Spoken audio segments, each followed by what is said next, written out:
This guy named Ujiha runs a small shop for hunters, selling all kinds of supplies. But there's one big problem. He's always short on crafting materials. And whatever scraps he does get after hunters clear dungeons, yeah, it's usually low-quality trash. But what if things were different? What if he had his own dungeon, where he could gather high-quality materials whenever he wanted? Even better, imagine having an entire army of trained creatures bringing him anything he needs, ready to fight to the death for their master, and evolving into a fully geared force capable of crushing anyone who dares to threaten him. And on top of that, an overpowered cat and an equally strong dog by his side. Of course, all of that sounded completely impossible, until one day, when he starts reading one strange ancient book. It turns out to be boring as hell, and he ends up dozing off right on top of it. And the moment he does, he gets pulled inside. He blinks open his eyes and he finds himself in a dense, foggy forest. A quick pinch confirms it's real, not a dream, maybe an illusion. He checks his status window, but everything's normal. The silence is unsettling. No animals, just a thick fog hiding everything around him. He pauses at a strange plant, its fruit dangling off storm-beaten branches. They don't look familiar. As he crouches down for a closer look, a description pops up,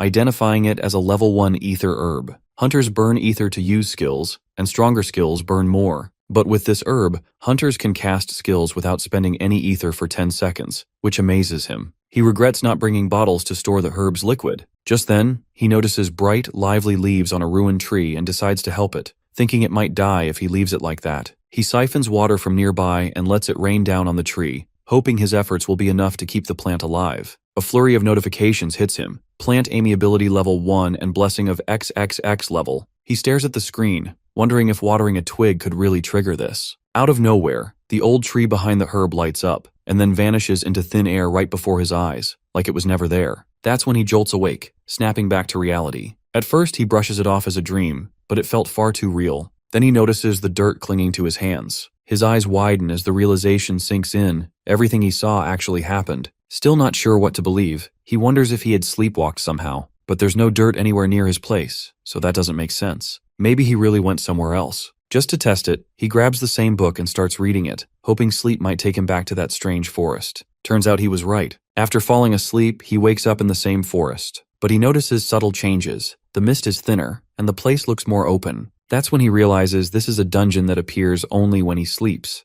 a concept completely new to him. Inside the dungeon, he spots a solar apple level, one hanging from a tree, an item that's rare even in top-tier dungeons. Health potions on their own only restore 10% of max health. But when combined with this apple, they heal an extra 20% and the recovery time drops by nearly 80%. The most shocking part is the abundance of these rare solar apples. He thinks that if he can gather these along with the ether herbs, he could craft a potion that's incredibly powerful. He thinks grabbing a few apples shouldn't be a big deal. But while he's still wondering how to take everything with him, something falls out of the sky and hits him right in the face. He catches it just in time and stares in disbelief. It's a dimensional pouch. The discovery is both exciting and a little scary. With it, he can carry things out of the dungeon and maybe even sell them at his general store. To his surprise, it even has a few bottles tucked inside. The scene shifts to the next day at Hunting Ground, a well-known hunter specialty chain store in Seoul's District 7. Supplies are running dangerously low. Hunters rush around, desperate to prepare, since they have just 30 minutes before heading into the dungeons. Paralysis resistance potions are especially scarce, with other stores like Witch's Cauldron and Pyramid already sold out. The 12th ranked hunter, Seo Hyejin, the Sword Witch, arrives at the store, turning heads with her rare Tier 4 dungeon gear. It's the first time a hunter gets a close look at her. She goes straight to the manager, who's surprised by her unexpected visit. She explains her calls weren't answered and wants to know if the potion she ordered yesterday is ready. The manager apologizes, saying the potion is still in the works due to the heavy workload and asks her to wait. However, Hyejin insists she cannot wait. Her dungeon run starts in 30 minutes. Pulling out her phone, she starts searching for other shops. Meanwhile, our guy is deep into experimenting with the items he brought from the forest. Checking off purified water, Undine's tears, and ether herb liquid from his mental list, he confirms nothing's left out. Then he adds the solar apple concentrate and mixes it all thoroughly. Suddenly, a bunch of notifications appear, showing that XXX's blessing level 1 triggered a great success on his potion. He earns alchemy level 1 and successfully creates a special potion level 1. The potion grants 14 seconds of zero ether consumption for skills and heals 14% of max health over 15 seconds. He holds the flask, amazed at the alchemy skill he gained, something self-proclaimed alchemists do not get. He wonders what this XXX's blessing is that made his potion so potent. Selling it crosses his mind, but he is not even sure how to price something like that. The potion is way too good. Just when he decides to keep the potion and test it himself first, Hyejin, the huntress from earlier, steps into his store and heads straight to him,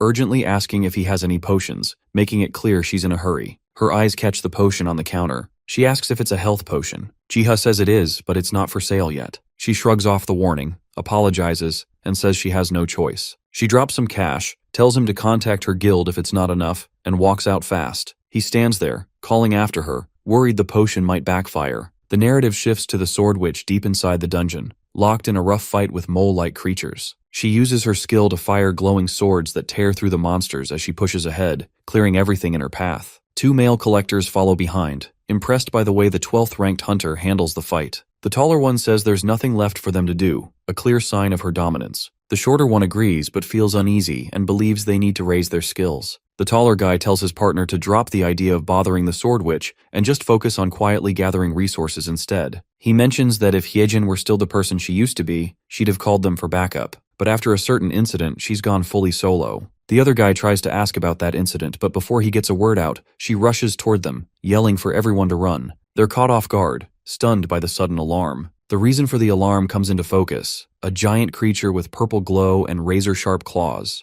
This manstalker, an aversion-level monster from Grade 4 dungeons, is notorious for its deadly poison and massive size. Panic sets in as they realize how bad their situation is. The men remain frozen despite her warning, so she steps back to face the manstalker alone. She swings her heavy sword at the towering horned beast, fighting fiercely. Still, the demon's strength overwhelms her, and her ether is nearly gone. All she can do now is hold it off long enough for the others to get away. In the heat of danger, her thoughts flicker to her partner Sung-yuk, someone she wishes were here right now. But she knows he's gone, no longer around to help. Facing the reality that she's on her own, she recalls the potion she bought earlier from our guy's store. With nothing to lose, she drinks the potion, finding it surprisingly tasty. A sudden surge of ether washes over her, filling her with power. Feeling renewed, she steps back into the fight, ready to take control against the demon. With her skill, Powerful Sword Rampage, she slices the creature in two, surprised that the potion's health recovery and 0 ether consumption let her hold the skill for 10 seconds, far beyond her usual 3 seconds. Staring at the empty bottle makes her curious about the shop she bought it from. The next day, Hyejin bursts into Jiha's shop, demanding answers about the potion she bought and intimidating him. Onlookers murmur, recognizing her as the famed hunter who single-handedly wiped out a swarm of manstalkers. Realizing her tone is too harsh, she apologizes and inquires about the potion that healed 14% of her health at 0 ether cost. He reveals it came from a solar apple in a 0-tier dungeon, confusing her even more considering how rare the apples are. Jiha, feeling nervous about revealing too much, tries to stay vague. When Hyejin notices a glowing blue vial, he explains it's an ice resistance potion, 32% for 40 minutes. She's stunned, knowing most barely give 10% for 15 minutes. Curious, she asks its origin, and he recalls finding rare winter strawberries in a magical forest, though at the time they were only level 1 and gave 20% ice resistance for 30 minutes. Our guy had gathered the berries which he refined with his alchemy skill to make the potion, leveling up in the process. He claims the ingredients came from a tier 0 dungeon.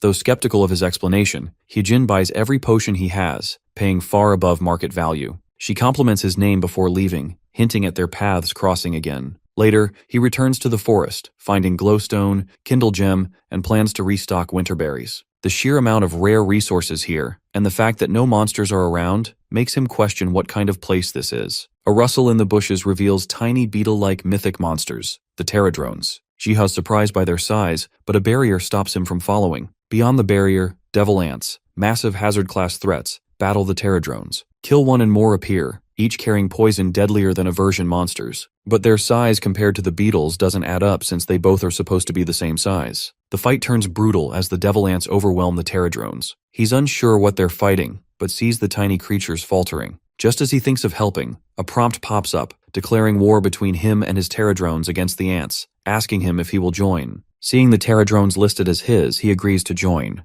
and a warning prompt appears. His side is losing. He can pick one of 3 minor buffs for 1 essence or spend 2 essence on Laborer's Blessing. Choosing the latter, Jiha restores the pterodrone's strength, and they quickly sweep the devil ants aside. After the battle, Jiha thanks the tiny creatures for protecting the forest. They gather and offer him a pile of essence stones. The barrier falls and the mist surrounding the area lifts. Although Jiha planned a brief visit, he now chooses to explore the forest further. The story shifts to Hunter's Net, the hub for dungeon hunters buzzing about Seo Hyejin, the Sword Witch. She's ranked 12th, but chat rooms are questioning her latest victory. In a private chat, a red-haired woman discusses the sword witch with a user online. In the conversation, it's revealed Hyejin has been hunting solo ever since her partner, Seung-yuk, vanished 3 years ago. Yet the user dismisses it, saying she should move on. The redhead bristles at the cold, ignorant tone. Knowing how Hyejin has searched dungeons for years, she can't stomach such careless words. Then suddenly Chulhyun, her guildmate, a leading alchemist from the Eternal Flame Guild, interrupts her fuming and reminds her to take care of herself. She asks him to update on the information she asked him to gather on Ujiha. He reports that the store owner is just a low-ranked hunter, notable only for selling the rare solar apple. She presses for details and learns that the solar apple significantly cuts usage of ether, yet Jiha sells its potions for far less than their worth. The investigator suspects that the man is either unaware of its value or too humble. She decides to step out for fresh air and visit Ujiha herself. He offers her a car, but she refuses, until he reminds her she's Cha Huayan, Guildmaster of Eternal Flame. The story shifts to Jiha, who ventures deeper into the forest after seeing the fog and barrier lift, only to find the air growing colder. Though the surroundings look much the same, the area ahead is cloaked in a dangerous-looking purple energy. Trusting his instincts, Jiha decides not to press on further. Getting up, he finds the pterodrones waiting, offering blue mist-chasing flower seeds that clear fog. Spotting a new face among them, he suspects it's their leader, and realizes they came from the misty zone he dared not to enter. A prompt asks Jiha to rescue the pterodrone's queen, so he agrees, knowing they protect the forest. He crafts potions and rations to ensure his little allies are ready for battle. Then he considers an area buff to give them an edge against the devil ants, just as before. He rallies the pterodrones towards the devil ant hive, where a huge horde of ants emerges. As the insect armies clash, the pterodrones fight better than before, until Jiha notices one beetle being overpowered. He contemplates using a special slap that knocks flying devil ants out of the air. Our guy targets a winged messenger trying to call the main army and stops it with a timely strike. Meanwhile, Huayan visits Jiha's general store, curious about the rumored solar apple and intrigued by talk that Seo Hyejin beat the manstalker after coming here. The shop looks plain from the outside, but she's determined to uncover its secrets. Finding the door locked despite the open sign, she asks a cleaner about the schedule. He says it hasn't opened since yesterday and that the owner is rarely around, hardly professional. Remembering it's closed on weekends, she suspects the store owner makes himself hard to find and senses there's more to him than he shows. While she searches, Jiha has taken down the winged devil ant to aid his legion. The pterodrones return victorious, carrying their rescued queen. When the queen tries to move, he warns her not to overexert. She then offers a contract, making him their sponsor in exchange for valuable rewards and support. Jiha accepts immediately due to the mutual benefits, sealing their partnership. Then suddenly, right before his eyes, the pterodrone general evolves into a powerful warrior, now fitting his title perfectly. Soon, a line of beetles arrives with another huge haul of essence and ether stones, far more than he'll ever need. 10 essence and a sprinkle of ether stones would have been enough, but the group clearly thinks otherwise. Jiha examines the seeds from the pterodrone general. The wild grape seed seems ordinary, but the world tree fruit seed feels mysterious. He decides its secret will reveal itself once planted and trusts the forest to handle the rest. He then considers building a cabin nearby. The next day, hunters led by Hyung-nim enter a dungeon, certain the devil ant queen is inside. Instead, they find it already cleared, the nest completely empty with no ants and no trace of the queen. Hyung-nim can't comprehend how it could be done so fast since the dungeon just opened, which leads them to suspect someone else cleared the dungeon, but the leader rejects the idea, reminding them that cleared dungeons don't reopen. They push deeper and find clear signs of an attack. Refusing to believe all the ants vanished, he orders a thorough search. Then a massive palm print is spotted, hinting at a destruction-level monster. Hyung-nim bolts, ordering a retreat and warning that any monster capable of wiping out devil ants is far beyond their abilities. One wrong move could mean instant death, so they must leave it to the Hunter Association. The scene changes to an office where Kim Hyung-suk, the successor of the powerful Goryeo group, is briefed that the devil ant nest was cleared before the hunters arrived. The size of the handprint is unlike anything known, making him suspect a mythic-grade creature, or something even worse. The thought leaves him uneasy, haunted by memories of a past catastrophe. The next day, Jiha waits outside a building in Seoul's Area 5, where his clumsy sister, Hwang Sun-young, rushes out to meet him. He warns her not to run, but she trips anyway. Helping her up, he checks if she's okay, only for her to reassure him, not about herself, but about the book she's carrying. Sun-young, South Korea's only origami hunter and a bookworm, receives breakfast from Jiha, courtesy of their other sister Jumi, while handing him a book she recently bought. She mentions the store manager seemed upset because customers kept returning it. As he flips through it, the book begins to glow, and a prompt appears. He acquires the Infinite Spellbook, an item that lets him write spells using a thunderbird's feather and a special ink called Various. Jiha asks his sister if the book is just decor. She says the book is empty and couldn't be written in, so the store sold it as decor. Jiha tries writing in it himself and realizes he can't either, explaining the message he received. He realizes his sister didn't get the message if she still considers it a decor. Sunyoung worries he might not like the book, but her brother assures her he does, and promises to use it wisely, which brightens her mood. Later, alone, Jiha keeps testing the spellbook but still can't write in it, recalling the message about needing a thunderbird's feather and special ink. He learns that the birds are massive, rare avian creatures having a 25-meter wingspan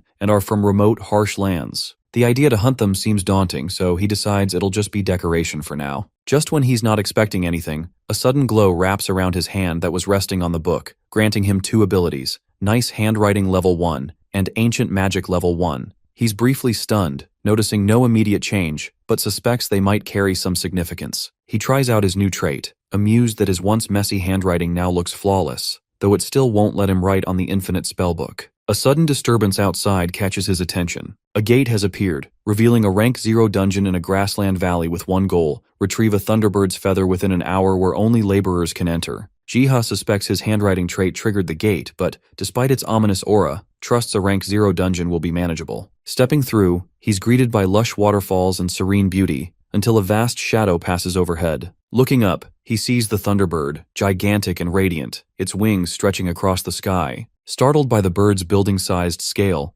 Jiha wonders how he could ever hunt it, until soft feathers drift down from above. Realizing he only needs to collect them, he marvels at the task's unexpected ease. Next comes finding ink, and right on cue, the pterodrone he'd sent ahead returns with a bottle of green herb extract. With everything ready, he turns to his next goal, unlocking the infinite spellbook. Using the thunderbird feather and special ink, he writes for the first time. Golden runes erupt, swirling through the air before engraving themselves into a nearby tree. He realizes he's just witnessed the creation of a rune word. The scene shifts to Jiha recalling an old legend. A great tree taught an ancient tribe 4 powerful spells: creation, harmony, change, and destruction. To control them, the ancients devised rune words, magical inscriptions that made the spells stable. In his shop, he finds a book explaining that the world tree granted humans magic, which could only be harnessed safely using rune words. He's never encountered them and wonders if someone uses them today. The rune words emerge on the tree after the spellbook's conditions are satisfied, yet he remains puzzled as to why they didn't appear in the book itself. He recognizes the engraved tree as the one he planted when he first entered the Dream Forest, suspecting it could be a sapling of the legendary world tree. Fearing the markings might vanish, he copies the rune words in his book. As he studies the carving, he's startled to comprehend them, despite seeing them for the first time. It reads, "Destruction, thy flame will set everything on fire."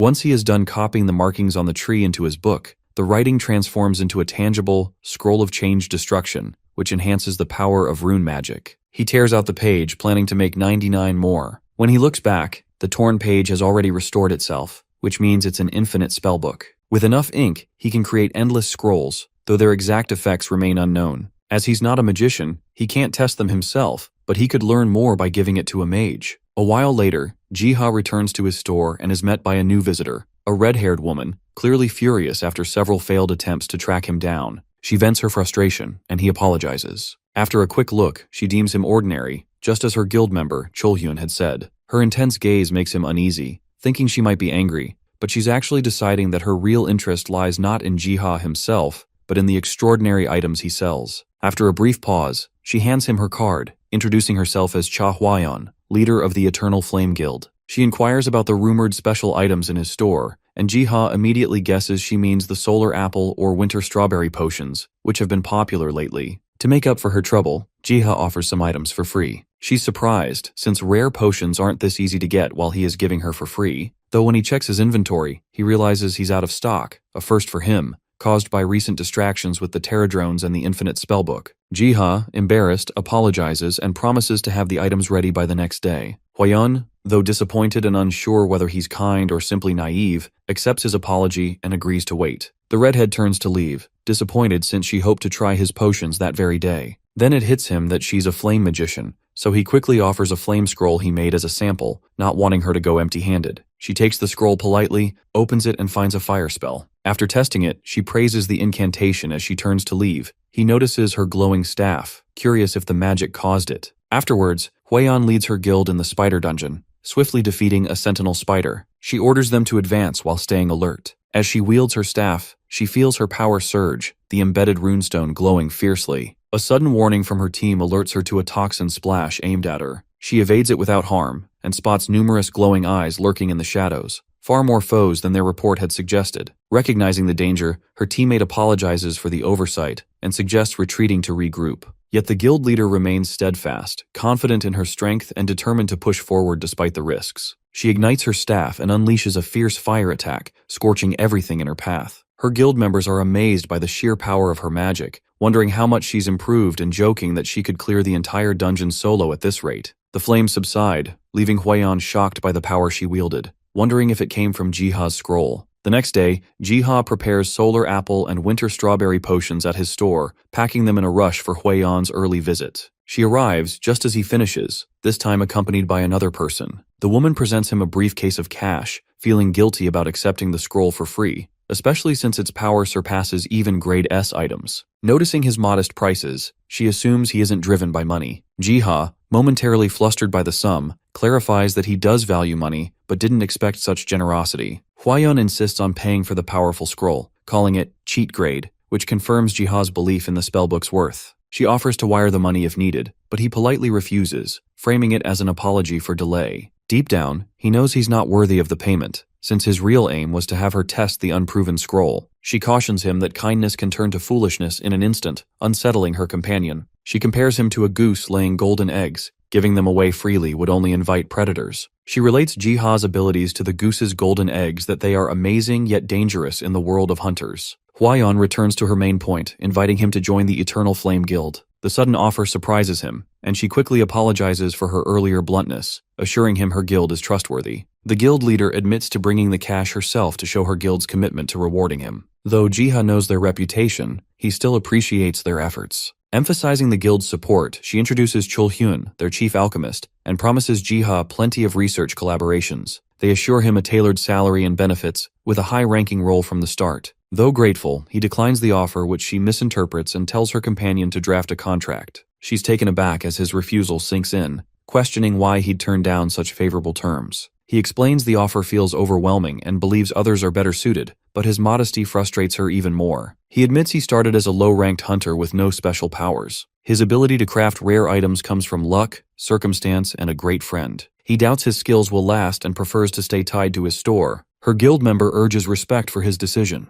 Her guild member senses Jiha won't be easily swayed and urges her to respect his decision. Our guy reassures them he'll be careful and follow their guidance and charge her more for the potion she reserved. Though uncomfortable with the rejection, she cautions him not to regret it in a crisis. He assures the guild he's safe, thanks to his magical humming bell, a flower that alerts him to danger. The story then shifts, reflecting on how gates have changed the world. Nature is fading, monsters overrun beaches and seas, and even mountains and valleys offer little refuge. Yet in the dream forest, Jiha finds a rare sanctuary, enjoying a peaceful beach, surprising him since he expected only forest here. As he unwinds, he wonders if he's fit to be a shop owner. He had expected to focus more on his store, but the encounter with Huayan left him exhausted. Seeking rest, he settles by a campfire with his books. That's when he realizes he'd forgotten one thing. Unexpected guests can arrive any time, like the mysterious white cat he soon discovers. 2 hours earlier, Jiha relaxed by a campfire, listening to waves, an uncommon peace since the seas turned dangerous. Just as he thought about bringing others here, he heard a faint cat-like sound, wild, yet soft. Noticing his humming bell plant stayed silent, he knew it wasn't a threat. Just then, a pterodrone appeared, leading him to the source, a large white feline, named Actus, looking weak and injured. Gently picking it up, he wondered if a potion could help.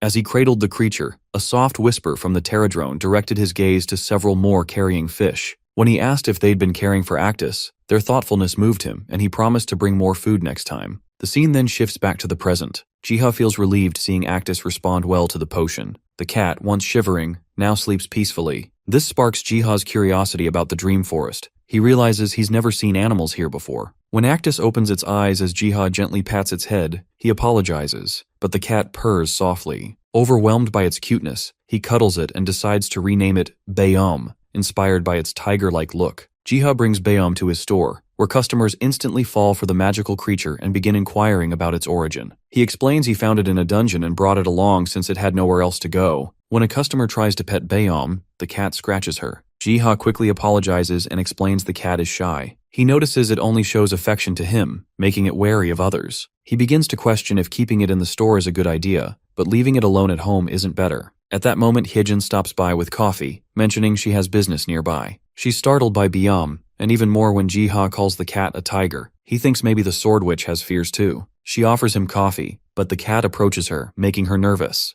Apologizing, he tells the cat to get down. The cat seems to seek Hyejin's touch, so she cautiously pets it. The softness and gentle nature ease her nerves. She comments on how Jiha's free distribution of powerful buff scrolls has sparked attention on HunterNet. Even the leader of the Eternal Flame Guild recently came for a scroll valued at hundreds of millions. She wonders whether he is unambitious or simply naive, but suspects his generosity reflects a life led without greed. Perhaps the very reason she keeps returning to his shop. Suddenly, the magical humming bell in the shop rings loudly, signaling danger. A Type 4 catastrophe warning blares, ordering nearby residents to evacuate immediately. Hyejin shouts at him to flee at once, urging haste, but he remains frozen, clutching Byam tightly. Hunters arrive, guiding civilians to safety as the street descends into chaos. Jiha hears murmurs that a Type 4 warning signals a Level 4 dungeon which only top hunters can handle. He tries to soothe the cat, yet the shaking ground reminds him danger is imminent. Dungeon catastrophes occur when hunters fail to clear a dungeon. Low-level dungeon breaks are manageable, but a rank 4 or higher dungeon catastrophe poses serious danger. Authorities evacuate civilians within 20 kilometers, launch military and armored operations,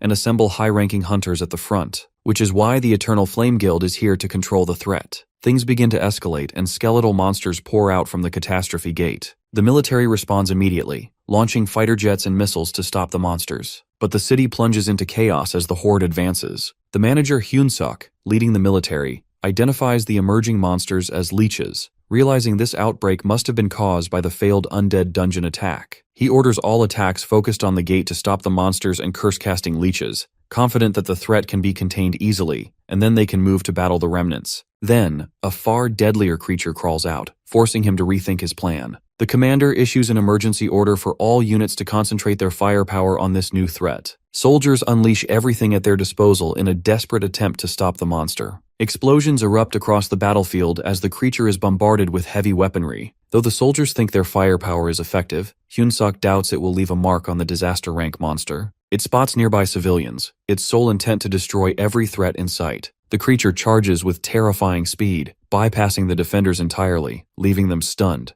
Then its true target becomes clear, the city's main shelter where civilians are hiding. The sword witch leaps into action, unleashing her powerful sword rampage to intercept it, while the guild leader blasts it with fire magic. Yet the monster keeps advancing towards the shelter without paying them any heed. Despite Hwayeon's warnings, Hyejin rushes forward, intent on saving Jiha and everyone in the shelter. The monster breaches the civilian sanctuary and locks onto its target, Jiha, who stands frozen in terror. Just as the monster is about to strike, Byam leaps forward, unleashing a magical attack. To Byam, the creature is merely a lowly demon and unleashes a magical roar, its power echoing like a tiger's fury. Suddenly, Hyejin senses a surge of ether radiating from the shelter that freezes the monster in place. She takes the chance and rushes forward, signaling Cha Hwayeon, who is already casting a powerful flame spell. Her sword rampage synchronizes with the fire magic in perfect unison, engulfing the beast in a storm of blazing sword strikes. With the monster finally defeated, silence descends on the battlefield, prompting them to believe the fight is over.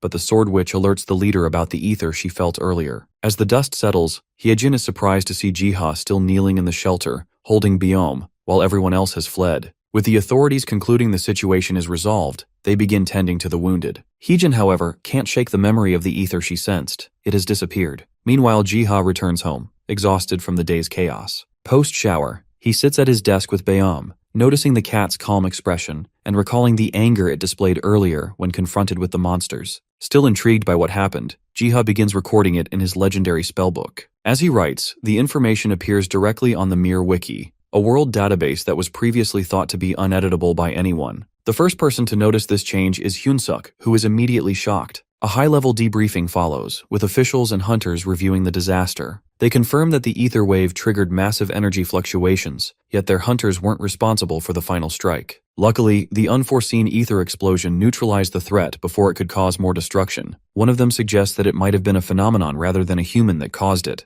Their attention then shifts to the Mir Wiki, which updated for the first time ever during the incident. The group realizes someone extraordinarily strong scared the monster, and the information appeared instantly on the forum. Hyojin emphasizes that the person responsible for forcing the monster away was present in the shelter and may possess extraordinary abilities. Hwaeun adds that multiple witnesses heard a cat's cry during the ether explosion, and that Jiha, accompanied by a snow leopard-like cat, was inside the shelter. As a result, Hwaeun leads the group to Jiha's store, insisting on seeing the cat. Jiha, uneasy about their enthusiasm, cautions them that Byom might get scared and run away if they're too aggressive. Just then, Byom leaps onto the counter and stretches, instantly capturing everyone's attention. The guild leader scoops up Byom, surprised at how ordinary the cat looks for a creature that caused such a massive ether wave. Jiha tries to warn her about Byom's temper, but she ignores him, rubbing the cat roughly, hoping to sense something from its earlier power. The cat snaps, biting her and leaping away as Jiha frantically tries to alert her. The conversation shifts as Hyejin mentions the shelter incident, noting a cat's cry was heard just before the monstrous being retreated, and that Jiha had been there with his own cat. Byom lashes out at Jiha, clawing at his hair, which makes Hyunsuk doubt the report's validity. Although he still wants to recruit Jiha, he decides the timing isn't right.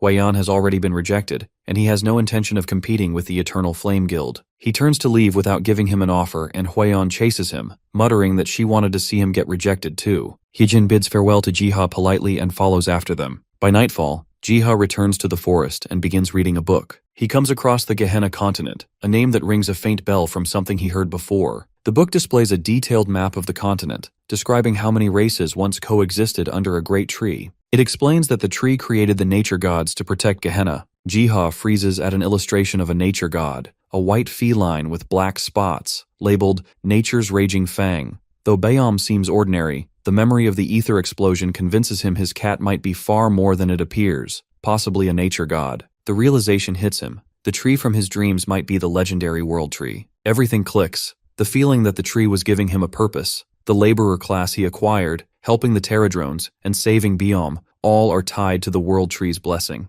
At that moment, his spellbook glows and flips open. A new status window appears, revealing his class as XXX's worker, with the trait XXX's blessing, listing skills in plant and animal taming as well as alchemy. The book flares brighter, forcing him to shield his eyes. Jiha flips through channels and stops at a news conference discussing the constant threat of undead creatures led by an ancient lich. 10 years after the government abandoned their hunt, corruption runs rampant, food is scarce, and people are starving. Officials debate bombing the area, knowing they must use every resource to succeed. Jiha doubts hunting liches is that simple, so he turns off the TV and sleeps. Jiha drifts back into his dream forest and finds himself standing before the world tree. He realizes it was this tree that brought him here. Though he questions why he was chosen for such a responsibility, he resolves to help the tree in any way possible. Suddenly, a swirling purple vortex erupts behind him. From it, an elder lich emerges, chanting curses and demanding submission. The elder lich raises its staff, summoning an army of skeletal minions. Jiha registers it as dread grade but thinks they are adorable due to their miniature size. Though he is quickly reminded of the danger as a prompt warns that they are advancing and corrupting nearby land. Jiha braces to protect his lands without a second thought. When prompted to suggest ways to curb the lich's power, he accepts the task outright. Jiha considers striking the army with a slap,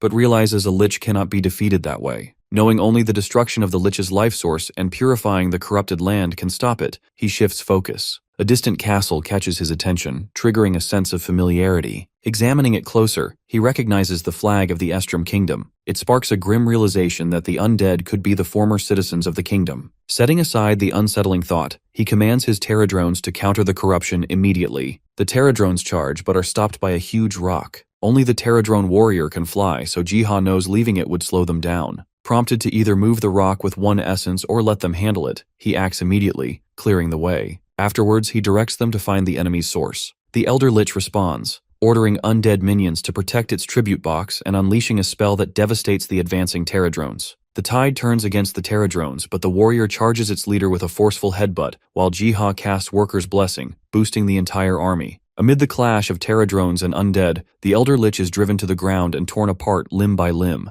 Yet he only laughs, declaring that destroying his body is pointless. His true weakness lies elsewhere. Suddenly its eyes flare, it senses the enemies closing in on its life source. However, their strength is not enough, so Jiha is prompted to evolve his Pterodrone warrior for 5 essence. He hesitates due to high cost, but ultimately accepts. The creature evolves into a fearsome knight, and it storms towards the castle's heart, urgently ramming the cursed box with its horns. As the life source shatters, the lich howls in agony before its body and army dissolve into blue mist. Jiha, savoring the victory, is soon greeted by his Terradrones, who bring spoils from the battlefield and present him with a treasure chest. To his surprise, the chest expands in size, and inside lies the Estrom Kingdom's royal seal, a rare artifact that boosts mentality by 5 and grants the Conqueror's charisma trait. This item confirms this truly was the Estrom Kingdom. Though he'd like to return it, the true owner is long gone, so he chooses to keep it safe. With the Lich's source destroyed, he turns to cleansing, purifying the land to erase lingering corruption. Undead remains are hauled to the forest by his tiny helpers and instantly crumble to dust, confirming his suspicion that the forest would decompose it. His Terradrone knight returns with ink, urging him to write a scroll. Jiha refuses. Without a rune word, it's pointless. But then, as if answering the need, rune words form in midair. He inscribes a spell to restore the land to its original state. While he's puzzling over how to cast it, Bayom leaps onto his back, distracting him. While Jiha plays with his cat, the Terradrone knight rips out the freshly written page from his spellbook. In its place, a harmony scroll materializes, capable of cleansing and restoring the corrupted land. Terradrone snatches the scroll and vanishes, leaving Jiha looking around, wondering where it disappeared to. Not long after, the Liches rise again in the lands of Jirisan, hurling curses and claiming the land. Locals dismiss it as nonsense, even though they know these disaster-level monsters are a serious threat. Their conversation dies mid-sentence as they spot a glint in the sky. As their curse swells, the Liches claim divine right over the land and send their minions charging. Their army surges, then stops cold when a Terradrone knight emerges from the gate. The Elder Lich instantly recognizes the creature as the race of the cursed tree, the guardians of the forest, commanding his army to finish it. The Terradrone knight gores a skeleton, only to be blasted by the Elder Lich's curse, but the Terradrone knight shrugs it off like a mild itch. The Lich freezes in disbelief as the knight calls its army forward to crush the undead. The scene cuts to the shop, where Jiha's sister bursts in, flicking on the TV for the news. Footage shows Jirisan, where traces of battle remain and the once purple lands are now cleansed. Officials suggest the Liches may have been wiped out. Jiha frowns, unsure what to make of it, until the anchor mentions a never-before-seen monster, possibly destruction level, and displays the Terradrone knight. His confusion deepens, wondering what would a Terradrone be doing there. The Eternal Flame headquarters buzzes with debate over the news footage. Hyunsok is certain the creature isn't destruction grade, yet Heejin claims they are mythic grade. Hwayun just sits in confusion at the strange events. Meanwhile, Jiha heads back into the forest to confront the Terradrones. He rounds them up and asks if they tore the scroll and then appeared at the battle in Jiri. The knight darts off and returns with a pile of ether stones and essence as if to bribe him. He chuckles, refusing the bribe, and pats their tiny heads in thanks for cleansing Jiri-san. His gaze drifts back to the 10 ether stones and 10 essences, now worrying about how he's going to handle them. Biom reaches for a crystal playfully, yet in an instant, the cat has it in his grasp and swallows the crystals whole. The sight sparks a realization. This is what fuels the cat, and likely the reason the Terradrones had taken it. Then, using his 15 remaining essences, Jiha boosts his stats, strength to 9, endurance to 8, and tests his muscles for signs of growth. While the added power would benefit his work, he decides not to obsess over it. Life already feels complete with Biom at his side. Sometime later, a call from the Hunter Management Center invites Yu Jiha to a dungeon latecomer party, and the novelty of it makes him eager to go. Arriving at the Grand Fountain crowded with recovery specialists, he spots an acquaintance, Mr. Wang Ho, who confirms the rumors of this being the first dungeon of such scale. The mood shifts when Seo Hyejin steps into view, drawing murmurs from the crowd. Even in armor, her beauty stands out, and whispers spread about her latest feat, completing a quest alone while the other high-ranking hunters with her could only watch. Hyejin spots Jiha, makes her way over and asks if he is going to the dungeon as a latecomer. Jiha explains he was called in, likely because the raid still needs more hands. The casual exchange with the Sword Witch draws stares from the onlookers. Concerned about the risk, she offers to accompany him inside. Hyejin claims he'd move easier with her, but he's reluctant. The organizer offers to transfer the authority to her, but she coldly refuses and takes Jiha with her. They head deeper into the dungeon as she passes a remark about the rare plants found inside which most people don't even care about. When she asks if they should keep going, he pauses and opens his bag, revealing Biom inside, a sight that instantly brings a smile to her face. She reaches for his paw only for Biom to jerk back. Jiha, embarrassed, explains he hates having his paws touched. The cat wriggles out of the bag, noticing his larger size. Hyejin guesses Jiha's been feeding him well. Jiha admits it's expensive to feed him, remembering the 1,000,000,001 ether stone he swallowed. On the way, Hyejin casually asks if Jiha saw the news on Terradrone. Though hesitant to share more, she tells him about giant traces found in the Busan Devil Ant dungeon. He gets nervous hearing her compare their hand size to buildings. It finally registers to him that she might be talking about the same dungeon where he flattened an ant with his palm. When she adds that the raid was cancelled due to that mythical level giant, he smirks inside, knowing that giant was him. At least the miniature forest's connection to the real-world dungeons is confirmed now. Suddenly, Baeom starts acting strange hearing the monsters approaching. Hyejin tells him to fall back and draws her sword. Then a deja vu hits her hard as she links this place to where her partner Sungyuk vanished. Considering a hunter who was ranked first in Korea disappeared here, Jiha thinks this must be a level 5 zone. Surrounded by Venus human traps, Hyejin downs a potion and readies her stance. She instructs Jiha to run towards the entrance when the monsters attack. However, our hero, being the good guy he is, refuses to leave her to face a swarm of high-class monsters alone. Then Baeom suddenly sprints in the direction of the monsters, making Jiha even more stressed. What Jiha witnesses next is jaw-dropping. The monsters in the vicinity begin to flee in terror as Baeom advances. Then, with a brutal bite, the cat rips through the wild plant, leaving both hunters rooted in place. Returning with something clamped in his jaws, Baeom drops it into Jiha's hands, a seed. He asks the cat where he wants it to be planted while Hyejin remains frozen in disbelief. Noticing the purple mist covering the forest,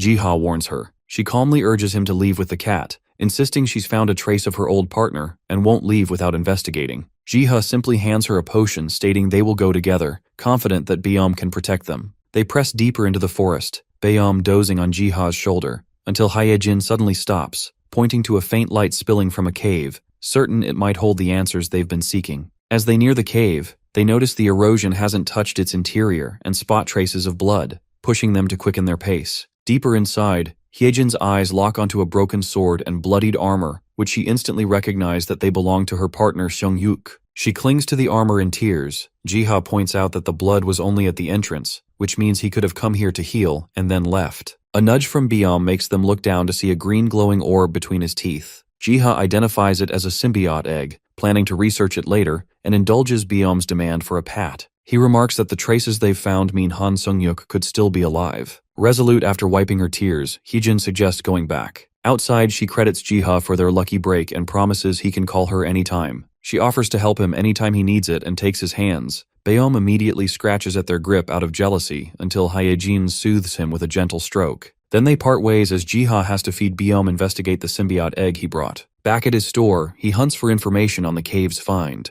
Baeom's playful book-tipping breaks his focus and momentarily scares him. Then he gives up having found nothing useful. He decides the only way forward is to sleep and return to the dream forest. He wakes in the forest feeling refreshed, only to freeze as he notices the tree he planted has grown into a gigantic one. Its branches are laden with golden fruits labeled Fruit of the World Tree, confirming his suspicions that it is indeed the World Tree. On the ground, the pterodrones chirp for his attention. He shows them the symbiote egg. The pterodrone knight's reaction is instant. He recognizes it and offers to hatch it, prompting Jiha to choose. Jiha's quick agreement sends the pterodrones moving, their knight guiding them to take the egg into the queen's chamber. The queen accepts it with a gentle hug, then sets it carefully on a bed of essence stones gathered by her subjects. While waiting outside, Jiha idly plays with Baeom until both freeze at the sight of pterodrones forming a chain up the massive trunk towards the glowing canopy. Moments later, a giant butterfly glides out from the glow, and Jiha, stunned by its beauty, wonders if it's the hatched symbiote. Then more butterflies drift into view. A prompt confirms the awakening of symbiotes and the start of the tree's restoration, leaving Jiha and Baeom awestruck. With the world tree fully restored, Jiha runs his hands down its trunk, feeling relieved. In response, the tree bestows a blessing, awakening his destiny as a world tree's worker. Jiha gazes in awe as the forest expands and the solar apple fruit levels up to 2,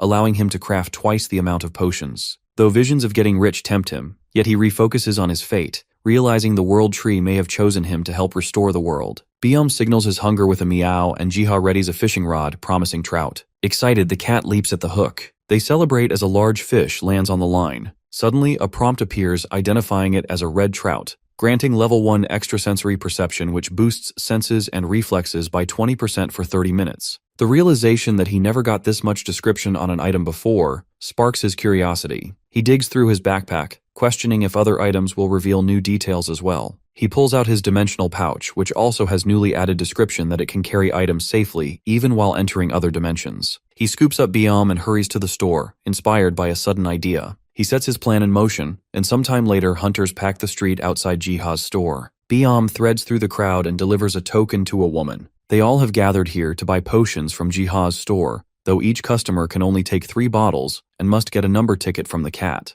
Posters around the store advertise a paralysis potion, boosting resistance by 35% for 30 minutes, and a special health potion, restoring 22% of max health in 13 seconds. Jiha's potions are especially popular in Seoul, which are so effective that they attract hunters from even outside of Seoul. After handing out the last ticket, Bayom jumps onto the counter, earning Jiha's admiration. Customers fill baskets with potions, and Jiha, observing the bustling shop, resolves to use his world tree-given skill to serve people. He sees one customer off and calls for the next. Just then, his sister Nuna walks in, momentarily taken aback by the crowd. She excitedly shows him that his store is trending on the HunterNet forums right now, and teases about needing a ticket to visit. He reassures her that members of Happy Hunter's clan are always welcome. She examines the paralysis resistance potion, curious if its effects are accurate. Jiha verifies its effectiveness, and she claims that it outperforms other stores' potions. She eagerly asks for a bottle free of cost, but Jiha declines, offering a scroll instead. She marvels at its writing despite its messy look.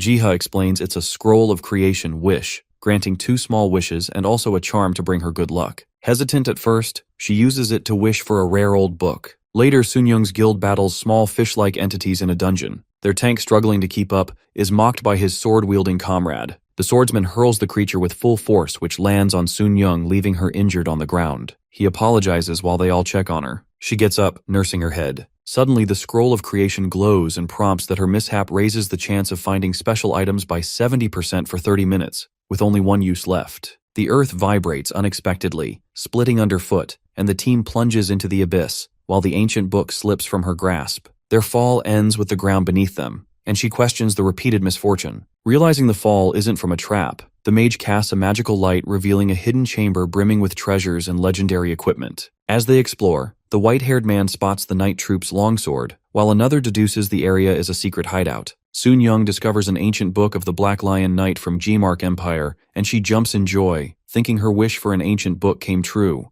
A groupmate warns of the unstable dungeon and urges them to gather what they need and leave. Just as they move, the swordsman falls as the ground beneath him breaks apart, but is saved by the tank. Right then, another earthquake hits them. They attempt to calm each other and head back, but a sudden swarm of monstrous creatures blocks their path. Panic forces them through the corridors, only to be pursued by an even larger, terrifying monster. Sunyoung prays to God Ark, shielding herself with the book, but receives no aid. She opens her eyes to find her team huddled together, surrounded by miles of barren sand with no escape. The scene shifts to Jiha inside the dream forest. He admires the newly fertile soil, thankful for the thriving earthworms. As he ponders what to plant, Bayom presents a seed that sprouts into a monstrous, carnivorous plant. Confused, he watches as the cat enthusiastically shovels dirt, which wins him over, and he decides to lend a hand. Then his humming bell flowers start ringing, alerting him to unexpected visitors. He lifts Bayom, wipes off the dirt, and notices hunters at the window, Sunyoung burning with anger. Stepping outside to greet them, he is met with her furious shouting over the scroll. A prompt on the scroll reveals new information. Misfortune boosts special item drops by 70% for 30 minutes. Recognizing his mistake, he awkwardly invites them inside to freshen up. Everyone collapses inside Jiha's store, prompting him to ask what went wrong. They explain that earthworms suddenly overran the dungeon while they were exploring. He questions himself whether the chaos was caused by the scroll of creation he gave his sister. They explain they've uncovered the night troop's secret hideout. Jiha, astonished, asks if it belongs to the Black Lion Night Troop of the Gmark Empire. She confirms and shows him an ancient book, the Night Troop Commander's logbook, but admits most of it is unreadable due to the ancient language. Jiha glances at the logbook and surprises her by reading the ancient language, revealing that monsters have started crossing into the Estrom Kingdom. Impressed, she pulls out an old paper, and his eyes widen in shock as he realizes it's a damaged map of the Gehenna continent. Realizing how useful the map could be in the Dream Forest, he eagerly requests to borrow the logbook and map for a few days in exchange for a huge pile of potions. Seeing their excitement, he adds more for an extra month, charming them all. After sending the customer off, Jiha makes a mental list to improve business for his store and reads the Night Troop Commander's logbook. Seeing Bayom dozing off, he pats its back and settles on the desk and decides to check Nuna's map first, leaving potion making for later. Jiha examines the map and notices its detailed monster listings, identifying the Elder Lich's origin near the southern Estrom Palace and the forest from his run-in with Hyejin near Mount Apeto. Frustrated by the map's incompleteness, he thinks the Terradrones might hold more knowledge, so decides to sleep, and wakes up in the Dream Forest. In the forest, only Bayom's movements breaks the silence while the forest feels unnervingly still, making Jiha wonder where the beetles went. In an instant, the humming bells suddenly ring, indicating a powerful monster's presence. Suddenly, a Cyclops with a single red eye emerges, flanked by a Terradrone army. The gardener identifies it as a disaster-grade monster previously seen only in China. He notes its unprecedented size and lethality, remembering that dozens of hunters sent after it in other lands were crushed by its massive club. As the Cyclops strikes at the army, he asks Biom to help them, but the cat refuses. Then he notes the absence of a mission prompt hints the beetles are handling it themselves, so he instead records the monster's details in his infinite spellbook. The Cyclops swings and misses, allowing the knight to charge its crown into the monster's eyes. Jiha shouts a warning just as a red laser erupts from the Cyclops' singular eye. He fears his army cannot match the Cyclops' strength. The army regroups under its leader's guidance, soon hauling a giant ether stone, which the knight shapes into shields. They form a defensive line. The red beam strikes again but reflects from the shields, chopping off the Cyclops' hand holding the weapon. Realizing the beetles' plan works, he excitedly notes their strategy in his legendary book. Knight, noticing the beast is distracted due to pain, uses his ether shard to bring down the Cyclops. They all cheer for the successful defeat of the Cyclops. Jiha rewards them with food and ether stones. Out of nowhere, notifications start flooding, and the essence tallies quickly, reaching 325 stones in his inventory. Turns out whatever he writes in his spellbook updates on the Mir wiki. Hwayeon, browsing the website, notices that newly updated information requires 10 essence to view Cyclops' core strategy. She wonders when this kind of system appeared, but uses her essence on it anyways. The post reveals the Cyclops attacks with its club and shoots a deadly beam from its eye. When she tries to view more, a prompt reappears, asking for 10 essence to see the final strategy. Frustrated, she slams her head on the desk, realizing she lacks the required essence. Enraged, she swears vengeance on the person behind the post, while an unsettling sensation disturbs Jiha's calm. Meanwhile, a massive crowd of hunters swarms outside the Hunters Association. The CEO steps out of the car, curious about the commotion, and is presented with the Mir wiki post about Cyclops. The man explains that it requires 10 essence just to view the info, and another 10 for the final strategy. They note how hunters are willing to pay dearly for the final Cyclops plan, as even 10 essence grants significant stat boosts. Hyunsuk realizes barely any hunter would have 20 essence saved up, which must be why everyone is gathered here. He wonders how the author got hold of this information, given that a level 6 Cyclops dungeon has never appeared in the country and is tough to clear unofficially. Then out of the blue, news of the Cyclops dungeon opening breaks out. Hyunsuk instructs his subordinate to notify the intelligence team and emergency operations center and to convene a meeting immediately. In the conference room, the team notes the Mir wiki server is off limits, hence they eliminate the possibility of foreign interference. Even all essence payments to this website are untraceable since they are automatically absorbed by the system that controls the hunter. Hyunsuk's assistant confirms that hunters who read the final strategy gain a real buff, proving the rumors true. He orders the emergency operations center to list all participants and monitor them live, prioritizing their safety. The hunters assemble outside the dungeon, unease spreading among some, though the guild leader is eager to begin. Hyejin outlines the strategy, instructing tanks to wait until the reflective shield is ready, planning for herself and Yungbek to enter immediately after the initial attack succeeds. She entrusts the final blow to Hwayeon, empowered with the Cyclops attack buff, which has increased her attack and critical power by 15%. The battle begins as a red beam bursts from the Cyclops, but Gyungbike intercepts it with his shield, buying Hyejin the chance to use her sword technique. Hwayeon follows up with a burning rock empowered by her buff that crashes into the creature. Watching the news, Jiha sees the Cyclops dungeon wrapped up without calamity. Then the anchor states that Mir Wiki's dungeon strategies will be freely distributed abroad. That sparks a realization. His infinite spellbook uploads any recorded strategy to the wiki. He realizes that uploading the Terradrone's attack plan could secure him an endless supply of ether stones. The sudden chime of magical flowers warns Jiha of another monster. He grabs Biom and heads straight in. The Dream Forest deposits him on an isolated landmass surrounded by sea. The Terradrone Knight approaches, urgently seeking his aid for a wounded being called the World Eater. When Jiha asks where, the beetle points towards a hole nearby. A sudden burst of water sprays from the hole, drenching them both. Biom shakes his fur dry while Jiha wipes his face,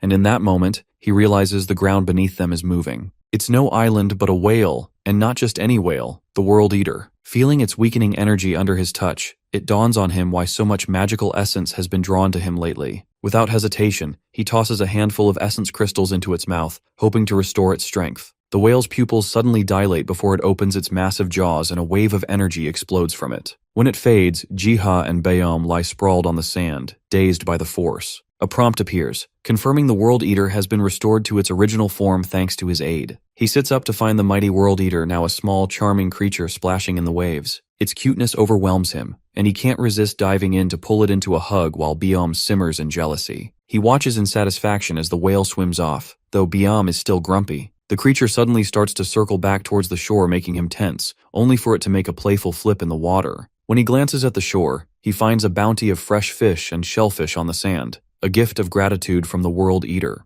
Jiha gratefully accepts the bounty as Byom snatches a fish without for himself. He waves the little World Eater off, quietly wishing for a future reunion. Hours later, news breaks of a massive sea monster sighted off Korea's southern coast. At night, helicopters sweep the coast with searchlights and a giant octopus bursts from the sea, smashing down helicopters from the sky. It charges toward shore, panic flooding the street. Security scramble, wondering where the hunters are when an even larger shadow surfaces. Its size suggests it might be a disaster-grade monster. The octopus freezes in fear, and the whale swallows it whole. In the control room, officials watch the feed, recognizing the creature as a demigod whale linked to the first awakened human. A staffer notes its uncanny match to archived records, but they still decide to keep it under observation. They turn to recent reports. Sea monsters that were threatening Korea are now heading towards Japan. Meanwhile, at home, Jiha sits with his sister, who's been acquiring more stocks recently, so brought him old Estrom Kingdom books. He shows her his handmade map, which reaches only up to the Tails River, drawn solely from the Night Troop Commander's logbook. Impressed by the map, she remarks that he describes it as if he'd been there himself. Jiha laughs it off, though inwardly he recalls the Terradrones who roamed the land and helped him chart it. He mentions that adding the Southern Tails River would finish the Estrom Kingdom map.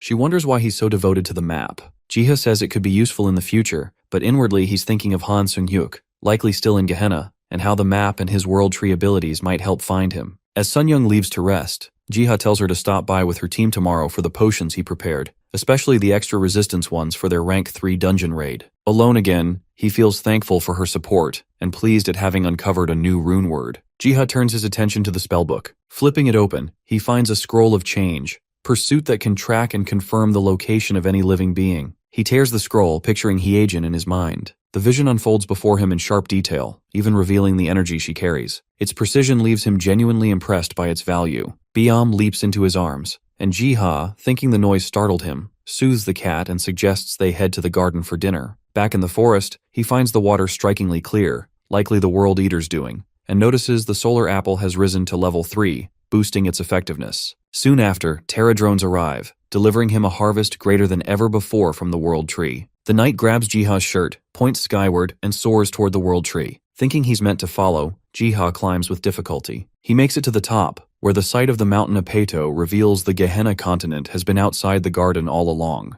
Byom's hungry rumble pushes Jiha to descend, but the moment he tries, a vine coils around his leg, then his body, yanking him into the air. He screams in fear as he realizes it's a monstrous plant and calls desperately for Byom and the Terradrone Knight. Just when things look grim, the plant unexpectedly lowers him to the ground. His thanks turn into surprise as it wraps around him affectionately. He chuckles, realizing the fearsome plant is just a cuddly, clingy type, and he's already thinking of making a post about it on MirWiki. Afterwards, Jiha faces the path toward Mount Apeto, the same place where those who fled the Estrom Kingdom once headed. The Terradrone's words echo in his mind. The dungeon with Han Sung-hyuk's traces lies south of Estrom, near the Tails River, and according to the map, that river runs right beside Mount Apeto. Jiha marks the path toward Sung-hyuk's traces. The garden's barrier, however, blocks his way, so he can only send the Terradrone army ahead. As the army heads for the mountain, Jiha plans to eat with Byom, yet the cat is nowhere in sight, unusual since he never skips a meal. A sudden tap from the sharp-toothed plant makes Jiha jump,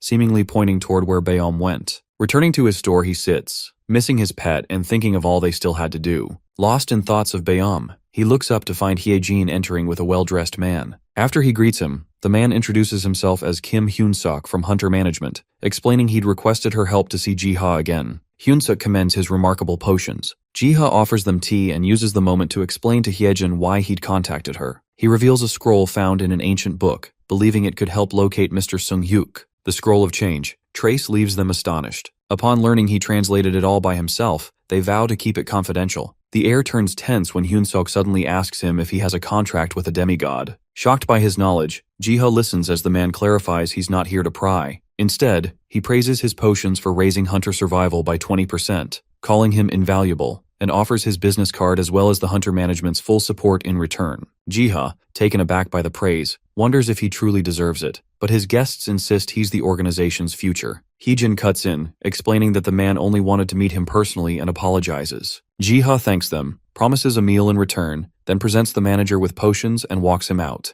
Remarking on Kim Hyun-suk's dedication and charm, they step inside. Jiha starts sketching in his book, prompting Hyejin to ask about it. He reveals a near-complete map, which she immediately connects to a mountain and river near the Estrom Kingdom. Jiha tells her to match the terrain to the map and activate the scroll while thinking of Mr. Sung-yuk, which will reveal his position if close. He wishes he'd tested it, but he ran out of ink. He promises to help her until the search succeeds. She thanks him warmly, eyes brimming, but he insists it's only natural to help a friend. He tells her it's nothing and friends are supposed to help each other. Drawing closer, she tells him to reach out if he ever needs help. Then she notices Biom's absence. This time Jiha breaks out in tears, confessing the cat has run away. There, he spots a wolf. Even through weakness and endless trials, it has never strayed from its duty. Biom declares himself Arctus, the fang of the god, and that he has come for this very creature. The wolf lies bound in heavy chains, surrounded by goblins. It is Growler, the bearer of the will of God. Chains rattle as the wolf struggles while the goblins keep their weapons raised at him. But the balance shifts the instant Biom steps into view, his form now massive. He advances, ordering the servants of evil to leave. The wolf brands Arctus a coward, but the cat responds by breaking his chains in one swift act. Declaring the Growler's defiance meaningless, Arctus announces a turning point.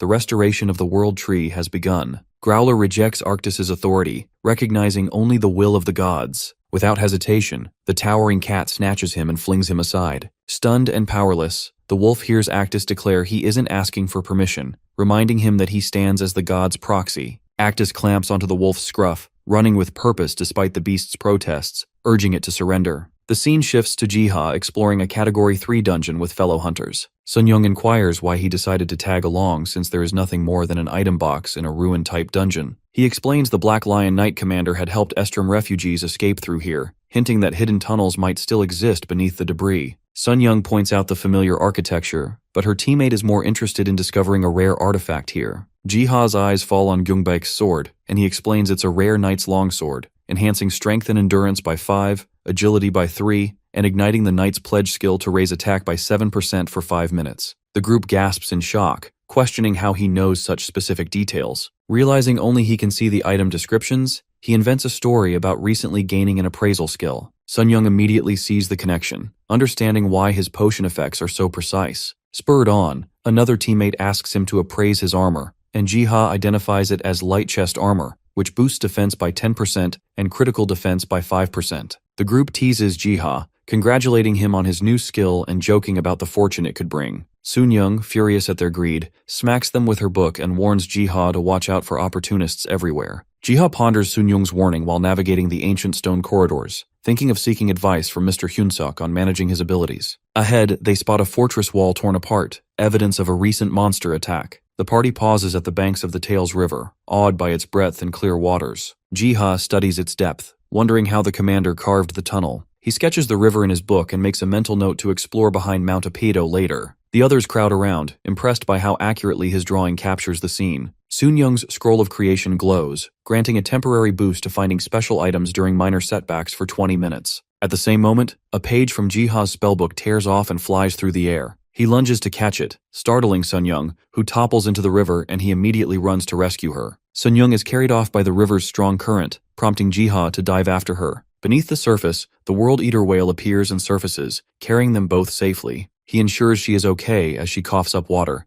thankful for the creature's timely intervention. Jiha thanks the World Eater, gently patting it in gratitude. As the party regroups, they call him over to investigate an unusual sight, a glowing pattern etched into the grass. They wave off the whale as it departs. Sun-young sighs, frustrated at her repeated misfortunes. Her guildmate retrieves a shiny object from her hair. She recognizes it as the last brooch of the artisan, an artifact boosting handcrafting by 10%. Inspired, she tears a page from her book, conjuring a paper dragon that delights everyone. Before leaving the dungeon, the group shares thanks for their day's work. Jiha feels pleased to have found a magic circle which he even copied in his book. He opens his book and the description reveals it as a god-granted dimensional portal, usable only to destinations where the same circle exists. Jiha contemplates the magical circle, determined to uncover how the Terradrones travel freely between Earth and Gehenna. Returning home, the absence of Bayam unsettles him, but he reassures himself it is temporary and focuses on work to distract from the void. Later, Jiha moves through the empty forest, calling for his companions. Biom appears from behind, carrying a small pup in his claws, and the gardener immediately feels relieved and notices how much his cat has grown. Then he sees the small creature and scoops it up, and a prompt reveals the pup's name as Growler, messenger of the gods, and asks if he will help treat its injuries. Without hesitation, he accepts, and the world tree's radiant power flows into Growler. The wolf regains strength and tries to glare at him, but Jiha, charmed by his cuteness, hugs him. He names him Doggo and welcomes him home, while Growler internally critiques his choice. Some days later, the gardener notices the pterodrone's numbers have grown significantly since Doggo's arrival. He deduces it is due to the wolf's unique demigod traits, which enhance animal affinity and leadership. Consequently, the herd has increased by 1.1x in size, and their movement speed has improved by 1.2x. Jiha realizes that as Doggo grows stronger, the entire group will benefit. With its persistent hunter skill that detects any movement within 2 km, he thinks they can safely cross the Grand Plain toward Mount Apito. He rewards him with a red trout ball, but Bayom greedily steals it, and the two clash in a chaotic fight. Their master intervenes, lifting Bayom and Doggo while scolding them for fighting. Then humming bells start ringing, signaling a visitor to his store. Bringing his pets inside, he wonders if he is feeding them too much. As the door opens, Doggo growls at the visitors. Manager Hyunsuk accompanied by the alchemist Chul Hyun. The discussion shifts to Jiha's artifact appraisal skill, which he confirms, delighting and earning a firm handshake from the alchemist.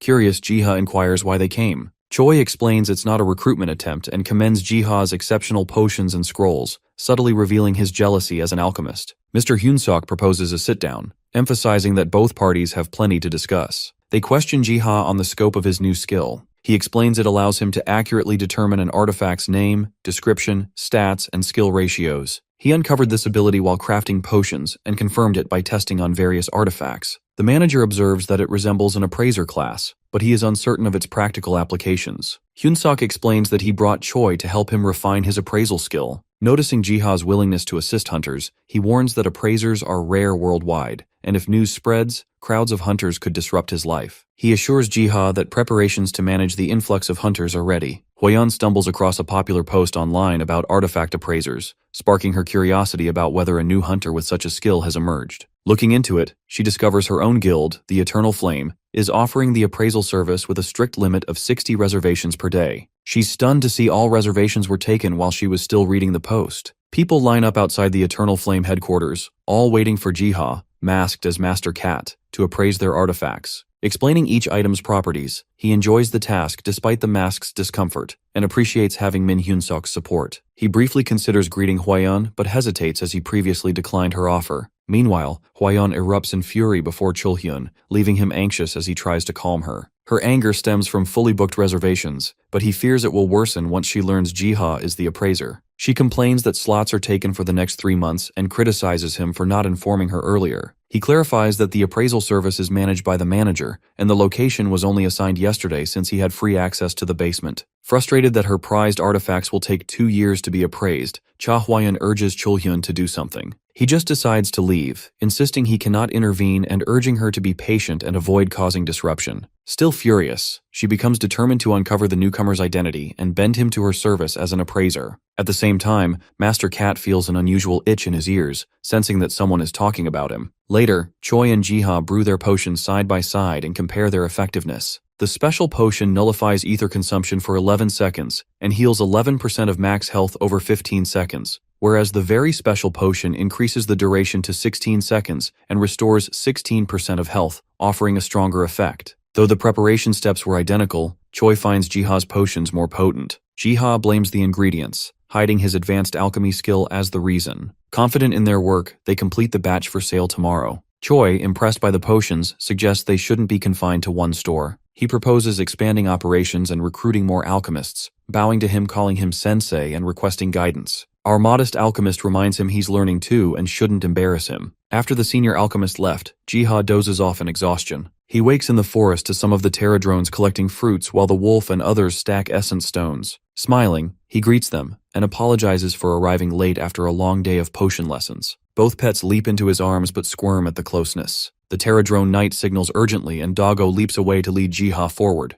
Moments later, an alert warns of monsters in the Great Plains. Growler immediately spurs into action and uses his command skill and rallies the army, and together they drive the invaders from the Great Plains. As a result, the pterodrone army receives the demigod's blessings, triggering an evolution into a new species. The knight transforms into a scout, while Jiha's efforts purify the Great Plains, unlocking Mount Apito for exploration. He commends his companions, particularly Growler, who revels in the attention. The cat and wolf boast against each other, leading to a brief scuffle. Jiha gathers them both and sets their course toward Mount Apito. As he scans the area, he spots a distant building, realizing it may have served as a Black Lion Knight's shelter. Remembering the map places their shelter on Mount Apeto's southern side, he suspects a tunnel could run through the mountain. Touching the protective barrier, he is informed that the World Tree's restoration has finished. Physical interference in Gehenna is barred, yet he can now converse with its bound entities, and his destiny as the deity's representative begins to manifest. Unable to physically interfere in Gehenna, the gardener questions if he can still command the pterodrones. Suddenly he gains a skill, God's vision, letting him see the area from a divine perspective. While testing the skill, it grants him a godlike view, propelling him high into the sky. Surveying the land, he sees armored survivors forming a defensive stance against a goblin horde. Quickly connecting the dots, Jiha identifies the group as Estrom Kingdom survivors. As the group drives off the monsters, his gaze lands on the captain, and then on the man addressing the captain as Eddie. Recognition strikes. He realizes it is Han Sung-hyuk. The captain assesses the dire situation as orcs continue to attack from the Great Plains. Sung-hyuk discards a slain monster, thinking they may need to rely on monsters for food. But the captain steadies everyone with a promise that they will not go hungry. Han insists that Parojak from their village is conspiring with Baron Grom and stealing their supplies. He urges the prince to let him locate the hidden food, promising to resolve it in 3 days, but the offer is rejected. Jiha immediately recognizes the blonde knight as Edenskal, the prince of Estrom Kingdom. A system interface appears, assigning him a new quest: rebuild the village of survivors. It further reveals that they were forced away from their homeland by the undead and now face starvation and monster attacks on Mount Apeto. The interface issues him his first objective to deliver the Estrom Kingdom's scepter to Prince Edenskal, restoring his rightful claim. It also directs him to track down and eliminate those exploiting the villagers, Baron Grom and Parojak, who manipulate the survivors for their gain. Though unsettled by the unusually detailed quest, he quickly shifts his attention to the importance of locating Han Sung-hyuk, feeling eager to share the news with Hyejin. He shakes off his excitement, realizing that first he must find a way to bring Sung-hyuk back. Unable to interfere physically, he searches for alternatives, and then it hits him. He can rely on his animal companions. Gathering Biom, Doggo, and the assembled pterodrones, he asks if they know anything about the magic circle. The beetles gather around 2 magic circles to demonstrate him as the scout places essence stones on both. The circles glow green and yellow. Jiha deduces the green is the entrance, the yellow the exit. Acting on this, they fly into the green circle and emerge from the yellow as a demonstration. Confident in his understanding of the circles, he realizes the survivors likely used this very magic circle to escape instead of secret tunnels. He deduces the exit must be near Mount Apeto, and locating it could allow him to bring Sung-hyuk back. Jiha studies the circle's sigil, which mirrors a pterodrone, and questions his helpers about their travel methods, only to learn they do not use circle. The scout gestures towards the World Tree, making Jiha think it may connect Earth to Gehenna and serve as a bridge. So, he orders the leader to search around Mount Apeto for a magic circle. Meanwhile, the scene shifts to a bustling settlement, where villagers unload food supplies, but anxiety spikes as they realize it will barely last a week. Prince Edenskal confronts Parojak, pointing that the received food doesn't match the amount of minerals traded. Parojak deflects, claiming the other party struggles too, their farm overrun by monsters. Sung-hyuk doubts his honesty, yet the prince instructs him to drop the matter. Edenskal questions Parojak on ways to secure more supplies, but he admits he lacks knowledge. At that moment, a man steps forward, suggesting the wild elves might trade for mithril, revealing himself as Baron Grom. Though the prince is well aware of the dangers outside the village, still he listens as Grom explains a valley in Mount Apeto, where mithril is abundant. He suggests trading it could solve the food shortages. One of Eddie's men, John, seethes with anger, but he stops him, asking for directions to the valley as his people gasp in shock. Rumors of ogres and griffins at Mount Apeto unsettle the villagers, but Baron's grin only widens. Undeterred, Prince Edenskal, driven by duty, resolves to venture out for mithril to prevent his people from starving. Baron Grom decides to plan for a swift return to resume trade afterwards. The prince declares he will join them personally to trade with the wild elves after retrieving the mithril, but they warn him that their village shuns outsiders. He reminds Baron that he too was once a stranger to them. Sung-hyuk, concerned for his life and his lover waiting afar, is reassured by the prince's promise to keep him safe during the journey for mithril. The scene shifts to a sanctuary, where a woman kneels in prayer to a higher being. From the shadows, Baron watches her, sensing that the moment for his plan is drawing near. The story recounts the rise and fall of the Estrom Kingdom on the Gehenna continent. Once a realm of peace and prosperity, it is devastated by a relentless war against monsters. Survivors rally behind Prince Edenskal, fleeing their ruined homeland for Mount Apeto to escape the army of undead. However, monsters still threaten, and food remains scarce at the mountain as well. Amidst the turmoil, Baron Grom and Parojak manipulate trade with the wild elves to selfishly hoard resources, forcing Prince Edenskal to take a stand for his people. The narrative then transitions to a present moment, where through God's vision, Jiha watches the group advance toward Mount Apito. Frustration grips him when he realizes that the group has set out to confront the ogres alone. They are dread-grade creatures with thick skin, rapid regeneration, and immense strength despite their low intelligence. With the villagers granting only a vision instead of access to his terra drones, his intervention is complicated. Yet seeing Seunghyuk's unmatched skill and Edenskal's victories over the Black Lion Knights, he thinks they could still shift the battle's outcome. Suddenly Jiha hears someone's mysterious prayer. Far away, in a dim sanctuary, a saintly figure named Selena kneels in prayer, her thoughts devoted to those who bravely fight for their people. Then he receives ethereal messages revealing that Selena, the saintess, is calling for his aid.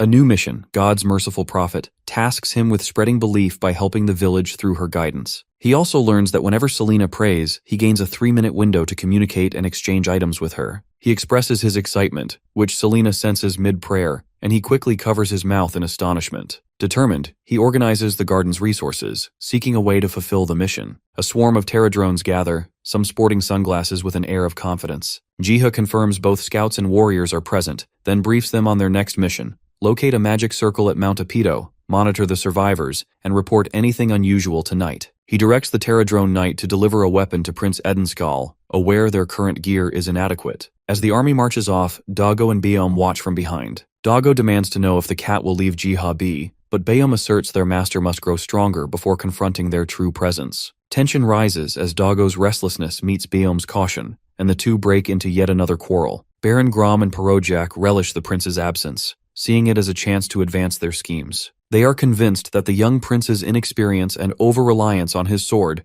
make him as well as his companion easy targets to the monsters. Baron questions Parojak about a substance the wild elves use to hunt monsters. Parojak confirms that even one sniff sends ogres into a deadly frenzy instead of killing them instantly. But he reminds the fat man to keep quiet and save their celebration for after their scheme is complete. Parojak steps outside, seething with rivalry and loathing for Baron, unaware that some hidden terradrones are watching his every move. Baron Grom laughs confidently, envisioning himself as the new king of Estrom once Prince Edenskal falls, even imagining the Saintess Selena ultimately bowing to his will. Seeing Baron Grom's cruel intentions, Jiha grows desperate and longs for Selena's prayer, knowing he can only act through her. He draws some comfort from the progress being made by the prince who is battling fiercely, breaking ogres apart. Amid the chaos, Edenskal and Han Seung-yuk take charge, pushing back the monsters, and our guy gains confidence that victory may yet be possible. Edenskal strikes down an ogre. It struggles to escape only to be finished off by Han Seung-yuk. Afterwards he asks Eddie if he has another sword since his became dull. The prince offers him his own, but he declines the offer, wishing his own hadn't broken. A massive orc suddenly grabs him and flings him through the air. The prince commands his allies to flee, yet he stands firm, ready for battle. Before anyone can react, the orc is struck by a heavy blow from nowhere, leaving both in shock. Meanwhile, Selena kneels in prayer, pleading for divine protection over the prince and his people. A notification flashes to Jiha that Selena, a disciple of Ark, has successfully offered the first prayer. Then he is prompted to send God's apostle to help the disciple. He presses yes, activating the divine intervention by using the Terradrone Knight as the apostle. On the battlefield,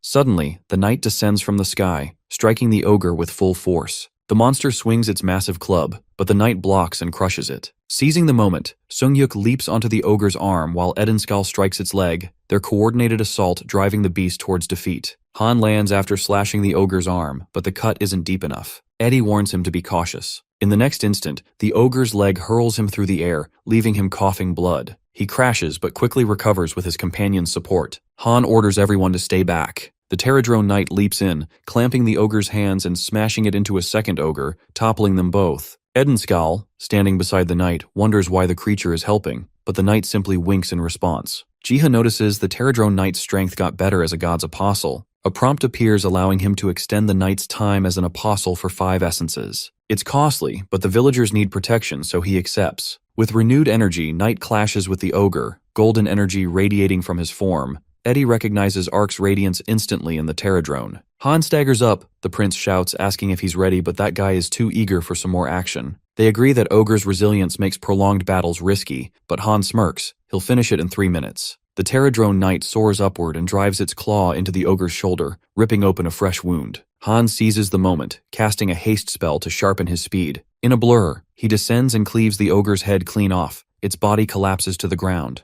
Jiha watches in disbelief. One strike from the mightiest hunter was enough to end it. While inspecting his sword, Han finds it shattered, wondering if he had forced too much ether into the blade. The Pterodrone's golden radiance flares as it brings down another ogre, the brightness making Han squint. He fails to notice the beast's corpse toppling toward him until it's too late. He bolts in panic, leaping to safety, but lands right under the falling bulk. Pinned, he grumbles at his rotten fortune. Eddie approaches Han, praising his impressive display, but he murmurs that a sturdier sword would have made it even better. They both turn to thank the towering Pterodrone Knight, admitting their victory was only possible because of it. Knight takes flight, shrinking back into Jiha's palm, earning his commendation. Far away, the Saintess continues her prayer. When a caretaker brings food, she declines, asking that it be given to starving children instead, making the woman worry for her sake. As she bows her head again, an unknown voice echoes in her mind, asking if she can hear. Startled, Selena looks up, her heart leaping. Her prayer has been answered. Mistaking Jiha for Lord Ark, she responds with joy.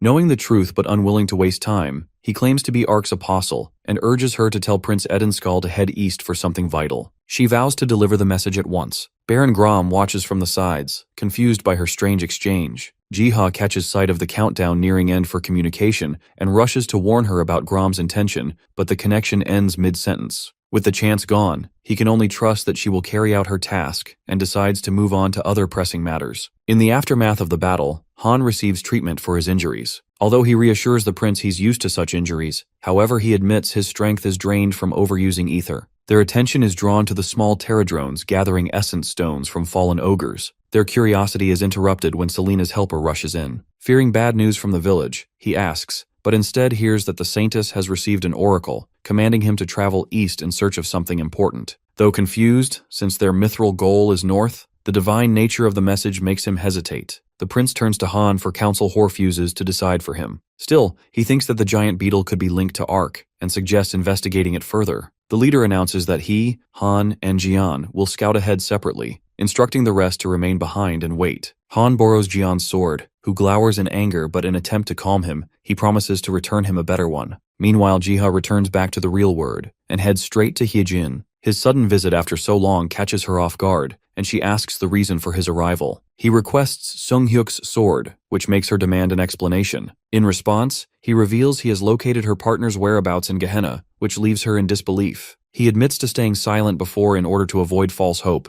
but now needs her help to bring Sunghyuk back. Stirred by the chance, Hyejin agrees without hesitation. She gives him the Crying Warrior's sword, a weapon bound by contract to Growler, only fully wieldable by its true owner. Jiha recognizes it instantly, which leaves Hyejin surprised enough to ask how he knows the name, which makes him confess his secret identity as the Master Cat Appraiser. When he takes the sword, its sheer weight almost makes him drop it, and she explains it carries ether matching Sunghyuk's immense power. He thanks her for the sword and offers his appraisal skills in return should she ever need it. She offers words of encouragement that strengthens his resolve, and he promises to bring Sunghyuk back before leaving. When he gets home to check on the Estrom survivors, Doggo and Biome block his door. Curious about their presence, he asks why they are there, but they only push each other to speak first. Then Doggo taps his foot, urging him along, and together they venture into the dream forest. Meanwhile, Han pauses at an iron-barred doorway, asking if it has always been there. The prince recalls using it in his escape, and that the Black Lion Night Troop once hid here. Sharing a determined glance, they step in, ready for what's ahead. As they move through the dim tunnel, Eddie explains that many such paths lie beneath Mount Apito and are rumored to be remnants of a lost tribe. Han asks Eddie if he found him in these tunnels when he mysteriously appeared in Gehenna. Eddie confirms and teases him about repaying the favor for saving his life. Han jokes that slaying monsters should suffice, even suggests toppling the Gimark Empire next. Their talk halts when they spot a red X on the floor. Han knocks on the spot, calling out, only for the floor to collapse beside them. They descend into the gap, Han lighting the way with his ether blade.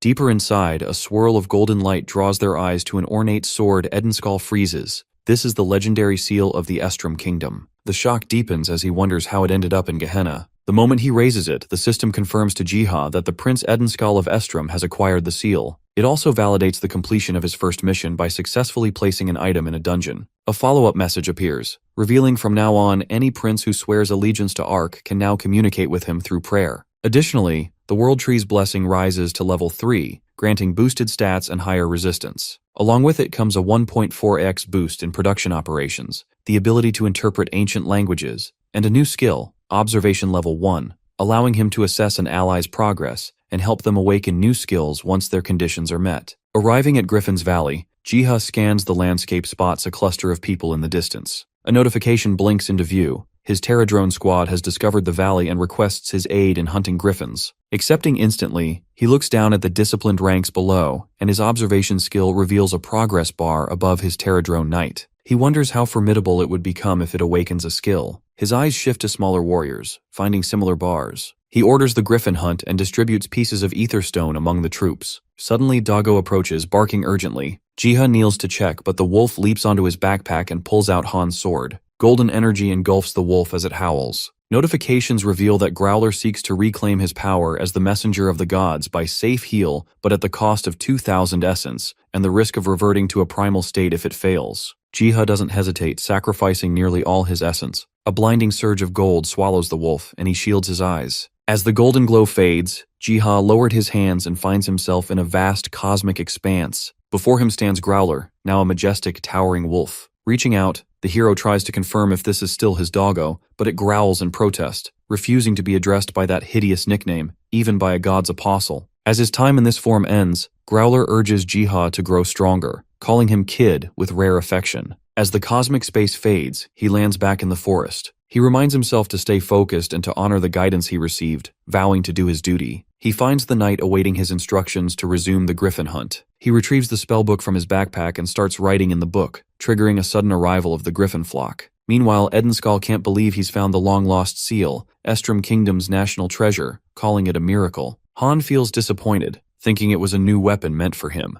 Afterwards, knowing hesitation could cost them, he urges acting now before Baron Grom turns on him. He offers to handle any threat, but the prince refuses, bound by loyalty to his people despite their past misdeeds. Han warns him that his kindness will only lead to more exploitation. Eddie suddenly spots something in the distance. Han follows his gaze to see Mount Apido glowing. Curiosity drives them forward to investigate. Meanwhile, Jiha's dream forest is overrun by griffins. Though Terradrones have the advantage in numbers, their flying skills lag behind the griffins since they struggle with sharp turns, whereas the griffins maneuver effortlessly. Only the Terradrone knight seems capable of matching them. From a cave, more Terradrones appear with nets that briefly entangle the griffins, gaining the upper hand until the griffins shake them off. A notification flashes. The Terradrone knight's potential maxes out, awakening a shockwave skill. It releases a violent burst of energy, toppling griffins from the sky. The thunderous crash of the griffin's fall echoes through the Apido Valley, reaching Eddie and Han. They spot the same giant beetle that helped them before. It draws a house in the dirt and points towards the village. Realizing the urgency, Eddie thanks the beetle and leaves the area to its care. Watching from afar, Jiha feels sad. This indirect aid is all he can offer for now, but trusts them to keep the survivors safe. They stride towards the village to meet Jian, but stop cold at the sight of a dead man.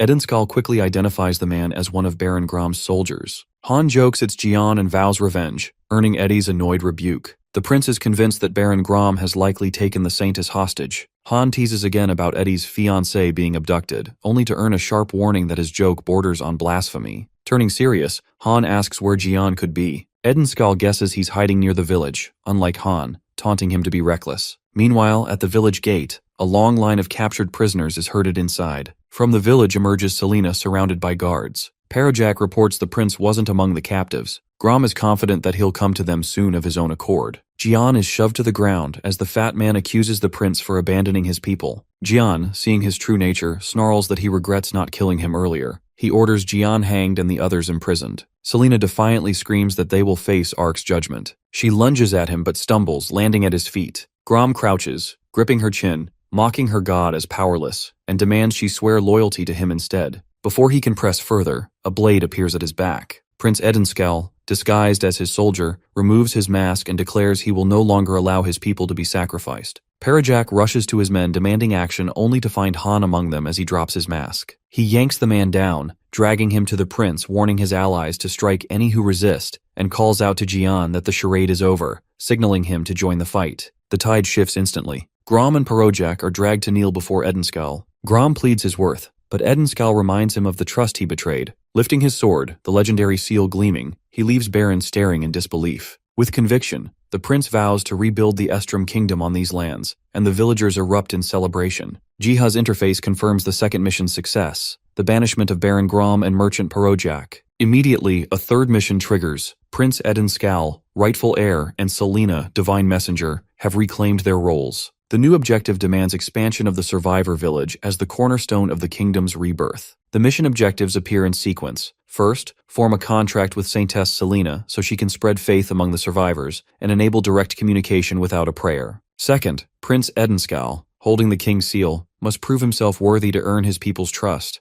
Jiha's role is to cleanse Mount Apeto by eliminating at least half its monsters and also uncover a hidden location. He has promised that completing these trials will unlock a mysterious sanctuary in his forest. Jiha sees that village expansion is the core objective and suspects the foggy area holds the sanctuary. He determines that guidance must be given to the survivors through a divine oracle. He decides the Saintess's contract comes first, but before acting, notices the Griffin raid has ended. Redirecting his attention to the Terradrones, he oversees their victory gathering, orders the disposal of Griffin corpses, and then to move the essence stones to the garden. Then, the beetles bring him large golden eggs. He realizes they are hatchable Griffin eggs, leaving him both intrigued by the prospect and burdened by his expanding responsibilities. A notification alerts Jiha that the Terradrones have uncovered the rare mineral mithril and a new addition to their ranks, the Terradrone worker, specialized in gathering, mining, and crafting. The tiny worker proudly hands him a freshly mined mineral and receives a reward. He is then offered to choose either a medium or higher rarity artifact, or he could double the number of workers, or get 5,000 essence. He is more curious about the knife, so he chooses the artifact. He watches a rare mithril knife materialize, its resistances and indestructible nature making it perfect for frontline fighters. Seeing its potential against spell-casting enemies best suited for origami hunters like Sun Young, he decides to gift it to her. Terradrone Knight returns, proudly displaying its wings newly plated with mithril amusing Jiha. With these developments settled, Jiha's attention shifts toward the pressing matter of the survivor village. The scene transitions to the villagers gathering around the campfire, celebrating their success. Han, Jian, and Eddie reflect on the plan that helped them seize the exploiters, but Han voices frustration at being left out of the loop.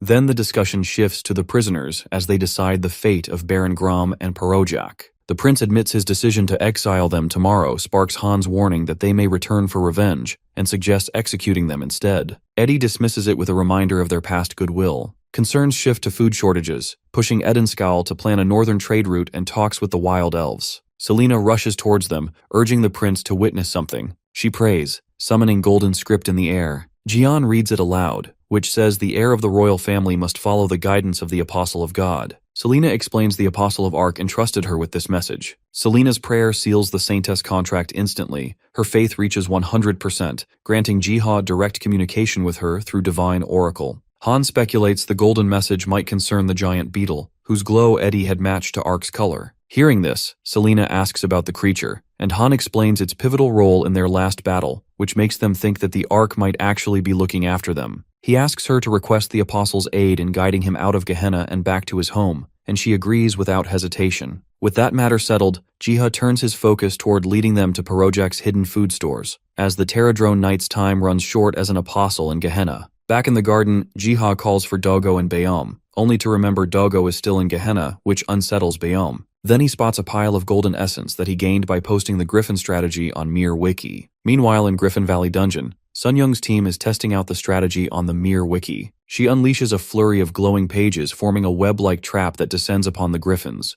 Their movements abruptly halted mid-flight and sending them crashing down. Hyojin charges in, slicing through the grounded Griffins with her sword rampage. The group marvels at how simple the Mir Wiki walkthrough made the fight. Huayun then unleashes a sudden firestorm, startling her allies. They remind her of their presence on the field, but she teases them for standing there. The ground suddenly shakes. A boulder crashes from a cliff, revealing a hidden cave in its wake. Inside the cave, they speculate it could be a hidden dungeon. Heejin urges a quick inspection and retreat, though Huayan pushes for advancing with combined firepower, but the Sword Witch stands firm on caution. As they proceed, Gyungbek accidentally triggers a trap, falling injured. The healer tends to him, warning others for more traps. Sun Young notices a magic circle beneath him, and when she pushes him to examine it, they find that it is the same circle they found before. Meanwhile in Gehenna, Baron Grom and Parojak are paraded through the village square. Jian questions the prince's choice of exile over execution, but Edenskal is resolute. When Grom threatens him, Edenskal's sword flashes to his neck with a deadly warning to kill him if he ever disturbs his people. The two exiles are then set free and they flee, swearing revenge. Afterwards, Han questions the prince's leniency, but Jian silences him with a warning.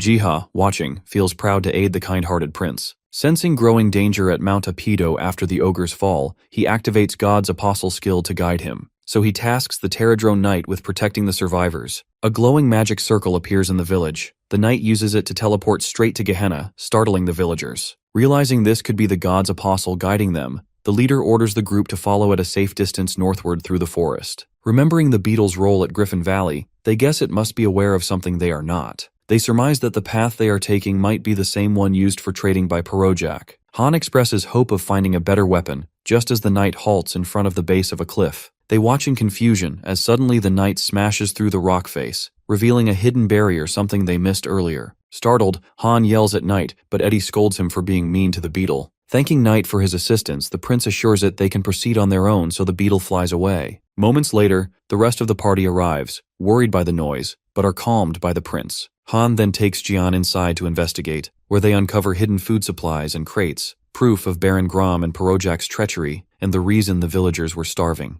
Han rushes back to inform the prince of their discovery about resources that could sustain the starving village for weeks. The prince feels relieved, their most urgent problem solved, while Jian urges them to leave quickly before monsters close in. Han, disappointed at not finding any weapons, begins thinking about searching for a way home. Edenskull offers his help. Before they can plan further, a massive wolf suddenly emerges, towering over the villagers. Panic spreads, carts are abandoned, and the crowd scatters. Han instantly realizes the area's lack of monsters was due to this predator's presence. Edenskull and Han draw their swords. The prince tries to form a strategy, but Han reminds him that a leader's duty is to protect his people, urging him to evacuate while he holds the beast off. As the villagers flee under their leader's command, Han steps forward to face the wolf. A sudden notification appears. The Howling One's trial begins. Confused, Han has no time to ponder. The wolf lunges, forcing him into battle. The trial between Han and Growler turns brutal as the beast's crushing blows drive him back. Realizing this isn't an ordinary test, Han activates the Ether Blade and his sword crackles with energy. He charges, but the wolf evades and counters with a paw strike that hurls him through the forest. Staggering up, Han realizes the monster's strength is at least disaster grade. At the same time, goblin-like creatures swarm the supply cart, forcing villagers and knights to fight their way back to the safety of the village. Though Edenskull is helping the others, he feels compelled to help Han in the deadly trial against the wolf. Even Jiha panics as he sees his god's apostle skill still on a 22-hour cooldown and realizes he cannot intervene for the remaining 4 minutes of his trial. He wonders what this crucial quest is, since the fog conceals everything from him.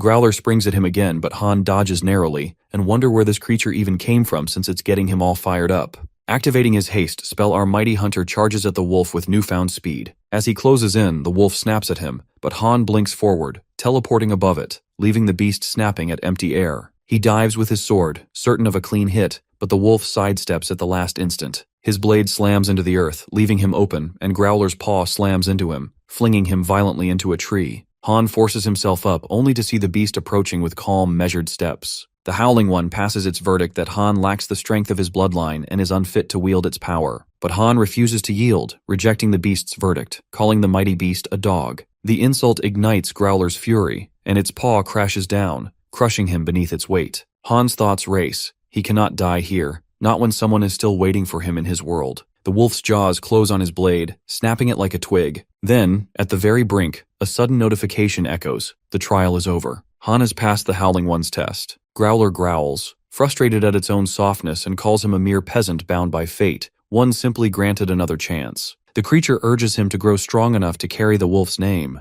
As a reward for passing the trial, the wolf conjures a sword with its power. As it descends, Han's eyes widen. This is his own sword, the very one he once earned as a dungeon reward. This makes him question the Saintess's words, whether a divine being truly exists. But the cries of villagers tear through his thoughts, and he resolves to hurry back to Eddie and the others. With the trial complete, Growler's colossal form fades, shrinking into a small, cuddly wolf as it returns to Jiha. He can't contain himself. He scoops the pup into his arms, marveling at its cuteness, and smothers the once dreaded beast with playful affection. The prince and his knight race for the village gate as the goblin horde chases them. A massive goblin lord bursts through the horde. Edenskull charges, carving down enemies desperately to slow the tide, but the goblin lord reaches the gate. The beast tries to smash the gate, while the villagers strain to hold it closed from inside. The horde closes in and their master channels dark energy in its weapon, preparing a powerful attack. At that decisive moment, Han appears astride Growler. With a single swing of his legendary blade, the goblin lord is beheaded, and the horde scatters. Edenskull, stunned by the wolf at his side, demands an explanation. Han dismounts and reveals the beast tested him, but recognized his fate and returned the sword he first earned in another world. To prove it, he releases Growler from its summoned state, the wolf dissolving in radiant light as he names it not a beast, but his guardian. He thinks that this sword the wolf brought him from his world could be the key to find his way back. Edenskal mutters about Han's uneasy bond with Faith, but the moment is cut short as the Saintess rushes from the gate in concern. The prince reassures her all is safe, and she grips his hand in gratitude.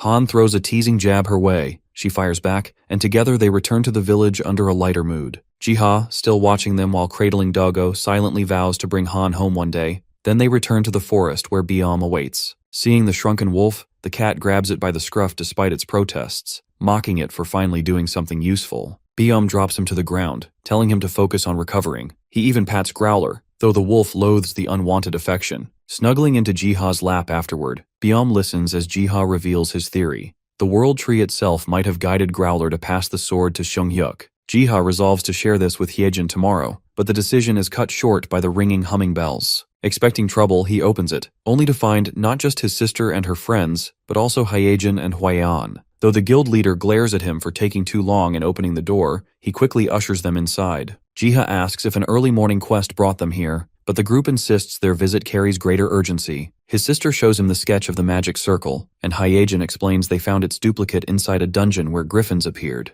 At the mention of griffins, Jiha realizes it's the same circle once used by the Pterodrones. Hwayan proudly recalls how her Inferno cannon exposed the hidden chamber, though her teammates grumble about nearly being roasted in the process. Jiha rises and asks for a moment. He returns hauling 7 massive essence stones onto the table, urging each of them to take one. Hyejin stares in disbelief, never having seen specimens so large. He explains that placing them on the magic circle and pouring mana into it will open a portal to Gehenna. He asks them to use it to retrieve Han Seong-hyuk, entrusting the Sword Witch with the lead. Emotional yet determined, she accepts the responsibility proudly. Soon, they stand before the dungeon entrance, ready to carry out the task. Back in the garden, he notices the valley thriving now that the monsters are gone, and wonders if villagers might soon settle here. Yet, the peace is fragile. Monsters fleeing the plains have regrouped on Mount Apeto. His thoughts are cut short when he spots Eddie and Han surrounded by goblins all alone. Rather than despair, they exude confidence. Han summons Growler, renaming it Wolfie, though Jiha cringes at the name. Mounting the beast, Han charges ahead, cutting down goblins with a single sweep, his skill a reminder of why he is a top-ranked hunter. Prince Edenskal matches his stride, his swordsmanship rivaling Han's own. Their combined assault scatters the horde until Han calls out to Eddie, who is locked in heavy combat. The prince commands him to push forward while he stays behind to cover the advance. The monsters regroup for another assault. Eddie, though outnumbered, holds his ground until movement above catches his eye. A giant Pterodrone swoops down, seizing his cape and carrying him away from enemies. Jiha decides not to waste God's apostle skill at this moment when everything seems under control. Han and Wolfie give chase, following the beetle's flight until Mount Apito comes into view. Eddie glances down, reassured that Han is keeping pace. He barely manages a word of thanks to the beetle before it dives, hastening their descent. They hit the ground before Han, Eddie stumbling to stay upright. Han remarks that the villagers aren't used to flying, but the Pterodrone ignores him and lifts off again. Han releases Wolfie with a brief word of praise, then turns to Eddie, asking why he brought him to the Wild Elves when his strength lies in battle, not diplomacy. Eddie replies that he'll handle the talks himself, but wants Han present in case the elves, renowned for their wisdom, know a way to send him back home. Han teases him about being desperate to get rid of him, but the banter dies instantly as an arrow suddenly whistles past them. From the branches above, an elf orders them to stop. Edenskal steps forward, claiming to represent a survivor village on Mount Apeto, requesting a dialogue with them. But the elves only draw their bows, declaring they no longer deal with humans and demand they leave. Edenskal unsheathes his sword, preparing for a fight, leaving Han startled when more elves emerge and surround them. Han urges him to think twice before picking a fight with them, but the man reveals his identity as the Estrom Prince, offering his sword as proof. The elf inspects the seal and immediately connects it to their enemies, Grom and Parojak. Without hesitation, he places a blade to the prince's throat, demanding surrender. Edenskal insists he seeks to make amends and denounces Grom and Parojak's crimes, but the elf leader accuses him of endangering their people by stealing their food. Seeing no alternative, Eddie drops his sword and signals Han to comply. The elves then blindfold and restrain them, marching the pair toward the village for judgment. Led in chains through the wild elf village, Han's doubts grow heavier with each step. He curses their choice to surrender, thinking a fight followed by negotiation would have been safer. Eddie, however, stays calm, trusting the elves' judgment and believing they'll get a chance to explain. The guards throw them into a fortified cell. Han fumes, regretting following the prince, while Eddie reassures him, pointing out he could snap the bars any time if escape became necessary. Han eventually lies down to rest, while Eddie stays alert, wondering just what Grom and Parojak did to earn such hatred. As night falls, curious young elves gather outside the cell, whispering at the rare sight of humans. But before long, older elves chase them away with harsh words. Moments later, the archer escorts the elder elf to their cell. The elder takes one glance and immediately recognizes the prince. He commands the guards to release the captives, remarking that Edenskal could have easily broken free if he truly wished. Edenskal, startled by the recognition, asks how the elder knows him, only to hear that he had once seen the prince from afar in his youth, back before Estrom lost connection with the elves. When asked why they had come, Eddie requests clarification about Grom and Perojak's actions. Croydel, the archer, snaps at him, convinced the prince is playing dumb, but he calmly explains that he came to take responsibility, even without knowing what crimes were committed by them. The elder presses them further, and Eddie recounts how the Mount Apedo survivors nearly starved because Grom and Perojak had hidden food, which they uncovered only after exiling them. The elder recalls the mountain was overrun with monsters, but Han counters they already cleared most of them with the help of the giant beetle, though a few still remain. Even so, the elves remain doubtful. Grom and Perojak had claimed their people weren't from Mount Apedo at all, but from north of the Tails River, where they supposedly took the food from them. This makes the blonde knight remember how confident the exiles looked when leaving. It was clear they had a backup plan. Croydel warns the elder not to be deceived again. Yet the prince calls it all a misunderstanding and proposes to reopen trade routes and drive back the monsters. But the mention of trade only confuses the elves, who argue no such exchange ever existed despite Edenskal's claim of sending minerals and halti in return.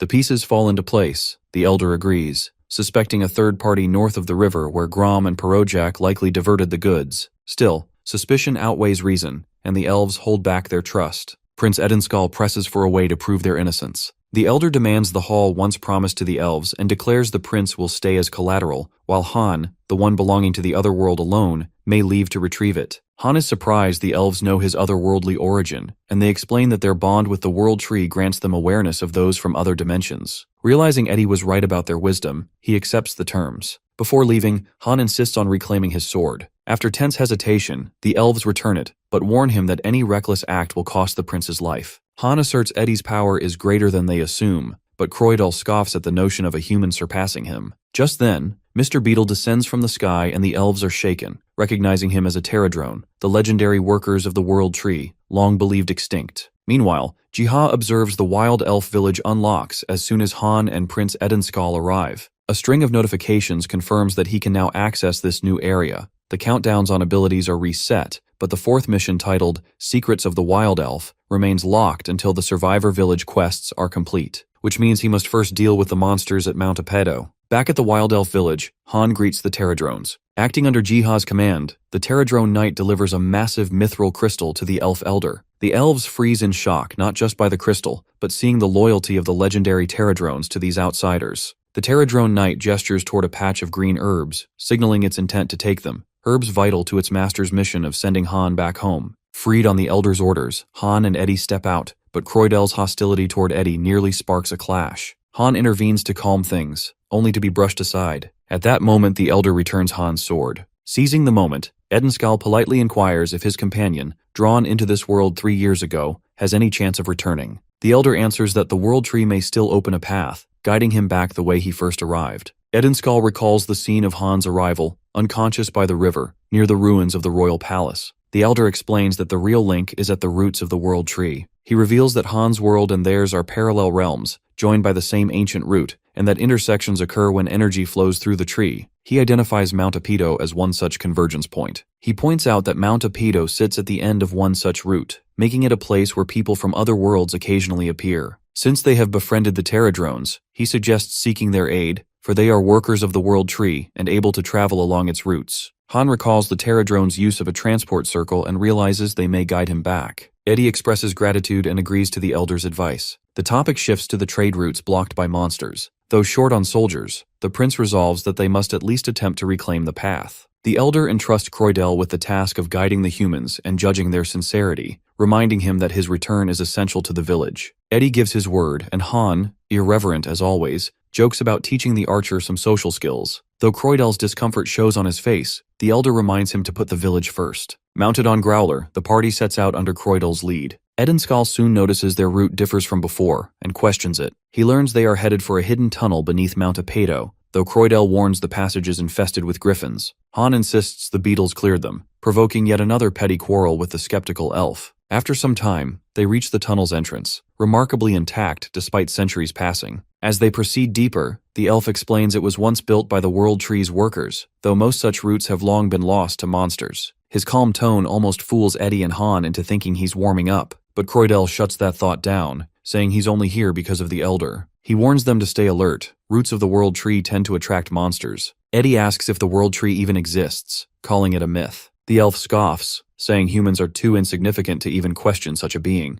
Suddenly, Han's sword begins to shine. Startled, the elf demands to see it, and upon closer study, declares it a divine instrument forged by the god who watches over the World Tree. When Han asks why it glows only now, the elf answers it is reacting to some disturbance hidden within the cave that will require the sword's power. Meanwhile, the hunters at the Griffin Cave struggle against a horde of revenant warriors. Hwayun's firestorm wipes out most, but one remains standing. Hyejin follows up with a fluid waterspout, yet they keep coming. The endless resistance makes the group realize they face disaster-level undead beings far stronger than expected. Determined to end the battle, Hwayun warns her allies to stand clear and summons a wave of molten fire, reducing the undead to ash. The display leaves her companions in awe, swelling her pride. But just as the flames die down, Hyejin spots a looming shadow behind her leader. She shouts a warning for her leader but is too late. Hwayun turns to face a towering armored figure, the Revenant King, a disaster-class threat. The sudden threat forces the team to retreat, but Hyejin is knocked back. The Revenant King pushes toward Hwayun, but Gyungbak protects her. Sunyoung blinds the enemy with paper charms to stall the monster. The hunters regroup, quickly checking on each other's safety. Hyejin senses the power of this enemy is far overwhelming than dead grade. Just then, divine text appears before her eyes. She receives the worker's blessing,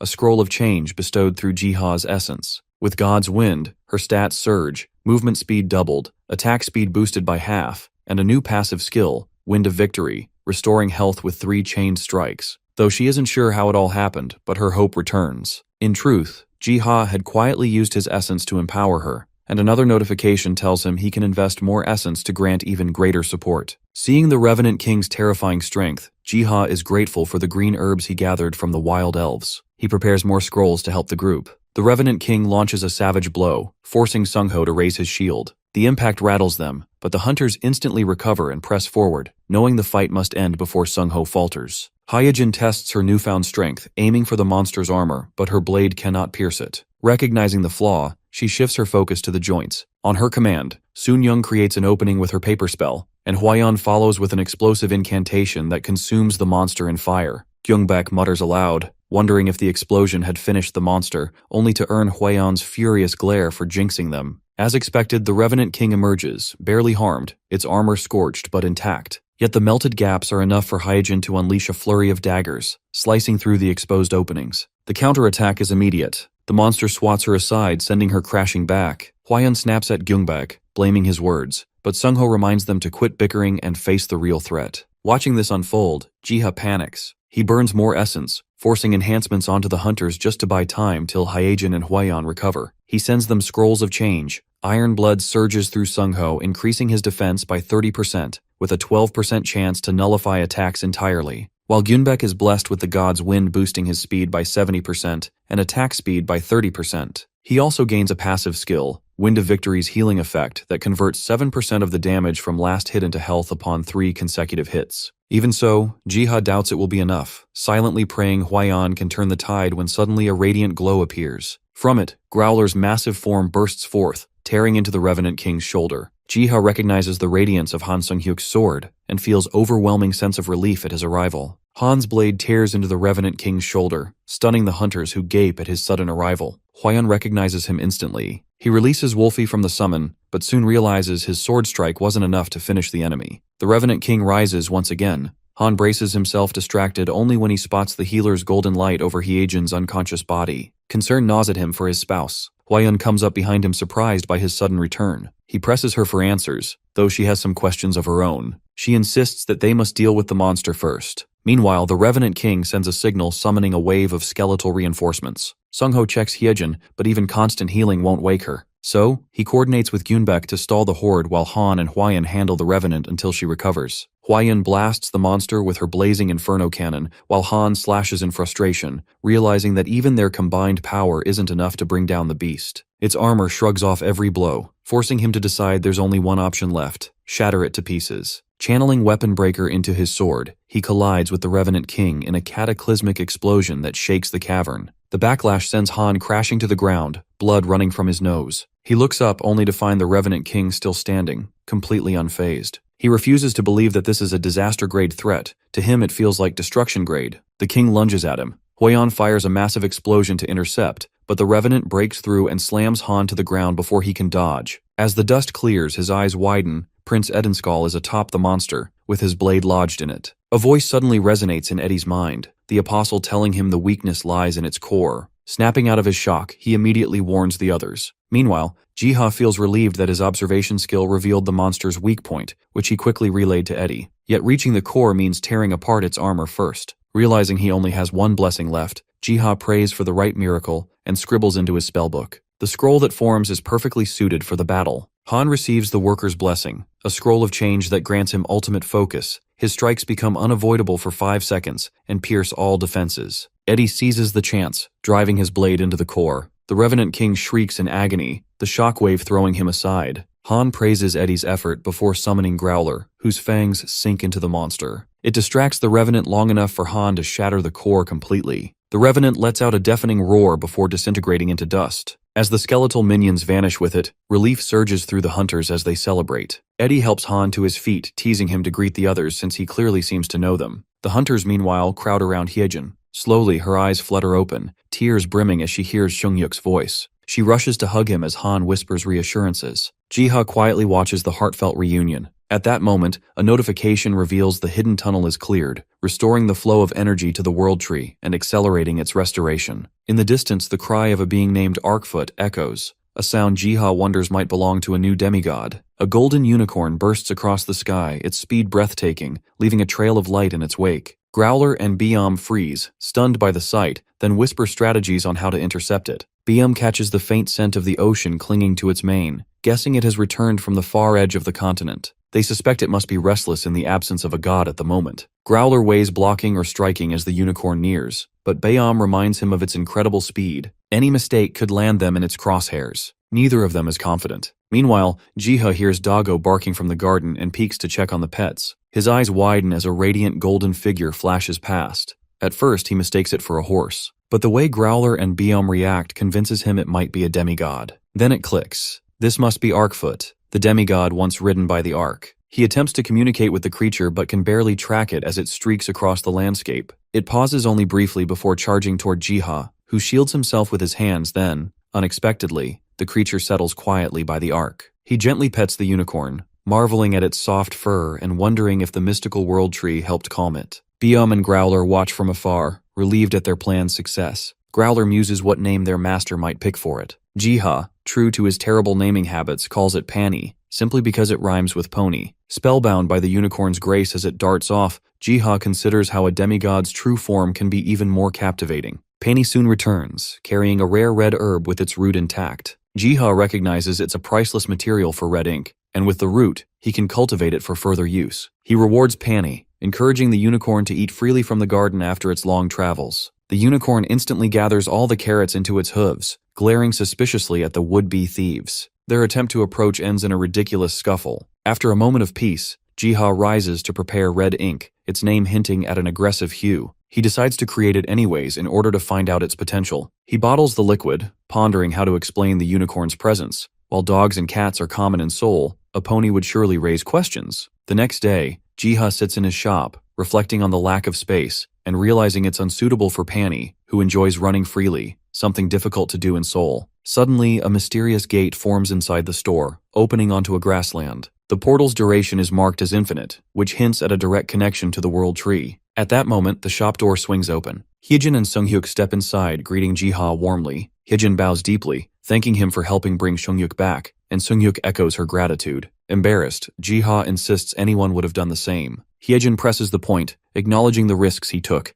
and he welcomes them inside for tea. Noticing Pani, Hyejin crouches to pat the adorable creature, asking him where he found it, but he politely declines to say. Jiha conversed with them for quite a while and found that Seongyuk, though safe, still dreams of the other dimension, unable to fully let go. For a while, peaceful days follow, but the calm is shattered when a flock of griffins appears in Jiha's dream forest, leaving him anxious over how to handle them. Overwhelmed by a brood of energetic baby griffins, just 4 days old, Jiha worries about feeding them all. Their rapid growth and massive appetites quickly deplete his meat supply, leaving Biom and Doggo exhausted from constant supervision. He calls to his pterodrone Knight, directing it to lead the hatchlings to the mountains better suited for their needs. Hovering above, the beetle captures their attention, and the baby griffins obediently follow to their new home. Jiha receives a message from the World Tree, acknowledging that his legion is guiding purified monsters to the Sanctuary, a place modeled after Gehenna. He is tasked to restore its ecosystem. The World Tree's blessing upgrades, raising his animal amiability to level 3, and grants him a new skill, Sanctuary Development. Alongside this, Jiha gains the ability to observe allies' potential, including whether they possess awakening skills, ultimate abilities that consume all ether and leave users exhausted. Typically only the top hunters have them. Testing the power, he discovers while he lacks an awakening skill himself, pterodrones hold an awakening skill, Ability Absorption, allowing them to randomly absorb monster abilities. If a skill is incompatible with their form, they must learn metamorphosis from a being called Logos to use it. He also realizes he can guide other hunters toward awakening their skills by offering subtle hints to those close to him. Testing out his Sanctuary Development skill, he's prompted by the system to use essences to determine what resources the Sanctuary requires, which he can then provide from his garden. As soon as he spends 500 essence to unlock access to the Sanctuary, the fog shrouding the area lifts. He touches the lake water, testing his ability to modify the environment, inadvertently causing a minor earthquake that damages the Sanctuary. He spends 100 essence to restore the damage, and realizes each of his actions with the skill will directly impact the Sanctuary. He activates the skill to assess the area's needs, and the system flags poor soil quality requiring worms to revitalize it. Just then, the pterodrones arrive, carrying worms to help. He observes the fog recedes further, unlocking a new area, and a massive mantis shrimp comes into view. Jiha recalls Korean news reports describing them as dread-grade monsters, capable of annihilating everything nearby with a single shockwave, requiring 6 to 7 hunters to defeat just one. The pterodrones prepare for battle, equipping themselves with the World Tree's rind as sturdy shields for defense. They advance, but the shrimp's shockwaves force them to retreat and focus on healing. Then he remembers the elixirs he made from World Tree fruit and provides them to the pterodrones. A golden glow envelops them, restoring strength and providing a combat boost. Re-energized, the beetles advance with shields raised. The shrimp's shockwaves clash against their defenses, but they recover quickly thanks to the elixir. The knight cuts a shrimp in half. Jiha deduces that the shockwaves originate from the claws, and they can win if his army overwhelms them in number. After the intense battle, the pterodrones celebrate their victory. Suddenly, the knight's body glows as it inherits the mantis shrimp's powerful shockwave skill. Back in his shop, Jiha receives a call inviting him to the beach. Moments later, Sungho and the group arrive in a car, surprising him with their quick timing. Though he didn't expect so many people to join them, even his pets tag along. The group chats animatedly. Someone remarks on how adorable the pony is, while his sister checks whether Jiha has eaten. Sungho jokes that trips are more fun with company, and Jiha agrees, though he didn't expect Hwayeon and Chulyun to join, which he finds rather odd. His sister, curious like always, asks where he found it since they are highly rare in Seoul, but he brushes it off saying he found it in a random dungeon. The van hums along, filled with laughter and chatter, carrying the group toward their summer adventure. Arriving at the beach, Jiha takes in the breathtaking view bathed in golden light. The van parks by the shore, and the group unloads, calling him to settle into the hotel. Jiha savors the warmth of friendship, glad he agreed to come, hoping the joy lasts forever. Later, while finding a quiet moment on the terrace, he is interrupted by Hwayeon. He expresses surprise at her joining this trip, which makes her wonder if she's crashing the party, but he reassures her everyone's thrilled she came. When he asks about the others, she explains her envious guildmates are racing over as they speak. Out of nowhere, emergency broadcast screams a warning for a dread-grade mantis shrimp at the shore and urges immediate evacuation. Frustrated at the prospect of the monster spoiling their vacation, she decides to confront the threat herself. A surge of fiery energy races toward Jiha, imprinting a glowing golden rune on his hand. A sudden explosion hurls rocks in his direction, as Hwayeon leaps to save him. They check on each other as their friends gather, quickly deducing the blast came from the mantis shrimp, likely moving from the beach towards their land. Everyone is ordered to hold the line until reinforcements arrive. Hwayeon, making calls to locate her guildmates, instructs them to meet at the shore to face the dread-grade monster. Seeing Jiha approach, she tells him to go somewhere safe, knowing he will be in danger if he stays. Knowing he can't fight directly, Jiha remembers the special potion stored in his cabin that could aid the team, so he rushes to fetch it. A powerful shockwave from the mantis shrimp scatters the hunters across the battlefield. Sungho quickly calls Minseok for protective buffs, stepping forward to draw the creature's attention and provoke it into attacking. This gives the rest of the team a chance to strike at its vulnerable joints. Gyungbak moves in cautiously, but the mantis shrimp lashes out with its claws, striking him hard enough to make him cough blood. Soon Young retaliates with a barrage of paper missiles and blinding spells, followed by a powerful spell meant to temporarily freeze the monster in place. The projectiles hit, yet the shrimp's skill keeps it from taking critical damage, underscoring its dangerous dead-grade ranking. Sun Young fears her mana will deplete if she continues at this pace, but then a burst of fire beams at the monster. She turns to see the Eternal Flame Guild, led by Hwayeon, is finally here to reinforce the battle. The guild leader urges everyone to focus on eliminating the monster first, promising they can resume their vacation once the threat is gone. With the guild joining, coordinated attacks hammer the creature's claws. They begin to slow the monster's assault, giving them a renewed sense of optimism. Sungho attempts a bold charge but is interrupted as a meteor spell rains down massive boulders, throwing the team into disarray. The hunters scramble to avoid the falling rocks, though some are caught by the impact. The sudden devastation earns its name, Disaster, a silent onslaught that crushes hope. From the debris, the king of mantis shrimp, Stone Mantis, emerges, towering and menacing. The system warns that the stone mantis targets all humans in its path, and massive rock barrages that came earlier is the creature's gravity spell. Sungho calls for defensive buffs, raising his shield but is slammed into a wall by a direct hit, bloodied and battered. His wife screams as panic spreads through the team, afraid of dying here. Hwayeon motivates everyone and uses her fire magic to melt some of the incoming rocks, which buys precious seconds. She can only maintain the spell twice more without her scroll. Her distraction proves costly as a massive rock flies at her too fast for her spell to stop. Suddenly, the Pterodrone Knight crashes in, intercepting the rock and saving her. She stares, stunned, as Jiha appears atop the giant beetle. Jiha ensures Hwayeon is unhurt. She confirms she is safe but warns that Sungho's injuries are severe. He gives her a recovery elixir, instructing immediate use and follow-up treatment at the hospital. He prepares to face the stone mantis shrimp alone, determined to prevent a disaster that could overwhelm the world. He takes comfort in the presence of his loyal companion, the Pterodrone Knight, and a supply of potions. Such individuals who rise to face the overwhelming dangers are called true heroes. Flashback 10 minutes. Jiha had dashed to his store to collect potions and spell-boosting elixirs to assist the hunters safely. A sudden gust had signaled him to look up, and he spotted Knight hovering, signaling that the situation is far more severe than he anticipated. Back in the present, Knight intercepts debris flying from the battlefield while the hunters tend to Sungho. A system notification warns, Stone Mantis Shrimp is enraged, and sees it forming a massive rock sphere. Flying atop the Pterodrone for the first time, Jiha feels the weight of the air and admires the hunters who are accustomed to fighting in such chaos. He pours the elixir he brought into Knight's mouth, enhancing its strength. The monster casts its deadly spell, Fused Silica, hurling the huge rock sphere toward them. Knight channels its awakening skill, Shockwave, which is now enhanced by the elixir into a devastating Void Wave. The attack annihilates the rock sphere, sending shards flying back and striking the Mantis King. The shrimp immediately counters with Gravity Spell, Dimension Refraction, shaking the earth violently. As Minseok tends to Sungho with the potion, Hwayeon marvels at the creature's strength but recognizes that it's nearing defeat. Exhausted from its awakening skill, Knight can no longer continue, leaving Hwayeon in charge. Jiha organizes the hunters. Some defend against falling rocks while others focus on the Stone Mantis King. He stresses urgency, warning that any moment, the monster could unleash another spell, feeding a recovery potion to Knight.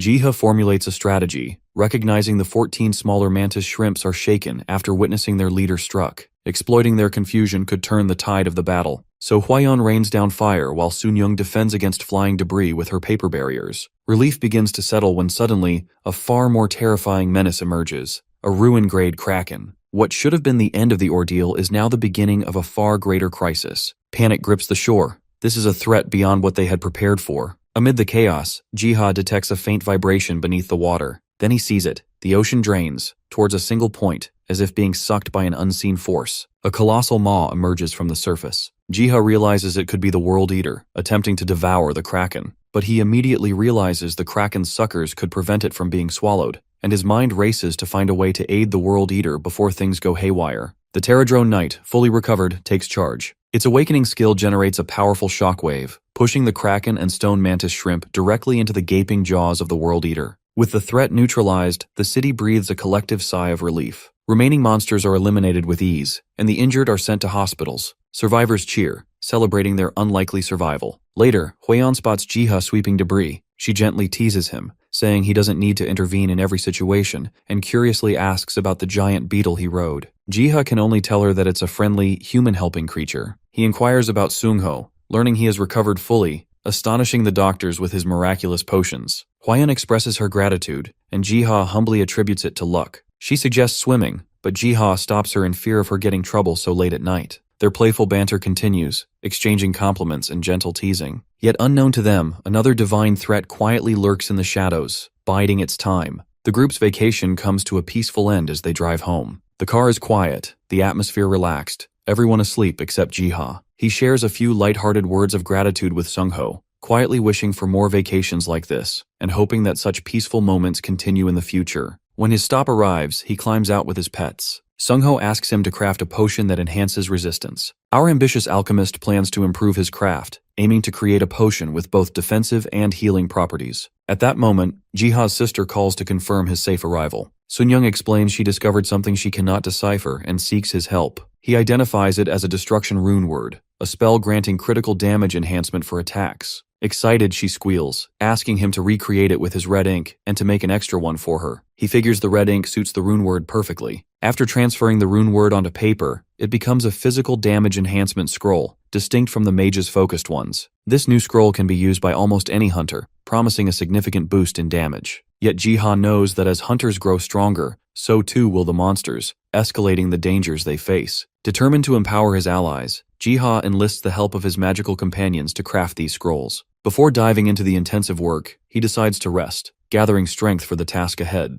A few days later in the dream forest, the air feels unusually fresh. As he surveys the landscape, he spots two familiar figures in the distance, Sunghyuk and Hyejin, along with South Korea's top hunters. He wonders why they're together as they approach Taoti's supposed seal, only to hear Hyejin point out that True lies further east, beneath a valley cave. Jiha thinks back to the stories of Taoti, blamed for the destruction in Sichuan, China. Despite the legend, its true form, size, and abilities remain unknown, heightening the difficulty of the upcoming battle. The team hurries toward the cave entrance, hoping to investigate the seal before Taoti awakens. Jiha notices the bridge leading to the area is broken and quickly sends Knight to repair it. The hunters are astonished to see the bridge restored and briefly wonder if someone else is in the forest, though they quickly push the thought aside and proceed. As they advance, the group remembers that Taoti is one of the four perils in Chinese mythology, a four-legged beast that consumes anything it sets eyes on. Their task is to find its seal, but the absence of visual references makes them unsure where to start. Jiha observes them from above, noticing they walk in a circle oblivious to a mythical aura at the center. The aura forms the shape of a mirror, suggesting it could be linked to Taoti's seal. Seeing that the group hasn't caught on, he decides to reach across the invisible barrier and poke the mirror with his finger. But as soon as he tries, Sunghyuk immediately notices the enormous, otherworldly finger reaching through. Reacting instantly, he channels ether into his sword and intercepts with ether slash. The group scrambles, struggling to comprehend what just occurred. Han insists he saw a giant finger, while others suspect a monster, having seen nothing. Though Jiha nurses his injured finger, shaken. However, at least he succeeded in helping them discover the Taoti's seal mirror. His efforts were successful as they have found Taoti's seal mirror, but the seal is weakening and close to breaking.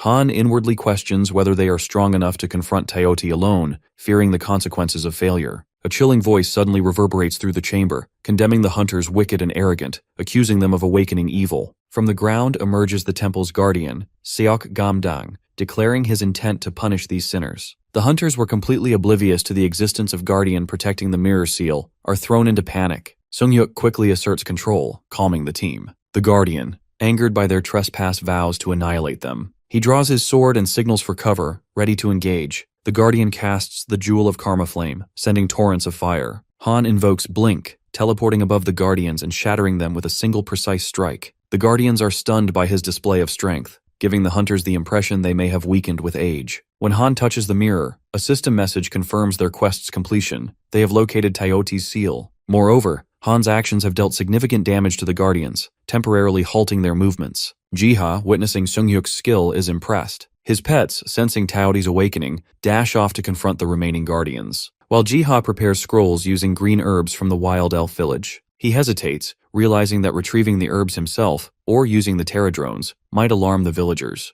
A solution occurs to him. He could employ Selena, guiding her as an apostle to gather the herbs. Jiha finishes preparing several scrolls, a task made possible only through Selena's help. At his request, she had approached the wild elves to obtain green herbs from their village. Since directly demanding herbs would upset the elves, Jiha advised her to trade instead, offering food and salt, luxuries the elves lacked. She admired his cleverness, especially when he provided her with salt for the exchange. Setting out with Edenskal, she managed to deal with the Radiant Knights on the way, while also securing a plentiful stock of herbs. Thanks to her efforts, Jiha no longer needed to worry about supplies for a while. Just then, a commotion in the garden drew his attention. He found the pterodrones huddled together, surrounded by scattered essence stones. The sight reminded him of Korea's miniature dungeons that began appearing in the Dream Forest. Hunters had been clearing them, yet the rewards proved disappointing. Low and mid-tier dungeons yielded little value, their treasure chests offering barely enough profit to cover costs. Interest among hunters steadily declined when they couldn't even afford to upgrade their stats, but Jiha longed to change the system. For a time he saw no solution until the pterodrones appeared. These creatures, using claws and horns as tools, were cutting, hammering, and even melting metal in their mouths to craft sturdy wooden treasure chests. To Jiha's surprise, they were also the ones retrieving dungeon loot and packing it inside, which he just found out that day. He wonders whether this has always been their role, or if their behavior shifted because he is chosen by the World Tree. While praising their diligence, he admits the rewards still lack real value. Yet, an idea begins to take shape in his mind, one that might finally solve the problem. A few days later, a hunting party gathers near a dungeon entrance, teasing Deo-kun, the timid shield-bearer of their team.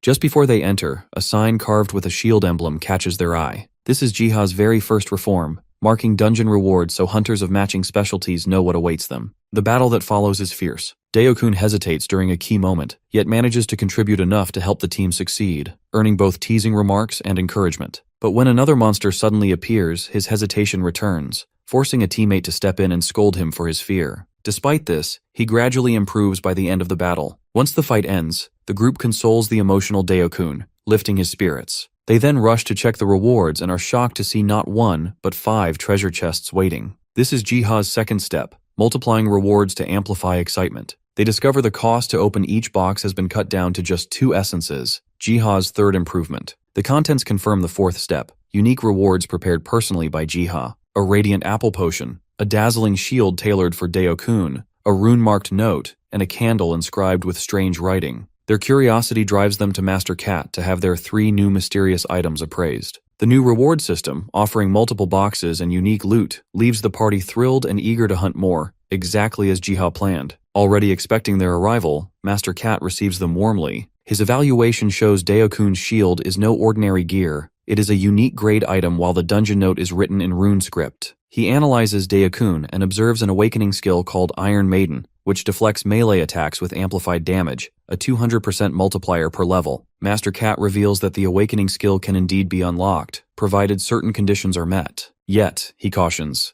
activating it comes at a cost. All ether will be consumed, leaving the user completely drained. The revelation shocks the hunters, and Deo-kun's emotions stir as he contemplates that this could mean he no longer has to clash with monsters directly. His comrades cheer him on, congratulating him. Their curiosity quickly shifts to themselves, asking whether they too can awaken similar powers. He tells them it's possible. By defeating the giant warhog, there's a chance to acquire such skills. Inspired, Deo-kun vows to face the challenge if it means strengthening his new abilities. They then move on to the remaining items. The candle is revealed to let its user acquire abilities through dreams, while Ark's protection, the shield, carries the god Ark's blessing, granting divine defense. Yet, despite the explanations, some members still fail to grasp the true value of these treasures. In gratitude, Deo-kun insists on forcing Jiha to accept a bag of gold. That same night, Deo-kun lights the candle and drifts into an unusually vivid dream. There, he witnesses a mighty knight fending off endless waves of undead. His strength lies not just in his blade, but in his refusal to retreat, to protect his people, which moves Deo-kun. Suddenly the knight's eyes meet his and holy radiance surges into him. He awakens in shock, drenched in sweat only to discover he has gained a new trait, Holy Knight's Devotion Level 1. Deo-kun sits in awe after awakening the skill Holy Knight's Devotion Level 1. Yet, his excitement quickly dims.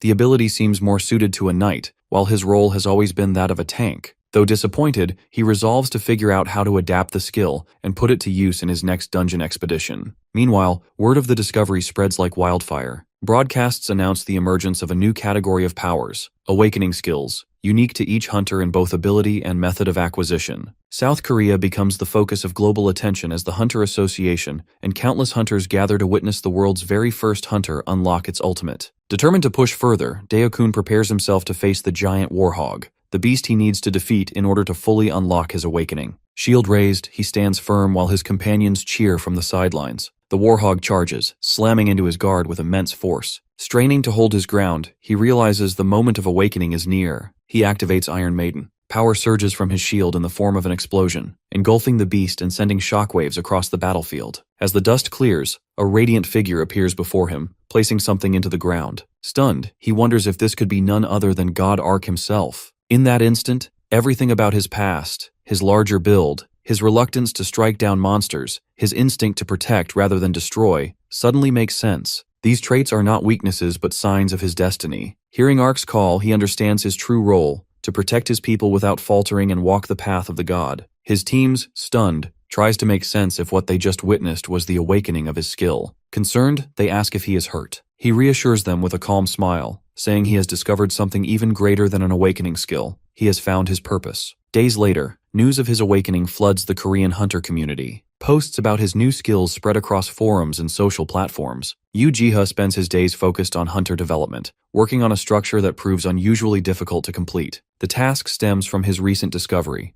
a book penned by God Ark that reveals hidden knowledge of dungeon design. It describes ways to grant hunters buffs, protection, and other enhancements during raids. With its help, Ji-ha experiments with prototypes, and the one he now carries is ready for testing. He heads into a dungeon to set it in place. At that very moment, a group of hunters prepares to enter a dungeon to face the green serpent and the lurking monkfish. The serpent they can handle, but the monkfish is trouble since they attack from below while enemies press on the ground. Hyejin advises the team to rely on its distinctive sound to evade attacks, though only she and Seung-hyuk have the senses sharp enough for it. Suddenly Han spots something strange, a statue of a praying saintess. To their shock, it grants a powerful buff, but Han freezes when he recognizes the face Selena, a figure he knows from Gehenna. He cannot help but wonder if the true source of these miracles will ever be revealed. The statues prove indispensable throughout the raid. They heal poison at critical moments, restore stamina when exhaustion sets in, and provide blessings that keep the team alive through the dungeon's harshest trials. That night, at Seung-hyuk and Hyejin's home, a special candle is lit. As Seung-hyuk drifts into dreams, he is delighted to see Eddie and Selena. There, his attention is seized by a golden knight, radiating with divine energy. Seung-hyuk raises his sword, eager to clash and gain its abilities. But before he can act, the knight's blade descends on him with unstoppable force.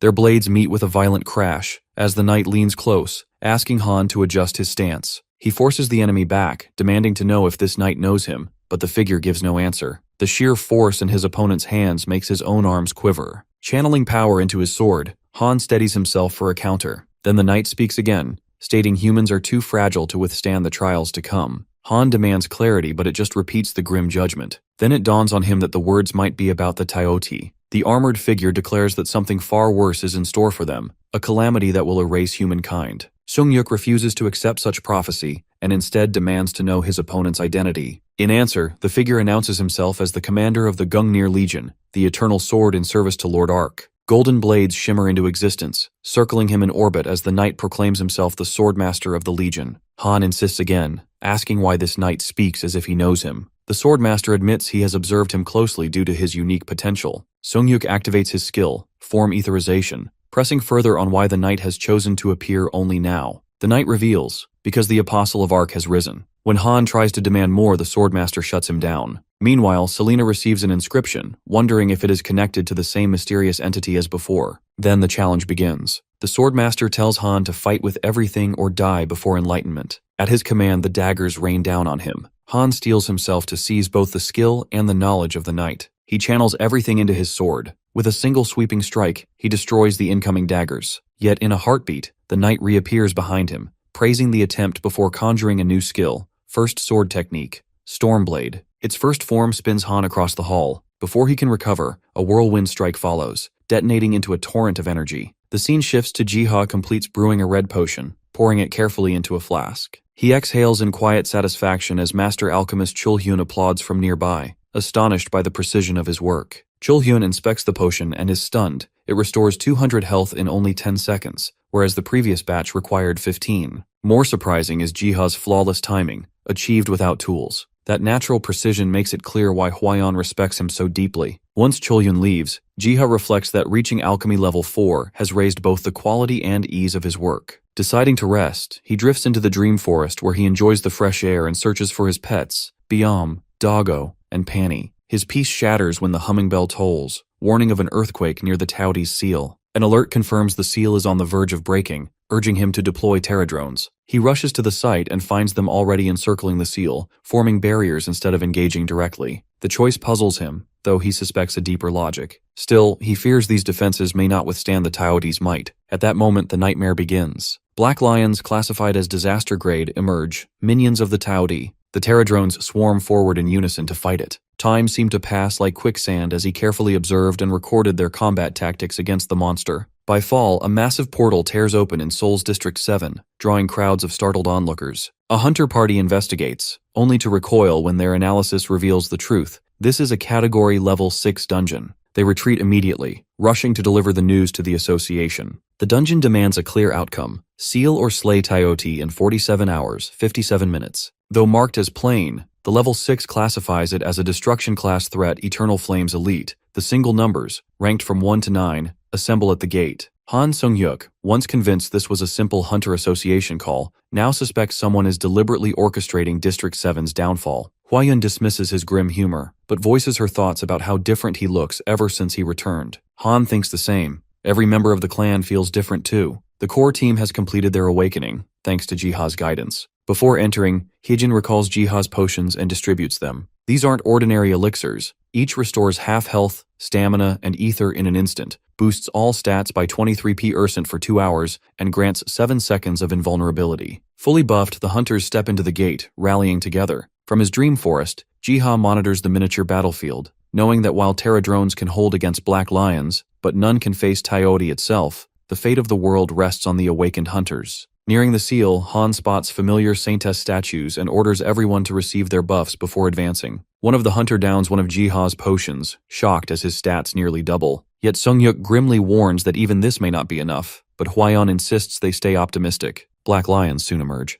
Han takes the first hit, using himself as bait so his team can strike back. Hyejin unleashes a ferocious sword rampage, while Hwayeon follows with Phoenix Shot and Lava Inferno, drowning the field in fire. Their tank holds the line, countering with such force that the beast is stunned and driven back. All this gives enough time for Sung-hyuk to steady himself and unchains his newly learned skill from the Dream Knight, the Storm Blade technique. Its first form, Whirlwind Strike, explodes, carving the black lion down instantly, leaving the team in awe. However, the sense of triumph is short-lived as a blood lion rises stronger, faster, and 1 rank higher than the black lion. Han orders everyone to reapply buffs and drink potions. The beast lunges, its claws aim to tear him apart, but Han counters it with his ether blade. Hyejin cries out in fear, dreading he'll vanish again if he overexerts. Her teammate pulls her back to focus, reminding her that only Sung-hyuk has the power to withstand the monster. She snaps out of her emotions, asking her team to gather intel on the beast. At first, their search comes up empty, but then someone checks Mir Wiki and finds fresh details posted just moments ago. Meanwhile, Sung-hyuk struggles. Maintaining Etherblade after unleashing Stormblade drains his ether dangerously fast. Just as his stance falters, their tank unleashes AoE Taunt, pulling the beast's attention and exposing its stomach mid-charge. The opening is all the team needs. The mage unleashes a poisonous spell striking the Blood Lion's vulnerable spot. The Blood Lion reels back, staggering from the hit. Hyejin rushes forward with Sword Rampage, carving into its flesh with rapid strikes. She calls out for Sung-hyuk to finish it, and he summons Growler in his massive form. With one strike of his claw, the Blood Lion is flattened. Growler towers over the hunters, its single strike against the Blood Lion, leaving them shaken.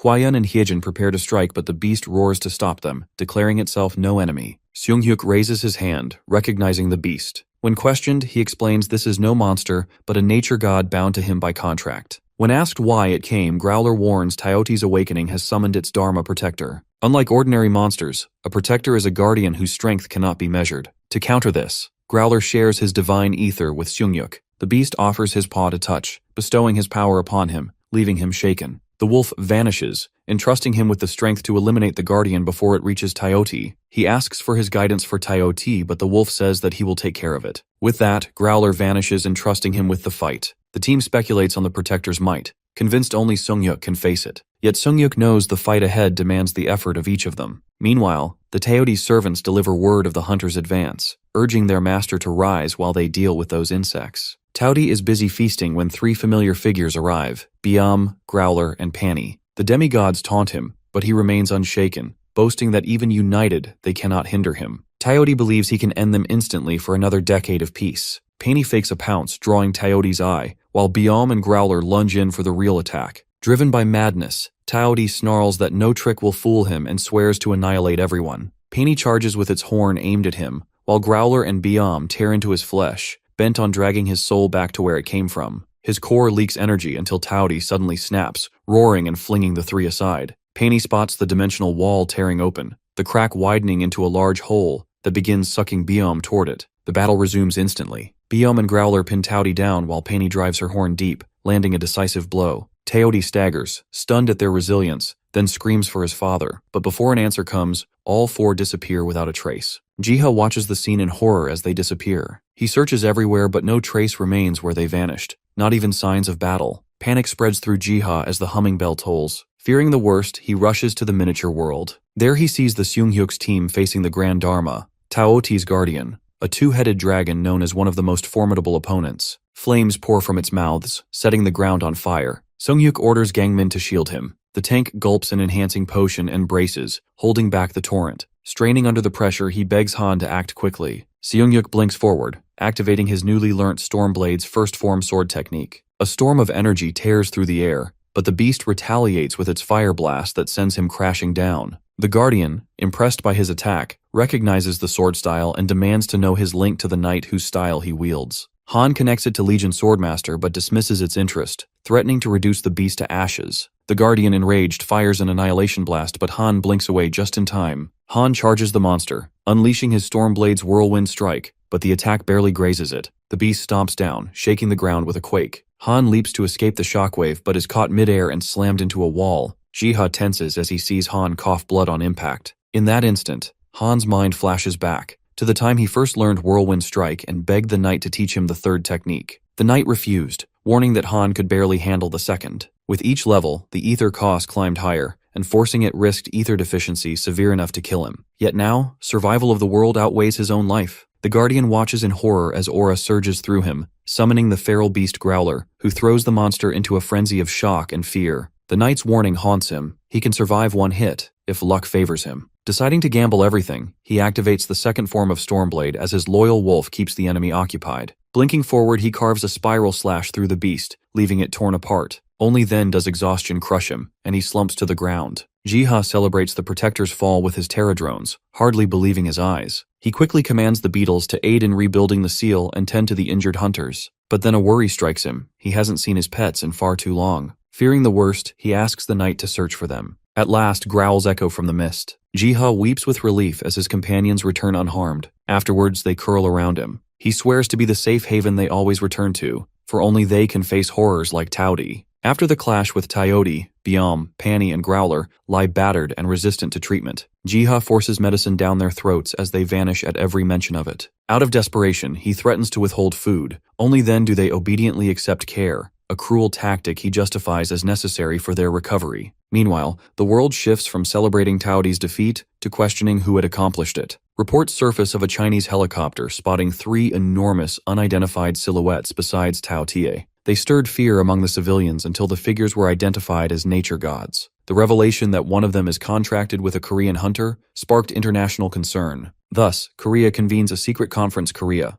Hyunsok explains that Taoti and the nature gods started their battle at Gehenna, and a massive energy surge displaced it into China. The seal lies near Sichuan in China, yet the dungeon opened in Korea, an anomaly many dismiss as coincidence. He shows visuals of the battlefield on the screen. President Kim Jae-sung of Korea asks whether the visible damage is evidence of the combat, and it is confirmed. Dramatic changes, including a mountain range destroyed by a single breath, attest to the scale of the clash. Taoti's power was immense enough that China sent a UAV intended for a nuclear strike, only for it to be shot down along with all other drones, leaving no footage. Officials question whether the monster is truly dead. There should be an ether stone or essence left behind, but whether destruction-grade creatures drop them is unknown. With the threat seemingly over, the president lifts the evacuation order and turns to Ashley, the U.S. Psycher Association liaison. She admits that even the U.S., has no data on Category 6 dungeons and requests that Korea share whatever intelligence they possess. One fact stands out. Every single numbered hunter reports seeing a massive wolf among the silhouettes, later verified as Seunghyuk's contracted nature god.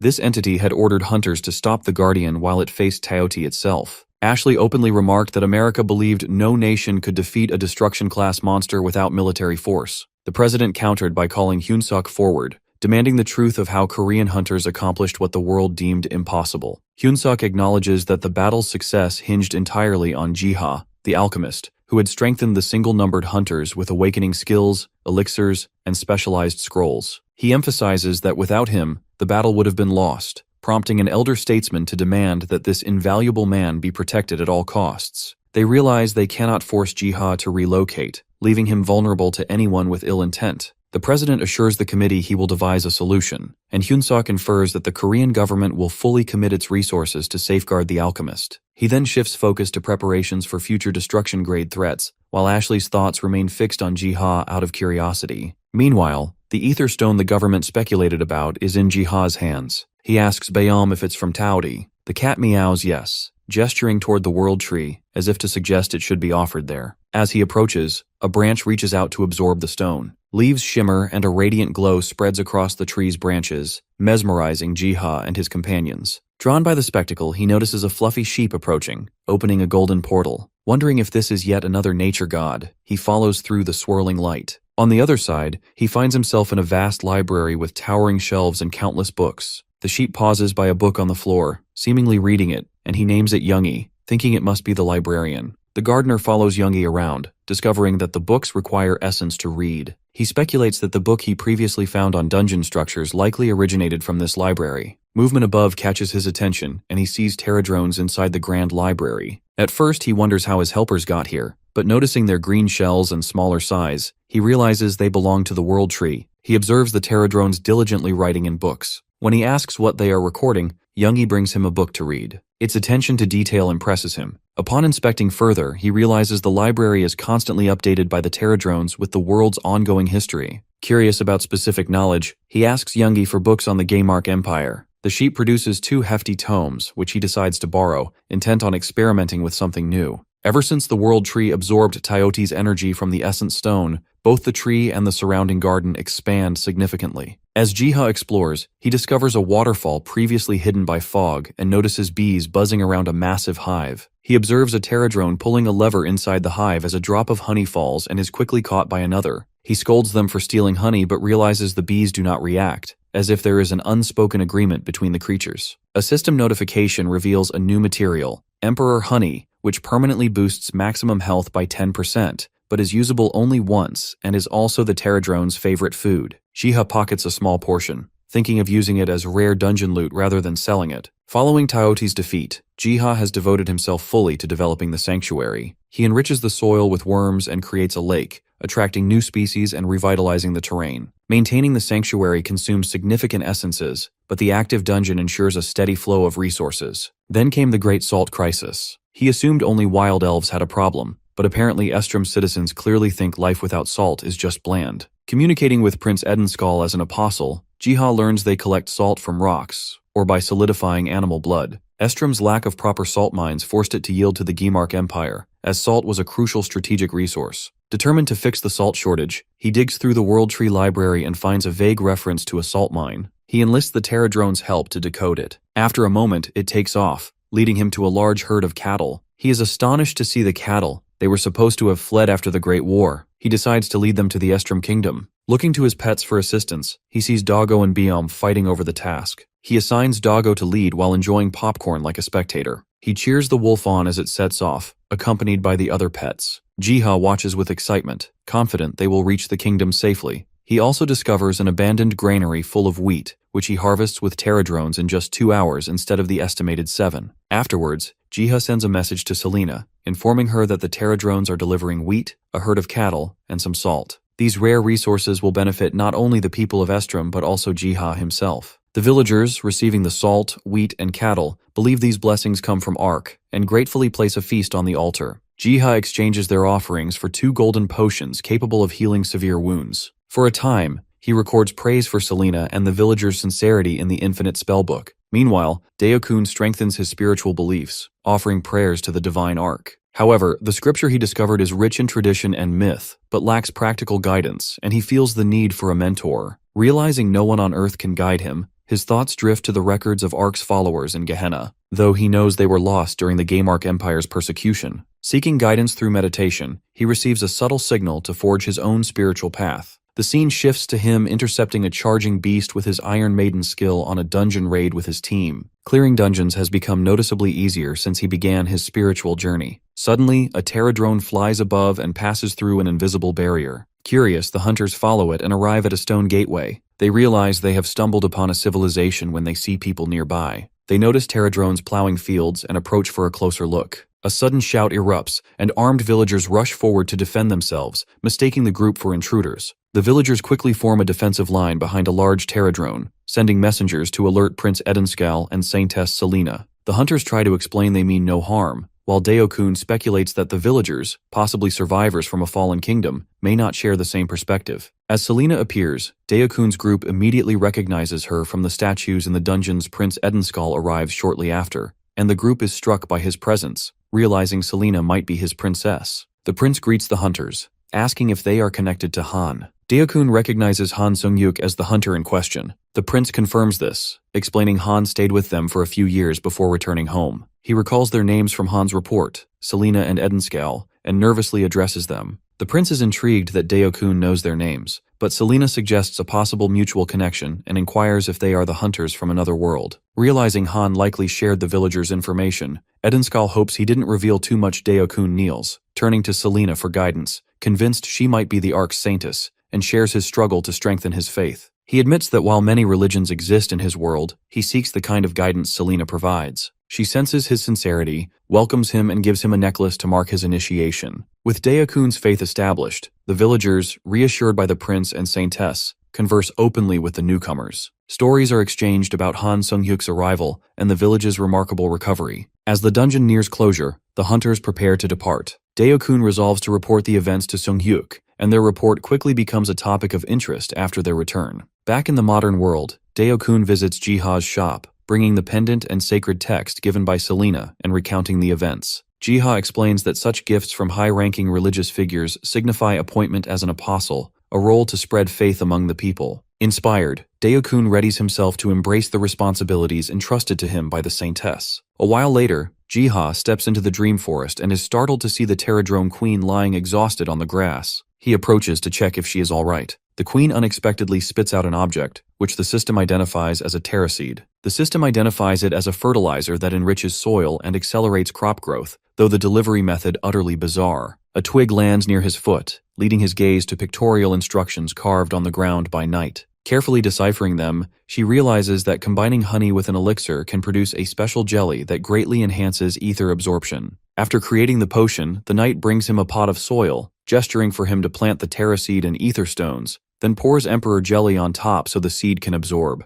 Within moments, a healthy green sprout emerges. Amazed by the rapid growth, Jiha decides to collect more seeds. After some time, when the Eternal Flame Guild clears a dungeon, they find a surprisingly small chest. Initially skeptical due to its size, they notice it costs 10 essence and suspect it contains something valuable. Opening it, they find a small seed that significantly enhances crop growth, unlike anything seen on Earth. Though wary of planting it in case it attracts monsters, Sung-ho assures them the chest only drops items beneficial to hunters. His confidence proves correct. Within days, the government and the Goryeo group begin funding the purchase of the dungeon seeds for their incredible crop-boosting power. Hwayeon watches the broadcast at Jiha's place over a meal and asks for his insight. He explains that stockpiling and using the seeds could revolutionize farming, though inwardly he smirks. He placed in the dungeon for this very reason. Hwayeon mentions her guild's recent trip to Japan where the Japanese Ministry of Defense tried to buy her guild's loyalty with flashy incentives. Jiha, clueless about life outside Korea, asks how things are in Japan. She explains that survival is their top priority since earthquakes, monsters, and volcanoes leave little room for comfort. Curious, he asks about her response to their offer. She leans over to wipe a smear of sauce from his cheek, teasing that she clearly made her choice since she's here with him. Jiha tries to ease the awkwardness by calling his pets over. Byom, Panny, and Doggo rush in like a stampede, chomping away, while he perks up at a strange noise outside.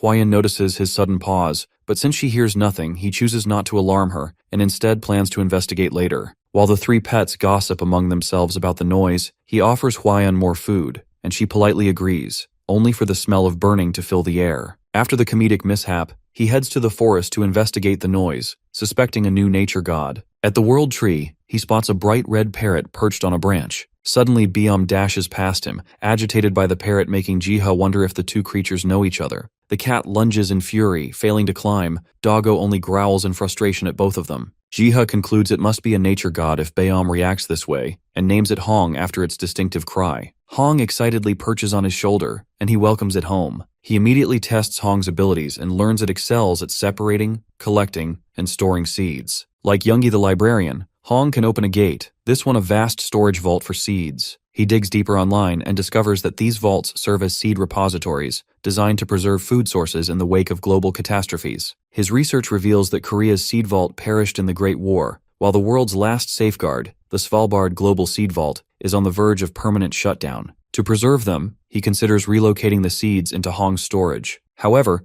the vault's remoteness near the North Pole makes the trip impractical. As he ponders, his pets gather, trying to help. Suddenly, Hong tugs his hair and to his shock speaks in human words, offering to take him there. Though stunned, he follows, only to watch in awe as the bird swells into a massive form and gestures for him to climb on. When Jiha asks about the destination, Hong reveals it intends to fly straight to Svalbard, leaving him astonished at how it even knows of the place. He voices his doubt about the distant journey, but Hong reassures him. Reluctantly, he climbs onto the bird's back, clutching its feathers as if his life depends on it. His nervous cries are quickly lost to the wind as they soar toward the Arctic. His fear slowly melts into awe, and the warmth radiating from Hong soothes him, making him wonder if the bird is a phoenix. As Svalbard comes into view, Jiha drinks a cold resistance potion to brace for the frigid weather conditions. Upon landing, he discovers his Terradrone knight and its companions already waiting, prepared for the work ahead. As they draw closer, Jiha spots movement in the shadows, werewolves slipping out of the dark. He didn't expect monsters here, so he quickly divides his forces.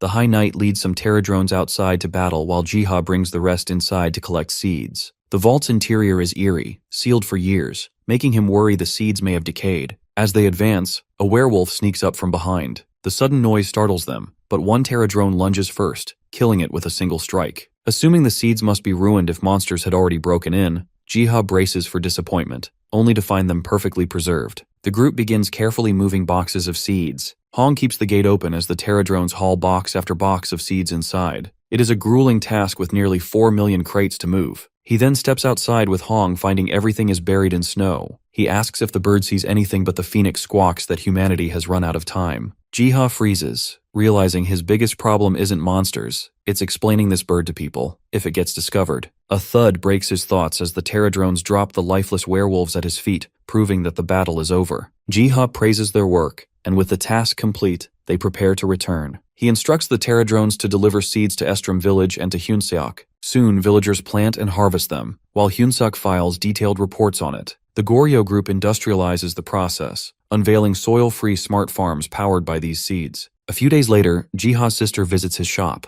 They discuss HunterNet, the outdated trade market for hunters. She criticizes its lack of visibility and conservative name, while Jiha suggests renaming it into an exchange center. Soon-young points out that with a proper system, the market could thrive, but she leaves in a rush, promising to return soon for Byum. Left alone, Jiha turns to a book titled System by Arc, borrowed from Youngie's library, hoping to find a solution for the exchange center. The text explains the hunter system in depth: stars, traits, skills, dungeon structures, and even the HunterNet. The ancient language would have made it impossible to understand. His system design trait now lets him read it with ease. Gathering insight from the book, he devises a plan to upgrade the market into an auction platform through MireWiki, using Essence as currency and Terradrones for delivery. He plans to launch with potions and scrolls, before moving on to rarer artifacts once he collects them. When he discusses it with the Terradrone Knight, it agrees but warns they'll burn out balancing both artifacts and chests. Jiha wonders about a solution, and the Knight gestures toward a worker tirelessly smelting a weapon. Its dedication fills him with awe. Then Knight draw a bottle of honey in the ground, implying they will work even more persistently if they get honey. They strike a deal. The Terradrones keep all the honey in return for collecting artifacts.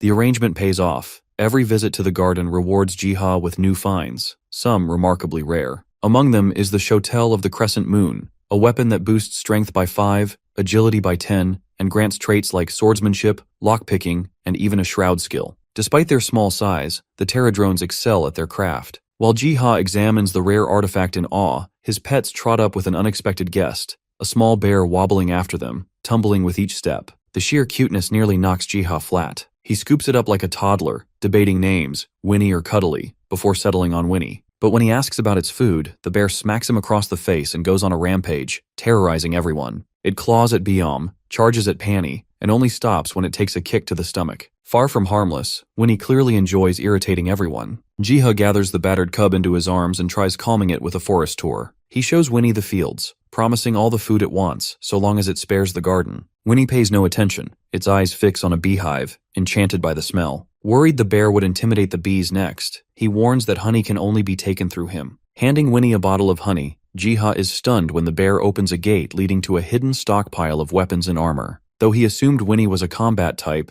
the discovery proves otherwise. The gear is extraordinary, each piece loaded with bonus stats perfect for his auction. Among them, Jiha's eyes catch the Demon Breaker, a heroic rarity sword that boosts strength, agility, and intelligence while offering traits like swordsmanship, sprint, curse resistance, eternal bound, and the skills Etherblade and haste. He asks Winnie if he can take it, noting that only Han Sung-yuk wields an Etherblade at present, meaning this weapon would cause a frenzy on the market. Winnie requests 10 essences in rent, surprisingly modest. He suspects it's because Winnie assumes he won't keep it for himself. Conveniently, 10 essences is exactly what he intended to charge as a broker. The next day, Jiha lists the Etherblade on MireWiki, and chaos erupts. Bids climb higher and higher until one final number silences the rest, 10,000 essences. At home, Seung-yuk and Hyejin scroll through the storm of posts. Hyejin mutters that the price is madness, but he insists it's worth every essence. An Etherblade doesn't even require skill to wield, which is exactly why he had already bought it. He plans to take his new sword to the appraiser, only for Hyejin to casually reveal that Jiha himself is the appraiser. Completely thrilled, they rush to meet him. Some days later, Han tests the sword in a dungeon, slicing a stone golem in half with one effortless strike. Hyunsuk watches in disbelief, realizing this must be the Demon Breaker. Seung-yuk tells him that the sword has far exceeded his expectations. Its haste skill allows him to move smoothly.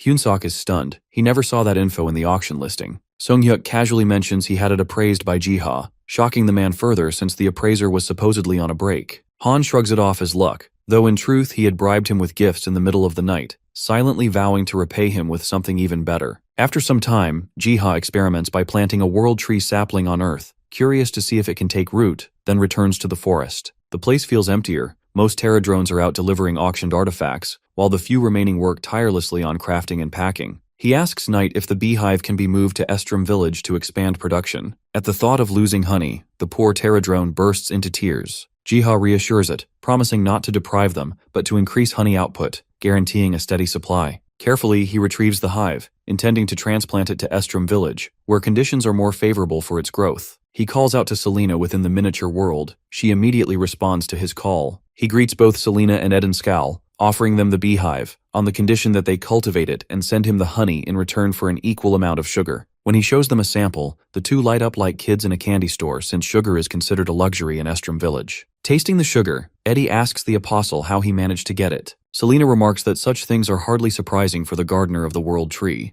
Jiha had thought honey held greater value, yet Edenskal pointed out that sugar was far rarer in Estrom, as it comes only from a limited supply of sugar beets. The deal was accepted without hesitation. At the U.S. Government Complex Management Office, Hyun-suk and Seung-hyuk arrive for a high-level conference. On the way in, Hyun-suk remarks that other nations envy the privileges Korean hunters enjoy. Still, he says, to gain something better, they must be ready to give something up. That, after all, is why they've come to this meeting, to negotiate. Seung-hyuk admits his guild pushed him to attend, though he personally doesn't care for politics and is happy just being a hunter. Hyun-suk urges him to think beyond hunting and reminds him that Jiha and the Neko appraiser, two names that are, in truth, the same person, will surely be brought up in the meeting. Han is curious to see what kind of proposal Jiha will receive, but Hyun-suk points out that Jiha doesn't care much for wealth, making him a tough person to sway. They enter the room and find Ashley leading the session. Seung-hyuk lightly tests her loyalties, but she firmly replies that, despite representing the US, she won't take sides. Her only goal is fairness. Seung-hyuk seems satisfied, while Hyun-suk cringes at the awkward exchange. Seung-hyuk brushes it off, saying he only wanted to make sure Korean hunters wouldn't face bias. Ashley opens the meeting by setting ground rules, urging everyone to be respectful and concise, though Hyunsuk doubts they'll listen. He's proven right when a man slams his desk, demanding confirmation about Korea's events and whether Jiha and the appraiser are real. Chaos follows as others talk over him, some questioning if the dungeons are altered, others accusing Korean hunters of gaining unfair advantages. Hyunsuk finally confirms that everything is true, silencing the room. He states that Korea has no reason to lie, the truth is already out. When officials demand to know why Korea kept quiet, he fires back, pointing out that every country hides things, like the US, concealing the mini-ether reactor. Someone tries to argue that ether industry products and hunter-related information aren't the same, but Hyunsuk firmly disagrees, saying both are tools for national advancement. He brings up the giant dungeon China hid until Korean hunters cleared it, emphasizing that information holds value only when kept scarce. Sungyuk finally snaps, addressing the room with sharp frustration. He gets straight to the point, aware that others want a quota system and access for foreign hunters to Korean dungeon raids. He firmly reminds them that they aren't there to be interrogated, and makes it clear they expect something in return. They got what they came for, the prototype ether reactor and 10 developers. After the meeting, Hyunsuk praises Sungyuk's negotiation skills. Sungyuk believes that sidelining Korean hunters is no different from sidelining Korea itself, something he won't tolerate. Besides, foreign hunter invitations were already a monthly demand. Hyunsuk, however, feels guilty Jiha gained nothing from the settlement. Sungyuk muses he would have refused anyway. Hyunsuk brainstorms ways to thank him, and Sungyuk proposes a treat box for Baeum, but the suggestion gets immediately rejected. He suggests setting up a container by Jiha's shop with alchemy equipment, charging a fee for every 2 hunters who use it. Part of the income goes to a hunter academy or orphanage, the rest to Jiha. Han, impressed by the idea, remarks that rich always find ways to profit. After a few peaceful days in Estrom village, Margreta, the vice captain of the Black Lion Knighthood from the Gaymark Empire, arrives at the gates. She pauses, taking in the transformed village, astonished that it has overcome food shortages far worse than those of Gaymark. Prince Edenskal and Selena greet her at the entrance and immediately ask the reason for her visit. Margreta explains she's come to inquire about Baron Grom and Parojak, as all contact with them has been lost. She's taken aback to hear they've already left the village with other troops. Surveying the surroundings, Margreta asks if they were the ones who left the cattle behind. Edenskal explains the cattle arrived after their departure. Farming only began once the previous troops left, due to differences and their failure to meet expectations. Still skeptical, Margreta doubts they would leave voluntarily, but Edenskal conceals the truth of their exile. Seeking a distraction, he whistles, and the Terradrone Knight descends from above. Margreta is left stunned by the towering creature. Edenskal casually asks for her opinion on Arc-sent soldiers capable of defeating ogres alone, and points to the smaller beetles tending the fields. She scoffs, reminding him that he once claimed no belief in any religion, and questions if he had lied. He apologizes for the misunderstanding, explaining that the village has recently made a contract with Arc and hopes she won't act rashly. She takes it as a threat, accusing him of planning a feud, but Edenskal calmly asks if they intend to give him a reason. He proposes a clean split, both empires leaving each other alone. When asked if they no longer require Gaymark's support, Edenskal declares they are under Ark's protection, making cooperation with non-believers difficult. Margreta then turns to Selena, assuming even the princess stands against Gaymark. Selena calmly replies that they're not against anyone, so long as they accept Ark. Margreta refuses to believe in unseen powers. Selena points that the beetles are a sign, but the vice-captain dismisses them as merely well-trained monsters, not proof of Ark. Selena responds that while it's not proof, it's still a sign of Ark's presence. Seeking to assert her ego, Margreta declares she will accept Ark only if rain falls immediately. A Terradrone nudges Jiha, pointing toward the miniature world. Hearing Selena's challenge, Jiha scans the area and spots a sprinkler quickly showering water on them. She can't believe her eyes as a heavy downpour nearly drowns her and her knights. Moments later, she wakes up in Selena's chamber, struggling to recall what happened. Selena gently explains that she passed out after the rain, and now, as promised, she must join them, since Ark truly answered. Still doubtful, she questions if the rain was truly Ark's doing. Sensing her struggle, Selena takes her to the sanctuary and kneels in prayer, asking Ark to reveal himself. Margreta's eyes widen as a giant hand descends from the ceiling. Selena urges her to come closer, sensing Ark's will. The following day, Margreta reports to Bolander at the Gaymark garrison, explaining Estrom's transformation and the disappearance of Grom and Parojak. Although the tale seems unbelievable, the captain accepts it, trusting her implicitly. Bolander doubts Ark's existence when Margreta says she saw no other soldiers. She begins to recount what happened, but he cuts her off, reminding her that the garrison's survival matters more than any unseen deity. He orders her to keep quiet to prevent panic. Yet behind closed doors, Margreta silently prays for the divine's forgiveness, her faith now unshakable. Back in the modern world in the US, Management Bureau, the president of the Hunter Association approves a Korean proposed agreement that includes Jiha. He instructs his staff to notify Psyker Hunter Association and to investigate the peculiarities of Korean hunters, especially Yu Jiha. The next day, the president of the U.S. Hunter Association receives confirmation about all activities of Korean hunters, the auction house, the awakening system, and the Nico appraisal. Each revelation only strengthens his desire to acquire Yu Jiha for his own purposes. The secretary, sensing his intentions, warns that targeting Yu Jiha could provoke the Korea Hunter Association. The president, however, weighs the risks against the potential gains, reasoning that the benefits Yu Jiha would receive by coming to the United States outweigh the danger of him siding against South Korea. He explains that while systems like the auction house and awakening system are impressive, they pale in comparison to the value of unique items such as scrolls, elixirs, and potions, resources that only rare individuals like Yu Jiha can provide. He emphasizes that acquiring his allegiance is a top priority. Chaos returns to Korea as the World Eater senses new monsters lurking in the shadows across a land. To protect the living creatures it deems sacred, it filters out the undead. Determined to save as many lives as possible, it opens its massive jaws and swallows the land whole, relocating it to safety. Jiha sits in the forest with his pets reading a book when a mysterious humming fills the air, catching his attention. Biam nudges him, signaling for him to follow. He sets off with his pets towards the coastline bathed in the warm hues of sunset and spots the World Eater with its mouth wide open. Curious about the creature's actions, he receives a notification explaining that the World Eater is an ocean guardian overseeing all terrestrial life. At this moment, it is relocating an island to protect its inhabitants from a corrupted environment. Realizing the scale of the task, he finally understands why the great creature is called World Eater. It has the power and responsibility to shift whole environments when needed. Ashamed for having done nothing but fish and swim, he asks the guardian if it's all right. It spouts water in response, and Jiha interprets it as consent. Jiha feels momentarily weighed down by the responsibility of caring for an entire ecosystem left behind by the World Eater. As the great creature departs, he waves and promises to nurture the land well. The story shifts to Gmark Village, where Margreta is under scrutiny for her religious beliefs. Hours earlier, Bartok, commander of the Gmark Knights, had visited her during training. He had instructed her to visit his office later, resting a firm hand on her shoulder. A dark, devilish grin had spread across his face as he hinted at a discussion about the Ark. Now in Bartok's office, he confronts Margreta about her involvement with Ark. She tries to deflect, but he points to a pendant with Ark's emblem and warns her not to lie, asserting that he has observed her actions all along. She freezes, horror and disgust flooding her as she realizes Bartok has been watching her without respite. He asserts that no one else knows of her connection to Ark, pretending his silence is a kindness. She immediately realizes he intends to exploit her secrets and force her into obedience. Dismissing her, he makes it clear she will obey whenever summoned,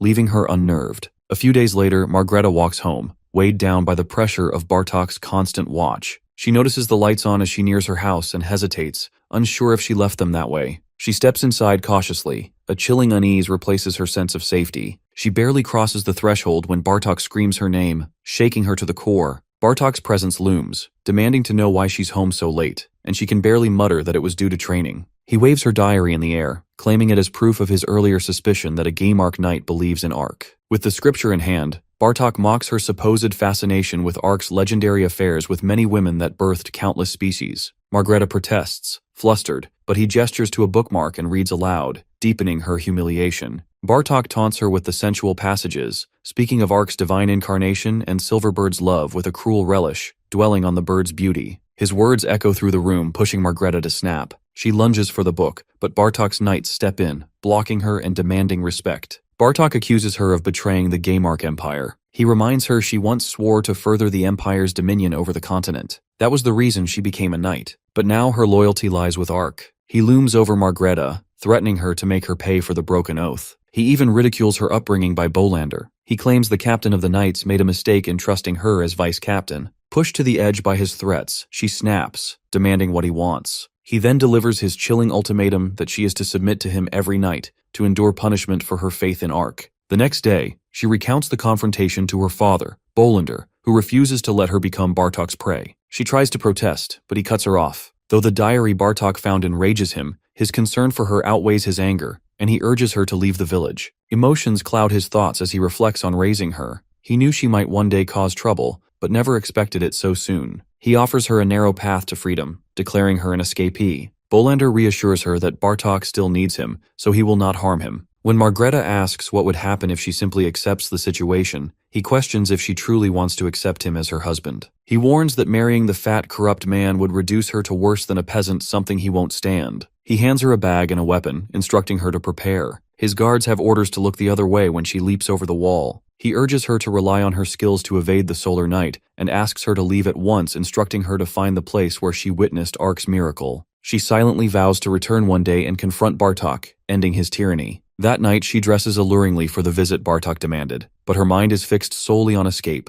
As she steps outside, 2 of his knights wait, their gaze filthy and intrusive. Using a restroom excuse, she puts her escape into motion, while the guards trade crude bets on her submission to Bartok. 20 minutes pass without her return. Both knights grow uneasy, and one heads to check, but it's too late. Margreta has already broken through the wall. The alarm bells are rung immediately. One knight spots her fleeing south on horseback and alerting others. Bartok commands every knight to chase her, promising a reward to whoever captures her and forces her to kneel before him. He charges after her himself. Margreta races across the field, glancing back at the army of knights closing in. She weighs her options: flee into the monster-ridden forest, or risk the open plains where her horse cannot outrun them. She scans desperately for another escape. Just as Bartok's hand nearly grazes her, a blinding bolt of lightning crashes down, splitting the earth between her and the pursuing army. The shockwave hurls the knights back, giving her the precious head start she needs. Unbeknownst to Bartok and his knights, the lightning strike had been Jiha's doing, delivered by Pani. Earlier in the garden, the beetles from the World Tree Library had arrived in a frenzy, scribbling notes in their tiny journals. They handed Jiha notes detailing Margreta's blackmail, escape, and the knight's pursuit. Horrified, Jiha began searching for her, first near Estrom and Gaymark, but she was nowhere in sight. Then he spotted her racing across a field with the Solar Knights at her back. Without hesitation, he turned to Pani for help in rescuing her. Bartok, stunned and fearful, can only stammer, seeing the majestic being glowing in golden light. As he tries to make sense of what this creature is, his men shout that the lightning's destruction has made it impossible to chase her. Margreta, recognizing the miraculous intervention, approaches the horse, offering her immense gratitude. She climbs onto its back, clutching its mane, and they surge forward in a blaze of light, crumbling Bartok efforts into pieces. Riding atop the radiant steed, Margreta is awestruck by the speed and how the world looks so small as Estrom village comes into view. As they descend to the ground in Estrom village, she wonders if all this is a blessing of Ark. Margreta is immediately recognized by the townspeople who alert the prince. She collapses on the ground and Edenskull rushes towards her. Experiencing the miracles of Ark, Margreta Rustle finally swears allegiance, and thus comes under protection of Jiha. He turns to Pony, who returns after safely rescuing her. With this unexpected crisis resolved, Jiha decides to shift his focus to his next task. He arrives at the Hunter Academy, curious about the system it employs. The Hunter Academy is a government program designed to train young hunters, cultivating their talents from low to high rank. Jiha watches 2 students sparring from outside, and as he surveys the facility, he thinks the place is far too small to prepare them for real-world situations. He thinks though theoretical and fundamental education seems fine, still students' experience is limited to controlled environments. He reflects, the place lacks real combat training, wondering if it is because students don't face real monsters. He thinks without exposure to actual threats, the Academy's graduates may struggle when confronted with real danger. Determined to find a solution, he decides to consult the system book for ways to bridge the gap. Gyunbek, who had personally invited him to visit the Academy and also volunteers here in his free time, arrives to greet him and asks for his impressions. Jiha praises the facilities and thanks him for the invitation, prompting Gyunbek to offer a guided tour of the Academy. After Jiha left for the Hunter Academy, all his animal companions gather in the garden and discuss how overwhelmed their master has been with work lately. When he is not around, their activities are simple. They eat grass, play in the lake, and afterwards curl up for a nap. While the nature gods sleep, the Pterodrones get to work. They clean the lake, tend to the trees, gather resources, and take care of the forest. Though some of them descend into their underground kingdom, where they craft weapons and artifacts for the hunters. They also maintain the dungeons, placing wooden signals for different categories of dungeons and pack dungeon chests. After the productive day, the Pterodrones gather to enjoy a well-earned treat, honey from a distant place, brought back by Jiha. With the Pterodrones content, Jiha turns his attention to the system book to find a way to train the Hunter Academy students for real combat. As he scans the pages, he finds unexpected topics like how to plant seeds or train lions. Then he spots something truly intriguing: methods to form a miniature world. Jiha feels surprised to discover he can create a miniature world. Reading further, he learns these concepts seem entirely different from the world he knows. He marvels that if the world he sees is just a fragment of a dungeon, then what he is reading is like creating a world and breathing life into it where only souls can enter. He contemplates preparing a body for the souls to enter the miniature world, allowing them to return after gaining new experiences. He thinks about using this for creating a controlled environment for academy students to train in real combat scenarios. Unsure if it will work, he decides to try. He shapes small clay figures, meticulously adjusting each feature. Curiously, he and his pets peer down at the 3 dolls, one crafted to be a monster. His pets stare in silent judgment, disappointed by his horrendous lack of skill. The book explains that if a soul enters a body and Jiha grants it essence, a miniature world will form. He decides to test it on the pterodrones, bribing them with honey to enter the clay dolls. At the thought of leaving their bodies, they panic, shaking like leaves, but he reassures them that it is harmless. Following his instructions, they hop through the portal. Once inside, their souls slip into the clay bodies, and they stare at their new ridiculous limbs. They feel even more unsettled by the fact they have become clay dolls. Outside, the remaining pterodrones collapse in grief, convinced their friends are gone for good. The pterodrones come to life inside the clay dolls. Jiha tests whether skills and traits can be gained in the miniature world, setting a condition that whoever defeats the monsters while in doll form will receive double the honey. However, he notices that even if his helpers cannot use their original skills as dolls, it's still good for practice. He thinks the academy students could still benefit from this, but opening this miniature world in the academy would be costly. Once their trial finishes, the beetles return back to their bodies and gather around Jiha, who praises everyone and checks for injuries. Then he learns that the miniature world will restore the damages automatically after the completion of quest. Afterwards, he acquires the skill of world creation, and one of the pterodrones gains a new skill, Resolute Strike. Inspecting the pterodrone, he notices that one of its claws has transformed into a sharp, sword-like shape. He feels satisfied that new hunters can now train for dungeons realistically, and ranked hunters can practice against monsters without risking their lives. A notification then informs him that he has grasped part of the World Tree's purpose. His class changes from worker to sympathizer of the World Tree, and his World Tree blessings, plant amiability and sanctuary development, level up as well. The next day, he studies his improved stats and newly gained traits, observation and possession, and discovers he can inhabit any object, from trees and plants to rocks and animals. Possession even makes him invulnerable, allowing him to explore the miniature world directly. One day, he hopes to try it as a bird. His world creation trait proves equally powerful, allowing him to shape entire environments and craft both the world and the objects within it. The only drawback is the high essence cost. After thinking it over, he realizes he could set up a few miniature worlds and charge a fee for access. For the Hunter Academy, however, he decides to keep it free, though he wishes he could offer it for free to everyone else as well. Motivated by this vision, Jiha begins sketching out his ideas, determined to bring them to life. The scene shifts to the Hunter Academy, where a new instructor, Jin Suhei, is welcomed to give a lecture on what it means to be a hunter. She introduces herself as both a manager and an enchantress-class hunter serving the sword witch, Seo Hyejin. Her title alone stuns the students, most of whom have never seen an enchantress in person. Just as she prepares to take questions, a staff member bursts in with urgent news. A gate has opened inside the academy. Panic spreads through the room. Jin Suhei steps forward, instructing the teachers to keep the students under control while she investigates the gate. At the site, Gyunbak arrives to examine the anomaly. The instant his hand makes contact, his body collapses, appearing lifeless. Within moments, he awakens elsewhere, inside the dungeon, his form transformed into a larger, muscular build with a weapon he does not recognize. Clarity comes when a system notification greets him to the tutorial dungeon, explaining that gear is automatically assigned according to class and abilities. He is restricted to basic skills, yet the system assures that any injuries here will not carry over to his real body. Stage 1 begins with the objective of defeating the creepers lurking in the forest. The system's reassurance that his real body remains unharmed steadies his resolve, and a hovering screen reveals the monster's locations. He steps into the forest, suspicion rising. The timing of this dungeon's appearance feels deliberate,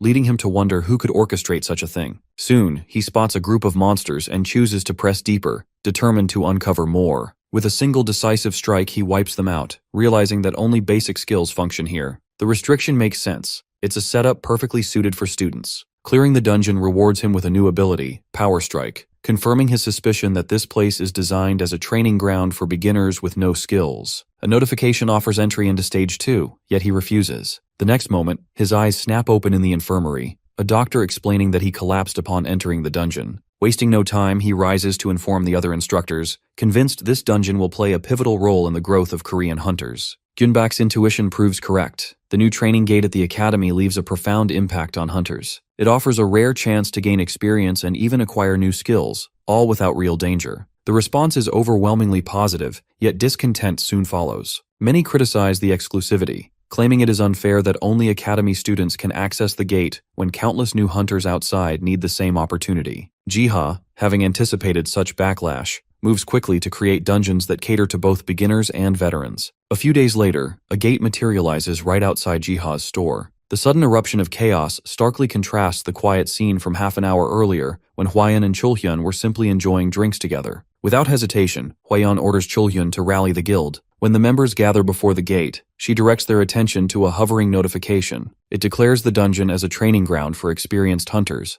with equipment and stats calibrated to their abilities. She then instructs them to place mattresses near the entrance to soften their landing, as they will leave their bodies once they step inside. Inside the dungeon, the guild awakens in a vast, unfamiliar landscape, their bodies and equipment altered to match the system's rules. Each weapon feels carefully tailored, amplifying their strengths. Hwayeon marvels at the staff in her hands, its fire damage enhanced, its ether effect tripled. The difference strikes her immediately. While Gyunbaek had only received basic beginner gear in the first dungeon, this one equips them with weapons of remarkable quality. Soon, system windows appear before each member, prompting confirmation of their points, class, and stats. Just as they prepare to proceed, another prompt demands a fee in essences. The required amount varies from person to person, with Hwayeon facing the highest cost as guildmaster. For a moment, discouragement weighs on her, yet a teammate reassures her that higher costs might signal greater rewards. Taking this to heart, she agrees, and the trial begins. A sudden cry of a black lion reverberates through the landscape. The team freezes, shocked that such a disaster-class monster could appear in a training dungeon. Fear presses down on Hwayeon, her instincts urging retreat, but she steadies herself. Their lives are not at risk here, only their pride and growth. With renewed determination, she channels flames into her staff, commanding her guild to stay calm, fight together, and finish the quest. The victory leaves a lasting mark. At a press conference, Hwayeon recounts her experience,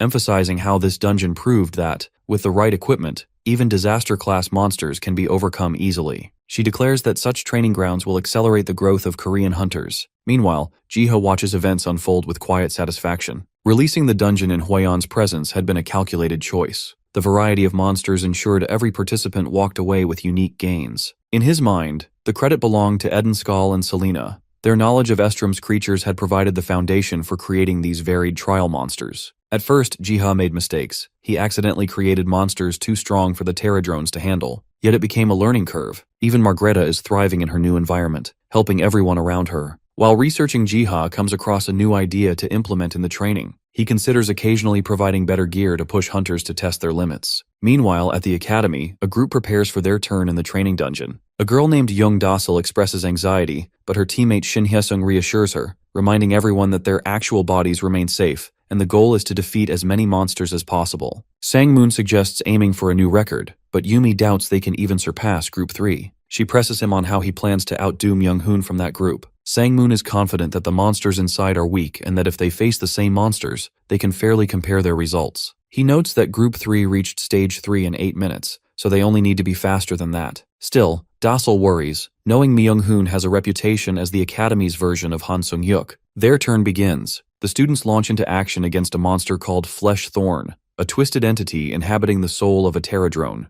As they rush forward, the thorns on its back shoot out at blinding speed. Their shield blocks the attack just in time. Hyesung counters with a 3-talon strike, sending 3 blades slashing at the monster. Hyesung and Sang-moon keep the monster engaged while Yumi calls for Dasul to ready her bow. The arrow detonates on impact, tearing through its flesh, but the monster counters, wounding Sang-moon. He forces himself to stay strong, telling himself that each wound is a lesson. Once Fleshthorn falls, the team takes a short moment to recover and check on Sang-moon. Hyesung urges them to focus, warning that the third stage awaits. The gates open to reveal a massive troll swirling with dark energy. The two boys rush forward, but the troll's huge fists slam into them, sending both flying. Yumi reacts quickly, summoning a barrage of fireballs that slam into the troll. When the smoke clears, the beast stands almost unscathed. Realizing her fire isn't enough, she prepares to switch to another spell. At that moment, a voice echoes in her head, asking if she really intends to use that skill here. Jiha blurts out his thoughts by accident, and the slip forces him to quickly find another way to guide the students. This leads him to write a tip into his spellbook. He advises her to use damage over time magic, also known as dot magic, to prevent the troll from regenerating its health. The advice sparks Yumi's memory. Her lessons had stressed that trolls were difficult opponents not for their raw power, but for their ability to heal. Remembering this, she calls on Hyesung to hold the monster in place so she can cast a firewall. The moment her spell ignites, the troll is engulfed in flames.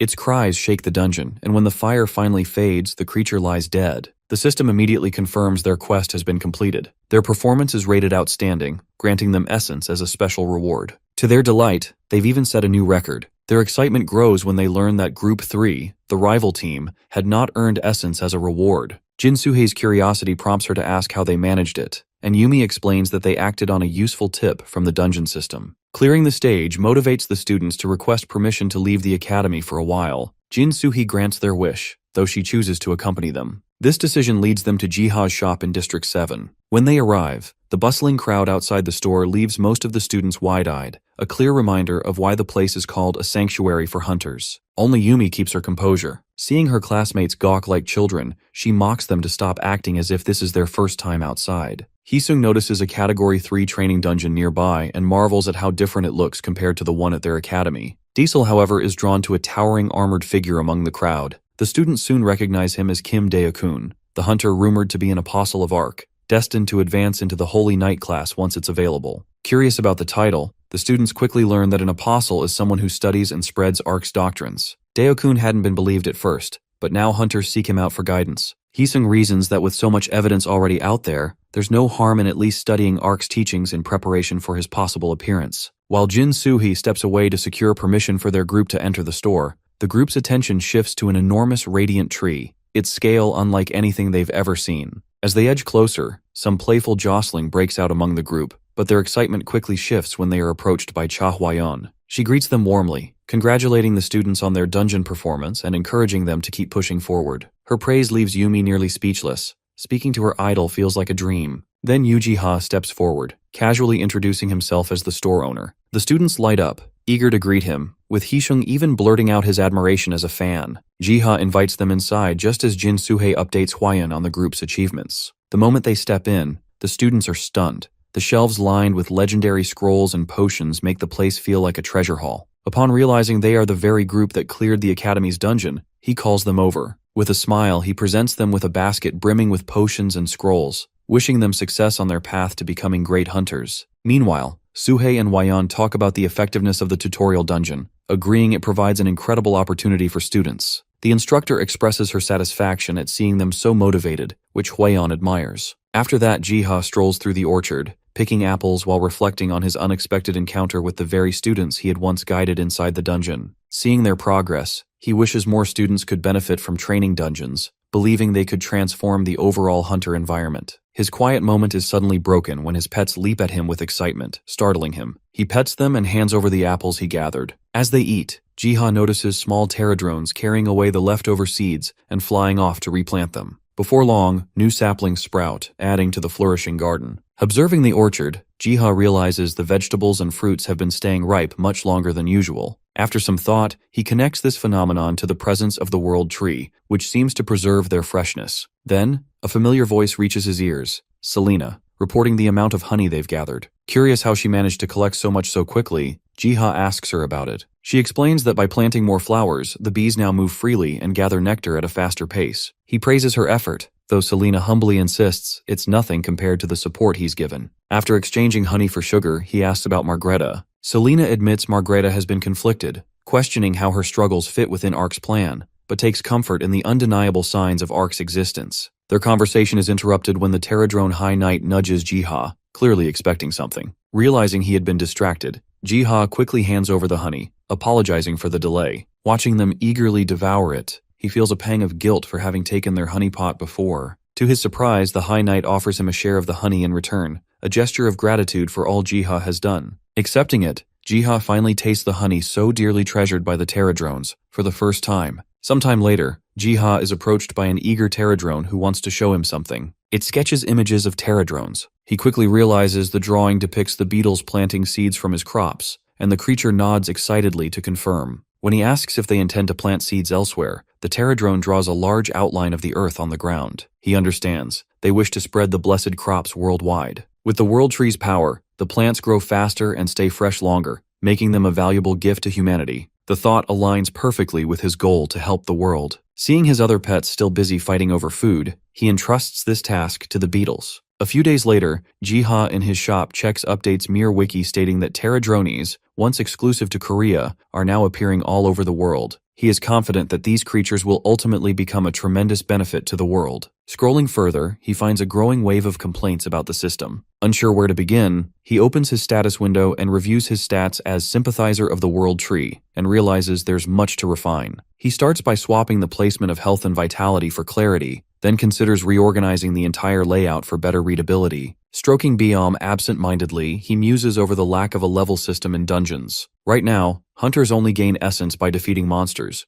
but Jiha thinks a level system could motivate them further. Matching monsters to hunter levels would provide clear goals and a sense of achievement. Yet the absence of a bonus stats system creates a problem. Without rewards, leveling feels empty. When Jiha checks the system manual, he learns any positive bonuses must be balanced by negative effects to avoid imbalance. The thought makes him sweat. He imagines hunters cursing his name over nerfs. Still, he decides to implement the level system first and refine the bonuses later. He sets the standard, Han Sung-hyuk, the strongest hunter, at level 50, while new hunters start at level 1. In time, he plans to add features like weapons that can only be equipped above level 30, even if restrictions draw some complaints. Ultimately, Jiha believes that this new structure will push hunters to grow stronger, collect better artifacts, and prepare for the unknown. To gather feedback, he posts a survey on MireWiki, inviting hunters and citizens alike to share their thoughts. Responses flood in, including one from Han Sung-hyuk himself, asking when health and vitality will finally be updated. Kim Hyun-sok analyzes the new level system and concludes it's simply another way of tracking points. He comes across a teaser for a new second class, showcasing powerful designs and abilities. He wonders how these changes will reshape their world. Before he can dwell further, an urgent call reaches him. Something unusual is happening to the enormous tree in District 7. The caller reports that roads and houses nearby are being overtaken by spreading grass and trees. By the following day, entire streets are completely engulfed. They're excited about the status window improvements and the promise of the second class update, but also hope dungeon adjustments are on the way. Some classes clear dungeons too easily, while others, like archers, lose money on arrows and potions, sometimes needing 2 runs just to break even. Both agree that Jiha's shop is the only reason they can continue hunting. After purchasing potions, they thank him gratefully before heading out. Their words linger with Jiha. He reflects that there are many problems which he cannot see for himself since he doesn't personally enter dungeons. This realization convinces him that the upcoming second-class update must also address such overlooked issues. Just then, Hong returns from a flight, perching lightly on his hand. He hears his sister's voice calling from outside. She hurries over, thrusting a handful of grass at him, demanding he look closely. She says that the newly sprouted grass is unlike anything from Earth. When he asks if it could be from Gehenna, she explains that after comparing notes with botanists, she discovered something unique. She flips a blade of grass to reveal its underside, which shimmers with a golden hue, something neither of them has ever seen before. She also shows freshly planted seeds sprouting nearby, their source unknown. Jiha gazes at the towering world tree, convinced this is only the beginning. Whatever comes, the world will be left in awe. Choosing hope, he believes this tree will bring happiness to all. Settling beneath its branches, he opens his status window and reviews his abilities. There, he spots a skill he has never used before, possession. Realizing it allows him to instill consciousness into any being or object in Gehenna, he suddenly becomes aware of the true dangers he has so far avoided by treating Gehenna like a miniature world. Fearful of losing himself, he nevertheless decides to test it. At that moment, a prayer from Estrom village breaks his focus. It is Margretta's prayer that Jiha hears, one offered for her stepfather, Bolander, who still remains in Gemark. She reveals that he was the one who saved her, guiding her through much of her life, and joining the knighthood was possible just because of his support. As she prays, Margretta reflects on the danger he now faces. When she escaped, but he must have realized Ark posed no direct threat to him. Even so, she fears for Bolander's safety. His knighthood role shields him for now, but Bartok's malice could eventually target him. Bartok's power is unchecked because of his family's status as high nobles, the reason why her father, the captain, has likely tolerated his behavior. If Bartok discovers the captain aided her escape, the consequences would be catastrophic. Margretta expresses her strong desire to rescue her stepfather and, if possible, his men. Jiha, recognizing her seriousness, agrees to investigate the situation in Gemark and update her about him. She is amazed by his capabilities, though he says it might take some time, but she reassures him. He shifts his focus on Gemark, where construction and fortification are being done. Bartok berates a weary worker for taking a nap before finishing the wall. The man explains the exhaustion of the workforce, but he coldly dismisses their reasons and commands them to only take rest once the wall is finished. Observing from a distance, Jiha quickly realizes that Bartok is a jerk who is pushing the laborers far beyond their limits. The man's bloated body contrasts cruelly with the food shortages plaguing the region. It is clear that the workers are the ones truly in need of nourishment. Sensing Jiha's anger, Beom nuzzles against him, offering comfort. Jiha strokes him gratefully. The small gesture calms his frustration. He then considers how to approach Bolander discreetly without drawing Bartok's suspicion. His eyes fall on a small hamster scurrying nearby. Without a thought, he activates possession. Now in the hamster's body, Jiha sneaks into Bolander's office. He finds the man buried in documents, muttering criticisms of Bartok's reckless tactics. He seizes the chance.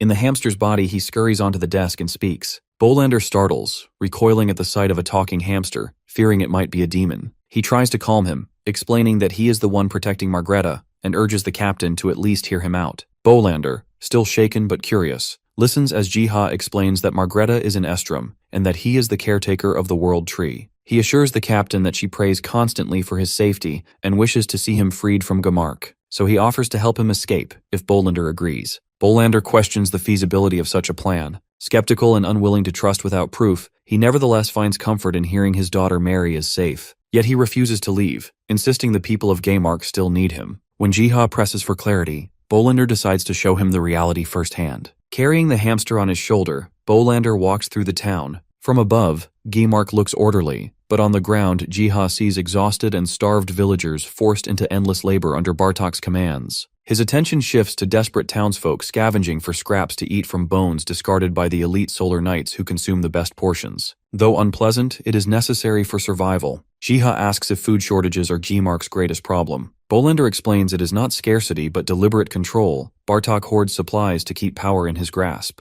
Jiha blames Bartok directly, but Bolander corrects him. Bartok is more than selfish. He acts like a monarch, who feeds his inner circle with luxuries while condemning everyone else to misery. The stark contrast between rich and poor strikes our guy harder than expected. He realizes Gamark is on the brink collapse, with death and suffering looming if nothing changes. Determined to act, he asks whether Bartok can be separated from his hold on the people. Bolander explains that survival is so precarious to people here that even a single potato a day is enough to keep them loyal out of necessity. So, they need something more than rumors to turn the people against Bartok. Then Jiha comes up with the idea to show people something that would demonstrate the strength of a god. Bolander asks what kind of strength might be possible. He says he will reveal it to him once they are back at the quarters, all while he thinks Pani could help in the success of his plan. Bolander has an urgent meeting, so he leaves Jiha in the body of the hamster to his own devices for a while. So he decides to look around Gamark, wondering if bringing Pani could truly inspire change in people's minds, or would it frighten them if they're not ready. He realizes he needs to learn more about what would work for the people. He thinks if the miracle that saved Margreta spreads further,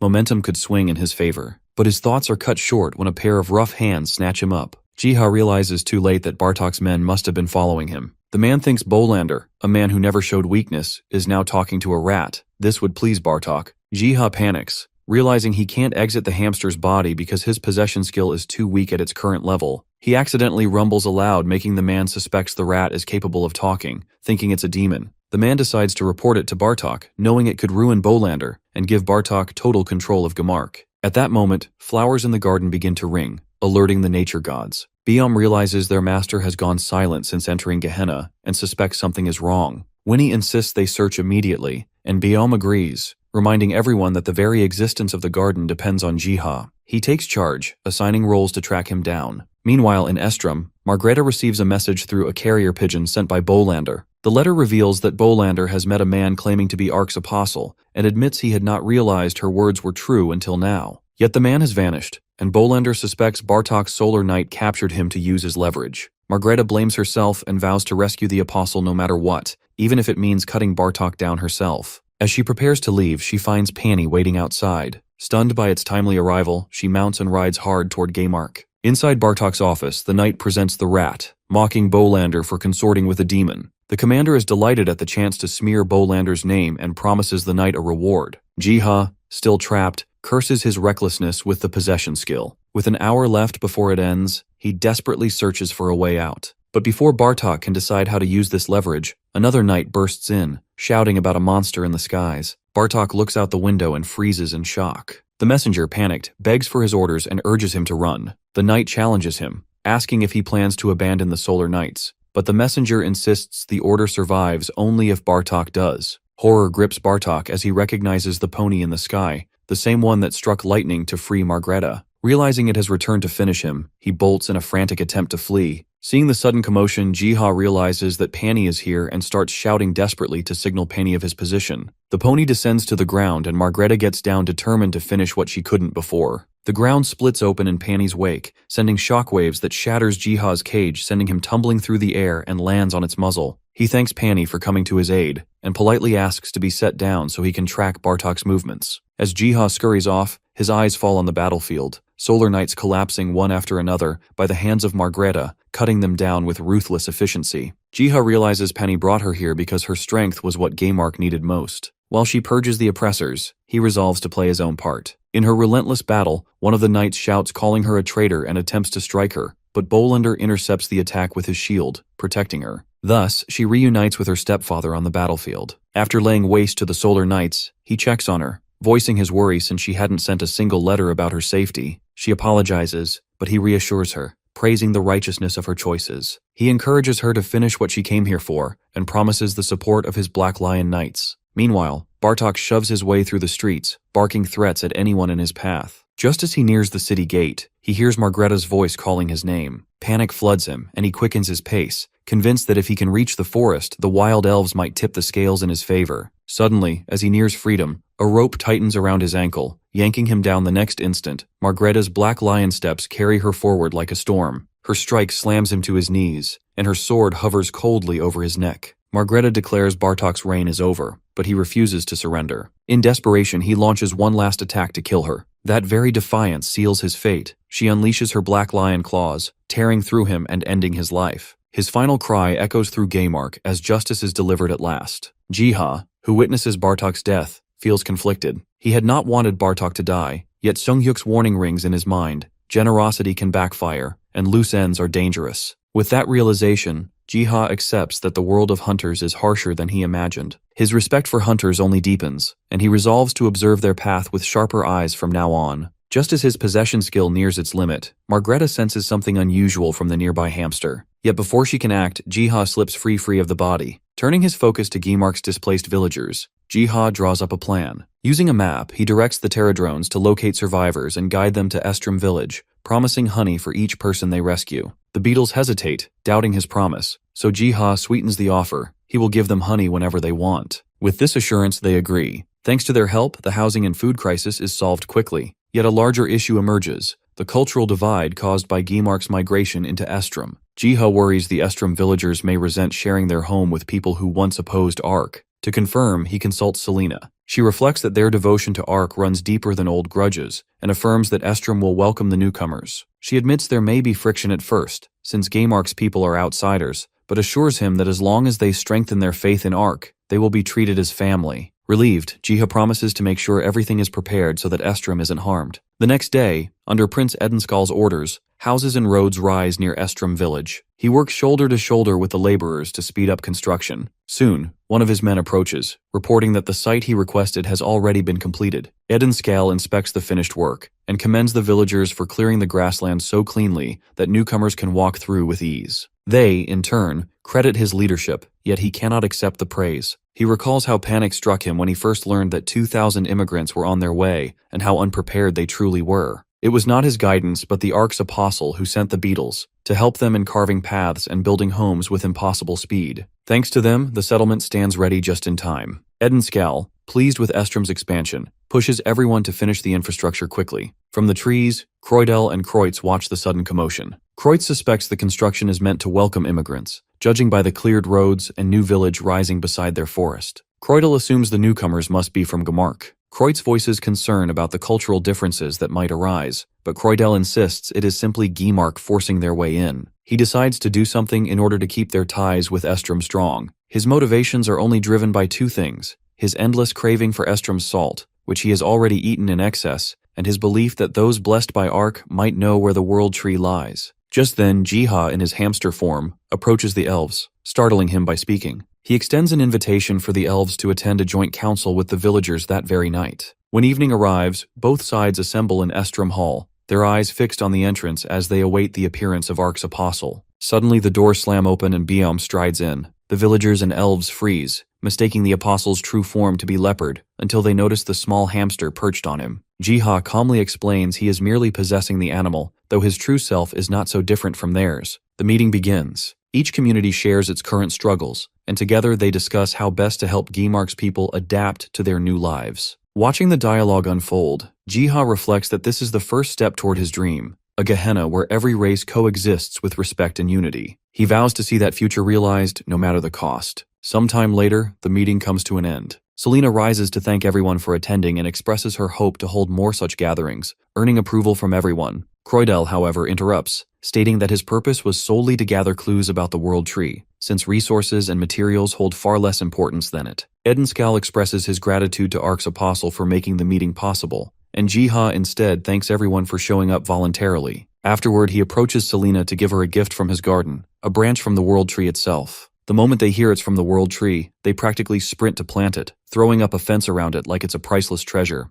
The elves hover nearby, eyes wide, whispering if it's really from the legendary tree. Within hours, the branch shoots up into a massive tree, leaving everyone staring in stunned disbelief. They are all astonished, as the world tree had burned during the Great War. Kreutz and Croydel bow before the hamster in respect, thanking him for allowing them to witness the world tree once again. Jiha asks them to protect the tree, and they promise to do their best. The nature gods peer into the miniature world and spot a world tree finally sprouting in Gehenna. Winnie mutters nervously, questioning if it's ready to be summoned. Growler nods, explaining that world trees across different worlds resonate with each other, so they'll need to start cleansing to trigger the summon once Biom returns. Hong asks if they really have to do it. Growler sighs, pointing out that the Pterodrones already have enough on their plates. Winnie pipes up, noting there are over 1,000 Pterodrones. Surely some of them aren't busy. Growler's patience snaps, and he yells for them to just do it without questions. 2 hours later, Growler, Biom, and Winnie arrive in District 8, only to find the place crawling with monsters. The trio bares their claws, ready to attack, while Biom lets out a screech so loud it practically gives the monsters a panic attack before the fight even begins. Reporter Choi Ji-hoon covers a battle in District 8. 2 monster groups clash, but one, resembling animals,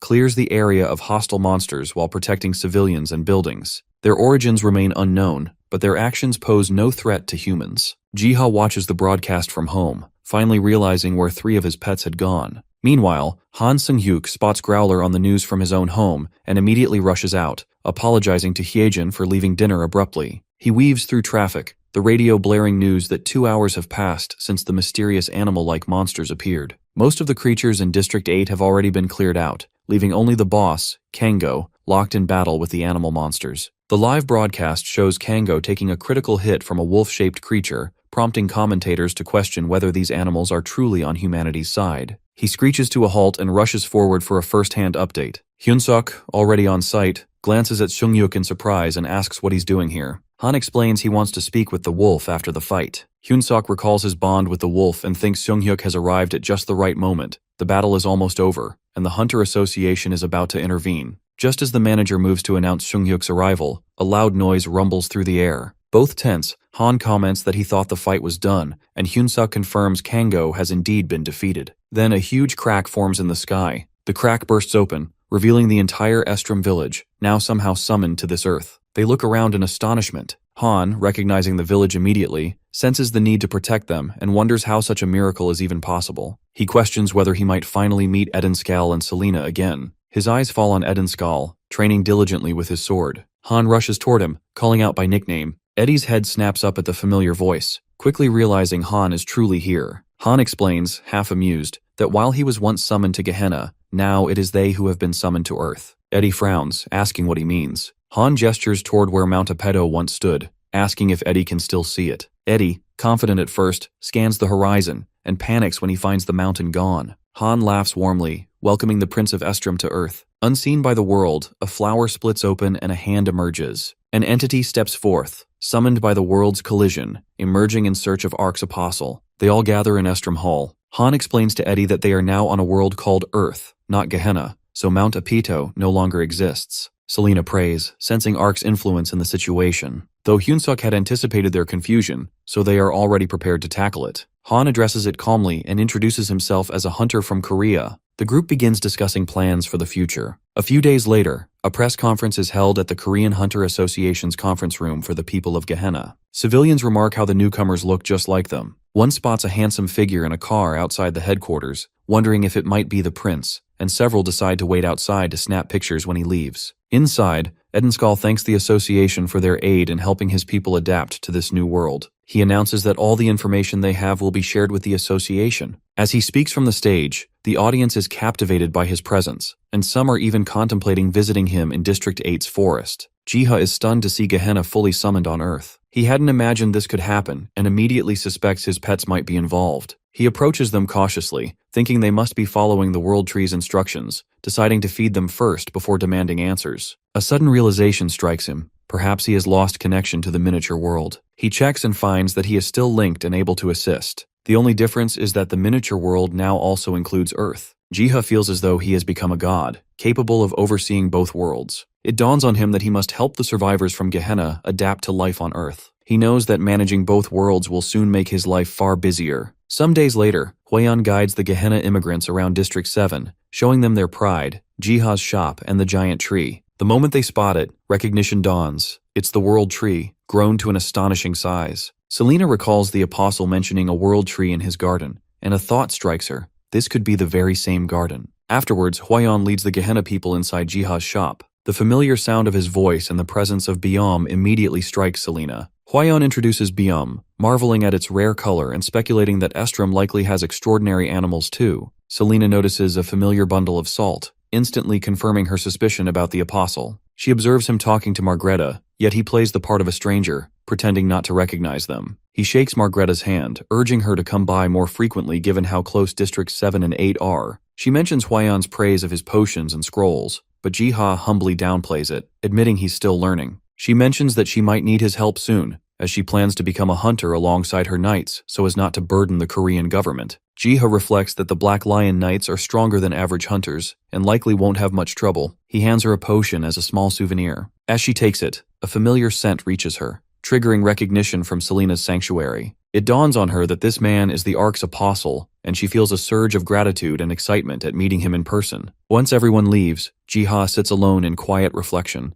struck by how odd it is to see them outside the miniature world. His eyes catch a note on the desk. Opening it, he discovers it's from Selena requesting him to visit Estrom. She has something important to tell him. Though Jiha met Selena for the first time today, her request leaves him feeling uneasy. As he reaches the door, the thought of entering in human form makes him pause. The moment he hesitates, Selena and Margreta swing it open, welcoming him inside. They invite Jiha inside for a cup of tea, and he expresses his surprise at receiving her note. Curious, he asks Selena what she wanted to tell him. She begins her questioning cautiously, asking if he believes in Ark, though she isn't sure what Earth calls it. Back in their world, it is Ark. Selena explains that he had once created and watched over Gehenna, but then vanished. Recently, an Ark's apostle appeared, claiming to be from another world and began taking care of Gehenna. This apostle mentioned having a world tree in his world. Seeing the enormous tree in District 7, Selena suspected it might be the world tree of this world. She admits that she initially considered the world tree near his store a coincidence, but the bag of salt in his possession and Byum confirmed her theory. She then asks Jiha directly if he is the Ark's apostle. Seeing the certainty in her eyes, Jiha realizes there is no point in denying it. He admits to being Ark's apostle and recounts how he became the apostle, as well as the role he has played so far. He shares everything he can think of, including how he has been helping Gehenna. Relieved to finally have someone to talk to about the ordeal,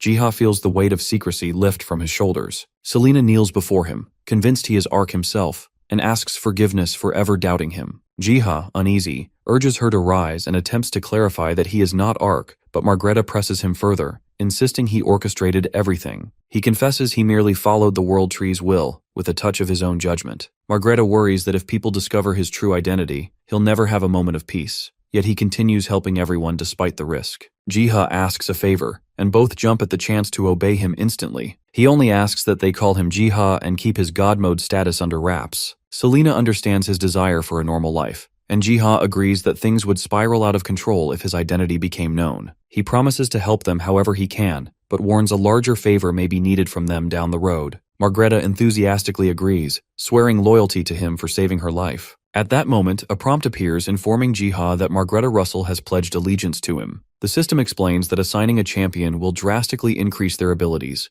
though the decision is irreversible, and asks for his confirmation. Jiha explains everything to Selena, who reveals that having a champion of Arc is something that hasn't occurred since the Dragon Era. Back then, a noble knight was chosen by Arc to help restore balance to the world. These champions serve directly under Arc, acting as his agents in maintaining order. Jiha asks Margreta if she's truly sure about becoming his champion, stressing that the choice is permanent. The girl is burning with enthusiasm, declares that she was reborn thanks to him, and promises to serve him with her life. He hesitates at her intensity, then rejects the idea, unwilling to let her gamble everything on him. While Selena tries to show understanding for his decision, Margreta's disappointment is palpable. Jiha patiently explains that he doesn't want to claim someone's life and ambitions by making them his champion prematurely. He insists they must build trust before making such a significant decision. Margreta finally relaxes, understanding that human relationships are more important than system rules. She asks Jiha to call her Mary from now on, a name only the captain ever uses. Selena then hands Jiha a study guide from the Dragon's Era. He accepts it gratefully, having not even known such a book existed. She explains that the book will help him understand dragons, how they disappeared without a trace, and includes information about champions. They spend a while reminiscing over memories of their past experiences with him. In the following days, he studies the book Selena provided, which contain guides on dragons and beings called neutrals. He learns just how powerful dragons once were, which explains Margreta's enthusiasm to become a champion, but it still isn't enough to sway his decision. The book describes the Dragon's Era, a time when humans and monsters coexisted. Dragons were assigned the role of neutrality by Arc to prevent wars between races. Some dragons, however, diverged from their purpose. Astragan, intoxicated by human praise, declared itself a god. The nature gods, with the help of their champions, managed to stop Astragan and placed his bones in the sanctuary. Though rest of the dragons were torn apart in the aftermath, Jiha hardly believes the story, yet he realizes how gripping it would be as a fairy tale. Though it all seems unreal to Jiha, he finds the story compelling. Inspiration strikes. He could turn this legend into a themed dungeon. While training dungeons suffice for low-ranked hunters, mid- and high-ranked hunters deserve a dungeon with depth and narrative. This story lets him skip the cliched hero saves princess plot. He envisions a dungeon with a fearsome dragon as the boss, guarded by loyal side monsters, and feels a rush of excitement at the concept. He begins designing the dungeon, setting a level limit of 35 and allowing only 10 hunters at a time. Once the dungeon framework is ready, he calls his pets to help prepare the dolls for hunters and dragons. Hong grumbles about working, but Winnie scolds him, insisting they start collecting materials immediately to complete the dungeon in time. Winnie opens a gate. Hong panics about their intelligence, so Winnie reroutes to the Grand Library and kidnap Youngie. The trio drags themselves across the sun-baked desert, exhausted. Winnie doubts they're going the right way after 2 hours of nothing. Hong blames Winnie, who in turn blames Youngie, and they start quarreling. Suddenly, a rabbit darts in front of them and collapses. Moments later, it springs to its feet, waving its arms frantically. They interpret its gestures as a plea for help. Winnie wonders what help a rabbit could need in such a barren desert. Before they can react, the rabbit grabs Winnie's arm and drags him forward. They stop in front of a giant drake, and a family of tiny bunnies cowers nearby, frozen in fear. Avoiding the battle isn't an option. Winnie transforms into a massive bear, charges, and single-handedly takes down the drake. The rabbit leader stares in shock, raising protective paws to shield the others, convinced Winnie is another monster. Then it notices the rabbit that ran for help riding atop the bear and connects the dots. The monster is here to help them. Jiha looks around for something to do for the day and notices the fog has finally lifted off another area. Biam and Doggo rush up to him, and he considers exploring this newly unlocked area with them. Before he can move, a gate in his garden bursts open, and a tsunami of rabbits charges in, hopping in every direction. Jiha freezes, staring at the absurd crowd. Somewhere in the chaos, he spots his 3 other pets, who look way too proud of themselves, and he realizes they are here to stay. Jiha frets over where all the rabbits will stay. One bold rabbit hops forward and he pets it, realizing this tiny fluffball must be the leader. He starts explaining that there isn't enough room in the garden, even imagining calling the pterodrones for help.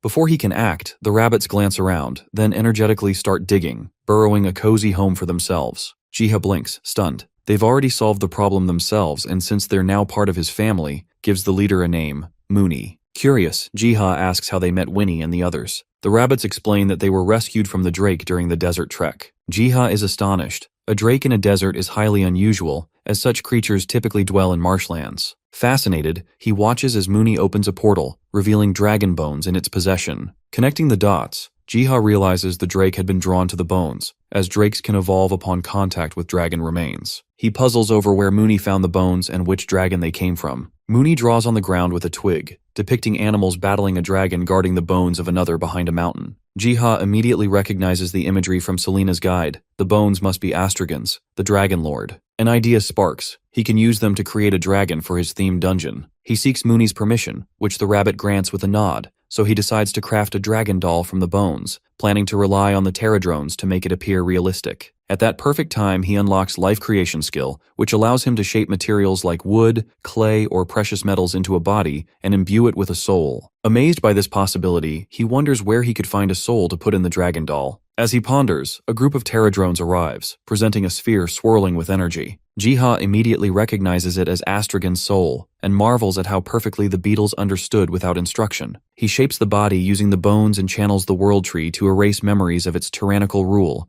and leaving an innocent mind within its soul. He then uses the life creation skill to breathe the soul into the doll. The system confirms the process is successful, clarifying the creation now houses a great soul and will act according to its memory. A timer starts ticking, allowing the soul to only remain the body for 2.5 hours. Now all that remains is transferring the dragon into the miniature world. Once transferred, the dragon awakens, feeling as though it has just emerged from a long, deep slumber. Sensing something unfamiliar inside itself, it resolves to observe cautiously. Taking flight, it scans the barren landscape for the Empire's capital but sees only wasteland, leaving it confused and disoriented. Suddenly, a massive swirling portal appears. Unable to evade it, the dragon is sucked inside, panic and disbelief filling its eyes. The portal spits the dragon into a completely different world. Meanwhile, Hwayeon is at Jiha's shop, uneasy as she observes the growing closeness between Jiha and Margreta, who had only recently met. Her thoughts are interrupted when a man rushes in, shouting that a dragon is wreaking havoc in District 7. The hunters immediately check Wiki, but there is no entry for the dragon. This confirms it is an entirely new type. Just then, the Eternal Flame Guild arrives to take charge of the situation. Hwayeon leads the guild, while Margreta insists on helping to protect Jiha's shop, much to Hwayeon's irritation. She commands her team to attack, determined to showcase the guild's strength. The dragon spots the group and releases a searing breath of fire, only to have it blocked by Hwayeon. Margreta launches a Black Lion attack, while Hwayeon casts her flame spell, sending meteors hurtling toward the beast. The dragon is left stunned that its breath is so easily nullified, wonders whether this is because both are champions, or if time has weakened its strength. Deciding that Soul is not part of its plan, the dragon attempts to flee. Just then, a giant hand descends from the sky, leaving the people utterly shocked, though Margreta feels a sense of relief, knowing exactly who it belongs to. The hand swiftly scoops the dragon high into the air. Hwayeon watches in horror, unsure if the giant is friend or foe, until a teammate urges her to relax, believing the hand is helping them. Jiha relaxes after stopping what could have been a catastrophic disaster. He had been with Margreta and Hwayeon when the monster appeared. They both rushed toward it, which he got the perfect chance to sneak into the garden and yank the dragon out of the miniature world. Once the adrenaline fades, Jiha perks up, knowing immediately that his animal companions orchestrated the event. A dragon appearing in District 7 without a dungeon break is impossible. He asks his pets who opened the gate, letting the dragon through. Winnie hides behind Panny, sniffling with tears running down its face, and confesses it had only meant to bring Astragon to the garden, accidentally sending it to Earth instead. Seeing the little bear so upset, Jiha imagines Baeom must have already scolded it, so he scoops the bear up in a hug. While Jiha tries to calm Winnie, Astragon awakens in the garden. The familiar scent of the world tree draws its attention, and it halts beneath the towering tree. Seeing the red dragon awake, Jiha approaches cautiously, and the dragon questions him about his identity. Jiha introduces himself and confirms the red dragon's identity as Astragon. The dragon answers with authority, insisting he be treated with the respect he deserves and dismisses him as a kid. Jiha keeps a straight face, though inside he mutters at 25, he's no kid. Changing the topic, he asks if he is hurt since he tried his best to grab him lightly. Astragon fumes at Jiha's audacity for grabbing him. He questions Jiha about the garden, the metal bead necklace around his neck, and why his body has shrunk to such a small form. Jiha struggles to explain the truth without bruising the dragon's ego. When Astragon learns that he had died, he clenches his teeth in anger. Dragons were granted immortality by Ark, and the notion that they could go extinct is inconceivable. Flames swell in his throat as he furiously demands the truth. Baeom leaps in and smacks the dragon's head, leaving him, shrieking at the insult. The three nature gods step in, giving him a long lecture about respect and manner. Baeom sternly orders him to show respect to their master, Jiha, who walks the path of Ark. Astragon thinks they are being ridiculous. Baeom sets him straight that he died 500 years ago as a tyrant, and that monsters wiped out Gehenna, forcing them to relocate to Earth. Baeom points at Jiha, declaring him their master and the center of everything. The dragon struggles to process the flood of information. When he questions if he has truly grown so old that he forgot his purpose and started acting recklessly, he learns that his ambition to conquer the continent split it into two, instead causing the souls of his siblings to be sealed away. They reveal Jiha's mission to revive his siblings. To make him face the truth, the Pterodrones present records from Youngi's library detailing his age of tyranny. Astragon had long believed Ark abandoned him, but reality strikes, he was the one who abandoned Ark. Youngi explains that Astragon was the first dragon chosen as an enforcer of sacred laws, and urges him to forget the past. He has been reborn. His body is weak, as Jiha's life creation skill cannot fully replicate his former strength, but he will grow stronger in the garden. Resigning to the truth, Astragon bows to reality, acknowledging Jiha as his master and asking for a new purpose. He recalls how Ark once bestowed unique roles upon the creatures of Gehenna, elves meant to live in harmony with nature, dragons tasked with enforcing the sacred laws, each guided by Ark's will. He insists that without purpose, they are nothing. Jiha counters that purpose need not be complicated. He can simply become part of the garden, living a peaceful life. A gentle breeze passes through, and Astragon admits to himself that this place might not be so bad. Jiha finally names the dragon, deciding Astragon is far too long and settling on Yang instead. The cat, ever the practical one, reminds the dragon that while he has done well, he should be careful not to get carried away. Yang finds his new mission far too simple. Being asked only to join the garden for free feels unworthy of a dragon. He presses Jiha for a greater purpose, and that is when it occurs to Jiha that he could appoint Yang as the final boss of the themed dungeon he had created. Intrigued, Yang asks how difficult this task will be. Jiha trains him step by step, and after several days, the lessons are finished. At last, Jiha opens the dungeon, cautioning Yang that hunters are on their way. Jiha advises Yang to use his maximum power since death inside the dungeon isn't permanent. Hearing that his opponents would be the same ones who had attacked him in District 7 only fuels Yang's eagerness. Yet Jiha wonders if he's really ready in this weakened form against the hunters possessing advanced gear and skills. The remark infuriates Yang, spewing fire to prove he's no weakling. Jiha tells him to relax, promising to fix his stats later. Though Yang understands his role now, he still feels the sting of being treated as if he were lesser than his true rank. Soon after, Yang hears the hunters approaching, bickering about how they've never seen a quest this detailed. The rookies tremble at the sight of the monster. The seasoned hunters try to calm them, confident in their skills until they finally see the beast, and their bravado dies on the spot. The hunters are astonished, wondering how the monster that appeared in the city days ago had fled all the way here. Yang bristles in fury. He never ran, how dare they look down on him. With a deafening roar, he roars that he will unleash his wrath and releases a hurricane of fire, shaking the entire dungeon. That day, the primordial dragon's roar rattled everyone's bones and within hours made headlines worldwide. News anchors claimed the District 7 dragon had holed up in a training dungeon where Han Sung-hyuk's supposedly unbeatable team went after it and got flattened. The dungeon has been placed under investigation. Meanwhile, Cha Hwayeon rallies her guild for a second attempt, urging them to carry resistance potions, scrolls, and other essentials. On a live broadcast, the news anchors invite Kim Hyun-suk to shed light on the dungeon. He explains that the dungeon appeared suddenly and has already gone viral worldwide. When pressed about the boss monster's classification, he clarifies that the system itself identified the quest as Red Dragon, confirming it to be a dragon-class entity. He further explains that every challenger who enters receives a special buff called Hero and a temporary title, Dragon Slayer, marking this as the first ever true themed dungeon. The anchor presses for details on potential rewards. Hyun-suk predicts they'll be nothing short of amazing, given the dungeon's brutal difficulty. Meanwhile, Jiha's sister's team is hard at work planting when Min-seok walks in with food. Kyungbaek nearly weeps with relief, saying he was starving. A brief argument breaks out between him and Sun-young over the work, but Min-seok steps in to ease the tension, inviting everyone to sit down and eat. The food has everyone drooling, and Sun-young calls Jiha over. He walks in, apologizing for being late and thanking Min-seok. Mid-meal, Kyungbaek squints at Jiha's arms and asks if he's been working out. Jiha denies it, claiming he only has time for his shop. But Kyungbaek presses further, poking at his chest and exclaiming in disbelief at how solid his muscles feel. The others eat without much thought, but Jiha grows uncomfortable as Kyungbaek refuses to stop. Sensing this, Pani rushes over and jabs its horn into Kyungbaek's face. Though secretly grateful, he gently scolded the little beast not to go around stabbing people. Sung-ho joined the teasing, noting that Jiha looked more fit than him, and asked again if he was secretly training. He flatly denied it, still playing dumb, while Sung-ho tried to encourage him not to be embarrassed about his physique. However, he stubbornly plays dumb. Unfazed by the commotion, Growler plants himself before the TV. Breaking news interrupts, an earthquake, magnitude 9.5, at Yellowstone. Ki Hyun-woo reports live from the scene, calling it pure chaos.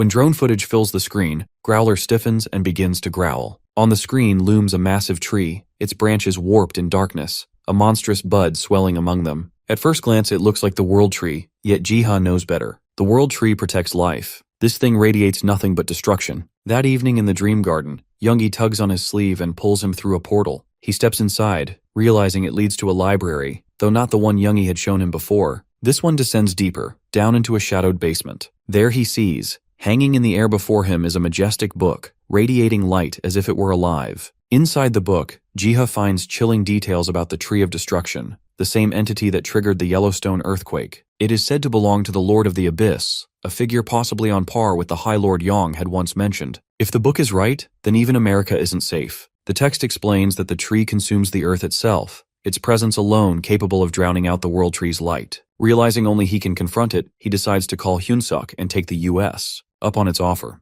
Jiha requests that he be stationed near Yellowstone. Hyunsuk hesitates, warning that the area is already swarming with monsters, but our guy insists the tree must be dealt with. Though reluctant, Hyunsuk recognizes he wouldn't insist without a reason. Hyunsuk decides it's wiser to keep an eye on Jiha and quietly assist him rather than press for answers he won't share. He arranges his stay in a nearby town called Casper, just outside Yellowstone. To ensure security, he insists on escorting him personally and promises his safe return, a condition Jiha accepts. The nature gods listen in on Jiha's call, a wave of relief washing over them. At last, he's chosen to go on his own, otherwise they would have dragged him there by force. Winnie presses for immediate preparations, yet Biam waves her off, claiming it's easy. The Terradrones will take care of the monsters and shield Jiha, while they deal with the tree. When Winnie questions who will be by Jiha's side during the journey, Bayom dismisses the concern with calm confidence, insisting he's already arranged the perfect escort. Jiha packs his bags and departs for Incheon International Airport. Upon arrival, he is greeted by Ashley from Hunter Management,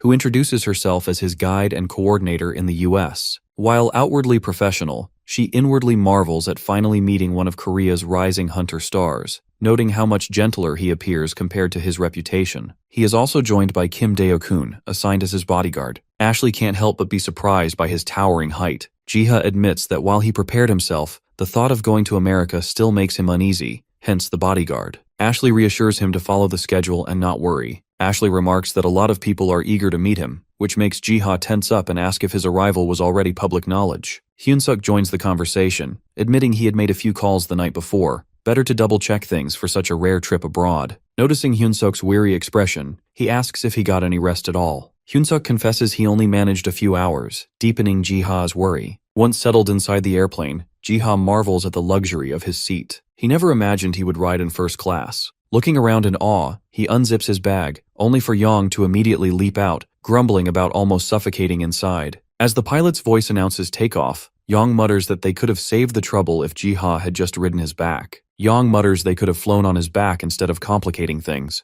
Jiha pats him, amused, and points out the wonder of flying without wings. When the plane finally takes off, Yang peers out the window, realizing he doesn't need to flap his wings to fly, and begrudgingly admits it isn't so bad after all. Hours later, the plane lands in the United States. At the terminal was standing Logan Chris, head of human resources at the U.S. Hunter Association, and beside him Drek, an executive from the Psyker Association. Behind them, a sea of journalists and officials pressed forward, fighting to catch a glimpse of him, the overwhelming noise and flashing cameras making his stomach churn. By the time they escape the airport, Jiha is already drained. Ashley remarks that even world-famous hunters don't draw crowds this massive, hinting that his popularity is something extraordinary. Eventually, they arrive in Casper, a small town that looks eerily desolate. Ashley explains that Casper once held nearly 60,000 people, but the population plummeted over the past decade, leaving only a few thousand behind. Now the town mainly serves as a base for psychers hunting monsters near Yellowstone, and she adds they'll be arriving here soon. Determined not to show nerves, he slips on the enchanted ring of translation, a gift from Hyunsuk.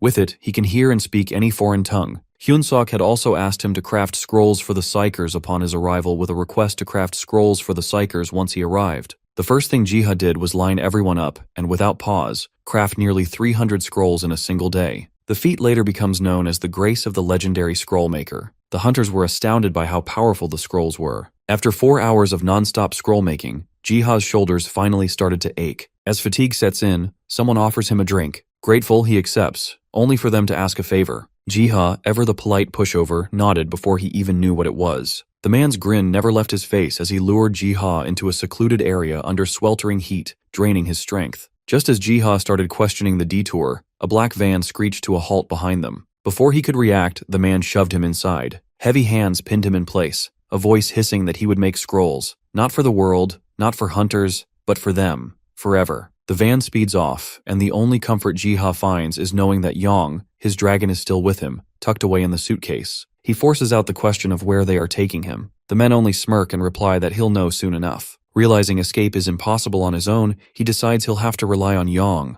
Just as he reaches for the zipper, the van lurches to a violent stop. Vines coil around the wheels, anchoring the vehicle in place. The leader tells his men to keep an eye on Jiha and moves to step out. But before he can react, the plant lets out an ear-splitting shriek. Two of the men in the front are stunned in place, and in the next instant, the vines whip around and yank them straight out of their seats. Jiha seizes the opening, scrambling out of the van, and freezes at the sight of the creature looming before him. Yang, fed up with being cooped up, leaps from the bag and sizes up the wild plant, asking if this is the monster they are here for. Jiha confirms it is for now. Yang, having seen far worse, tells Jiha to take cover behind him. The vines snap toward them, but Yang unleashes a torrent of flame, reducing the monster to ash within seconds. Jiha, overjoyed, pulls Yang into a tight hug in gratitude. Yang can only blush, slightly overwhelmed by the affection. While figuring out how to return, a sudden noise catches their attention. Jiha looks up to see a giant pterodrone hovering above. With the immediate danger gone, it carries them swiftly toward Yellowstone, the place of the quake and the corrupted tree. Jiha reminds himself to focus on the true purpose of his journey,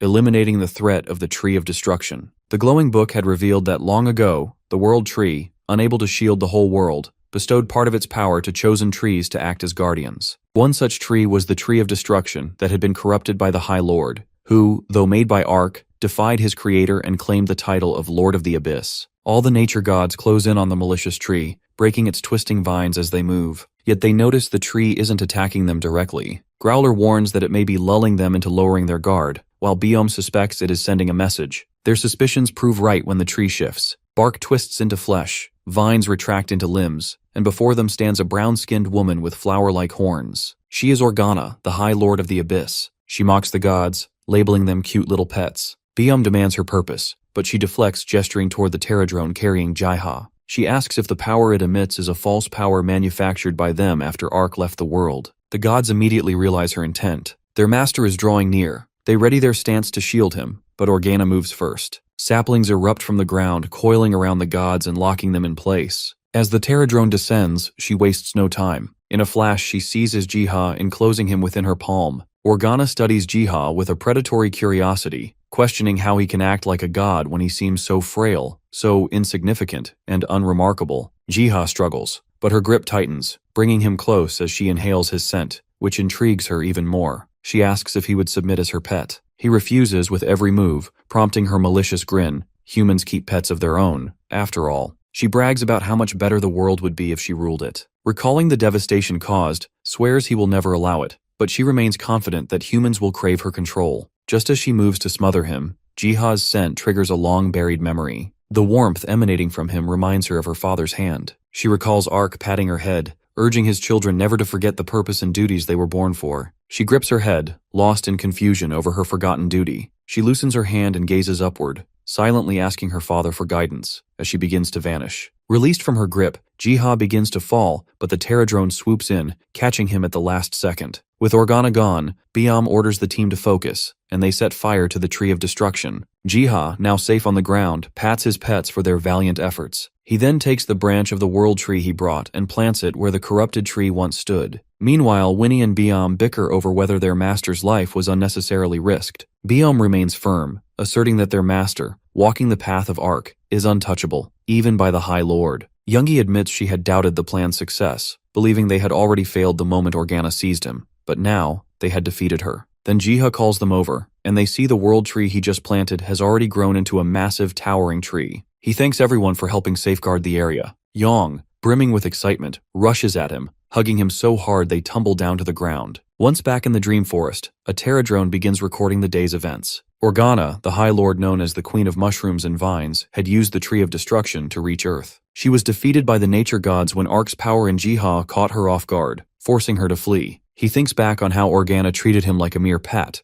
making him wonder if all High Lords view humans this way. The question of her forgotten duty nags at him. He remembers Yang's words, that every race has a purpose, and without it, they are incomplete. Exhausted by the flood of thoughts, he chooses to rest. Jiha wakes in his hotel room, only to find Yang's massive red face inches from his own. A scream escapes him before he can think. Thinking fast, Jiha feigns surprise, claiming the dragon just crashed in. Dae-kun steps protectively in front of him. Ashley fires a lightning bolt at the startled dragon. Yang escapes after the brief chaos, and Jiha mentally groans, apologizing to his very patient dragon. Ashley checks on Jiha, informing him that the Tree of Destruction vanished from Yellowstone National Park. She adds that the Bureau is investigating the tree and has issued warnings. Jiha acts dumbfounded, keeping the full truth hidden. With no further tasks, she advises him to return to Korea with Dae-kun, and silently admires Jiha's selflessness in creating hundreds of scrolls for psychers without expecting anything in return. She bids him farewell, apologizing for having wasted his time and requesting he visit again. Once they return home, Jiha finds Yang sulking in the dream garden, giving him the silent treatment. He pokes him apologetically, reminding him how disastrous it would have been if anyone saw a dragon with him.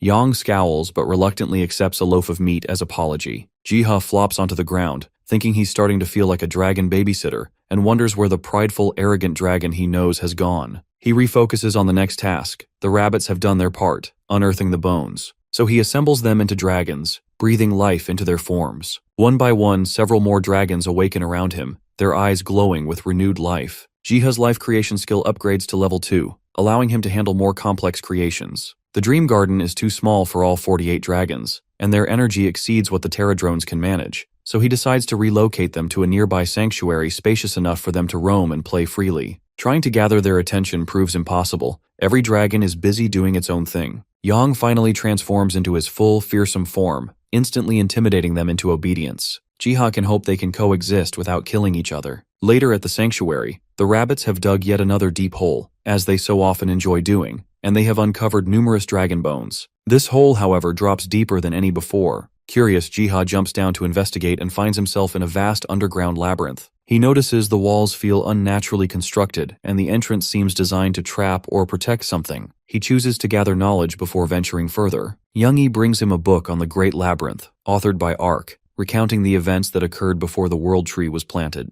The book contains abstract drawings of followers and seals pointing to an ancient evil, though no text accompanies them. Jiha reads that Gehenna once existed in a primitive state. The Ark, disliking the environment, defeated the ancient evil and its followers, sealing them within the labyrinth. Jiha feels a jolt of disbelief. Previous scriptures credited Ark with creating Gehenna, but this book contradicts that. Perhaps the saints who wrote them were mistaken. The world clearly existed before the World Tree. The book explains that the ancient demon sealed within the Great Labyrinth would bring complete chaos if it ever awakened. Traps would trigger, and its followers would unleash their fury, yet the Ark assures that nothing can escape the Great Labyrinth. It mentions that the Demon Lord can be used for practice, but the door is sealed. Jiha wonders how to enter until a Terradrone mentions a hole in the wall. He sends some Terradrones to investigate, but the hole is too narrow for them. Jiha realizes he can slip inside by possessing a small animal, avoiding the risk of expanding the hole. Relying on the invulnerability his possession skill grants, he inhabits the same hamster and cautiously begins his exploration. Meanwhile, Jiha's animal companions fear the awakening of the Demon Lord, exhausted from their encounters with the previous 33 lords. Winnie wonders if there were many ancient demon lords,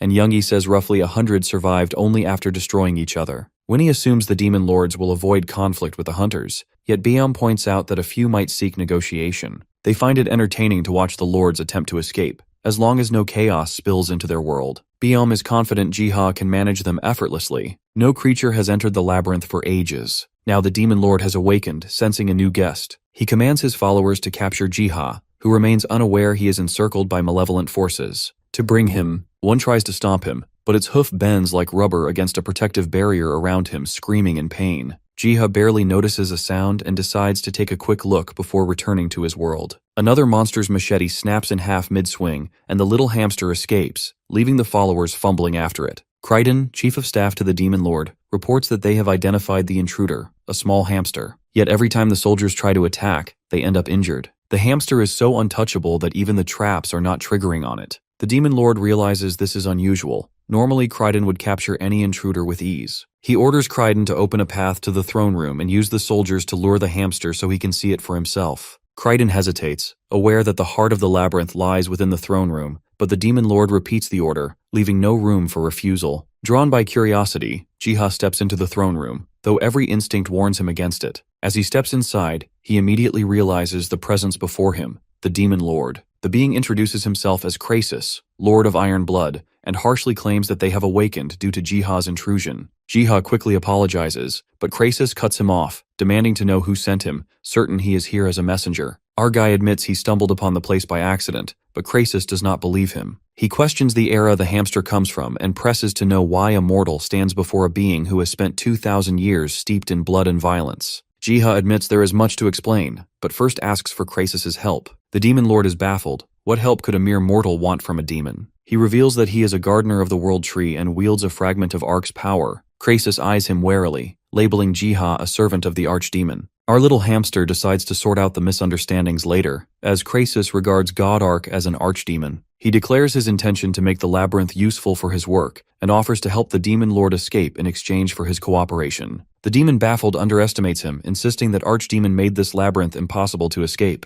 He assumes Jiha is merely here to toy with him, certain that escape is impossible. He recalls the book's warning, no one truly dies in the labyrinth. Anyone who dies is revived at the entrance. The book makes it clear, the curse is eternal, though why the Ark chose to imprison them for 2,000 years remains uncertain. He speculates perhaps the labyrinth was shown to him to end this cycle. So, he returns to his garden and pours rain over the miniature world, proving his power to Krasus. Krasus stares in disbelief, unable to fathom how this is possible. When Jiha returns inside, Krasus glares at him, muttering in disgust, thinking he is the archdemon himself, his eternal enemy. He insists he is not Ark, and proposes to remodel the labyrinth, promising to help Krasus escape in return for his cooperation. Fed up with the endless silence, Krasus decides it doesn't matter if the hamster is lying. He clings to the hope the hamster offers and agrees to help. After a while, he summons the High Lords, though only 3 appear: Penelope, Lord of Delusion, the Lord of Intelligence, and Krasus himself. Penelope quips, asking if someone finally decided to let them out. Krasus explains finding an animal that has similar power to Ark, asking for his help who made it rain in the labyrinth. The Demon Lord confirms but clarifies they are getting free not right away. Amused that only they can barely use power in this realm,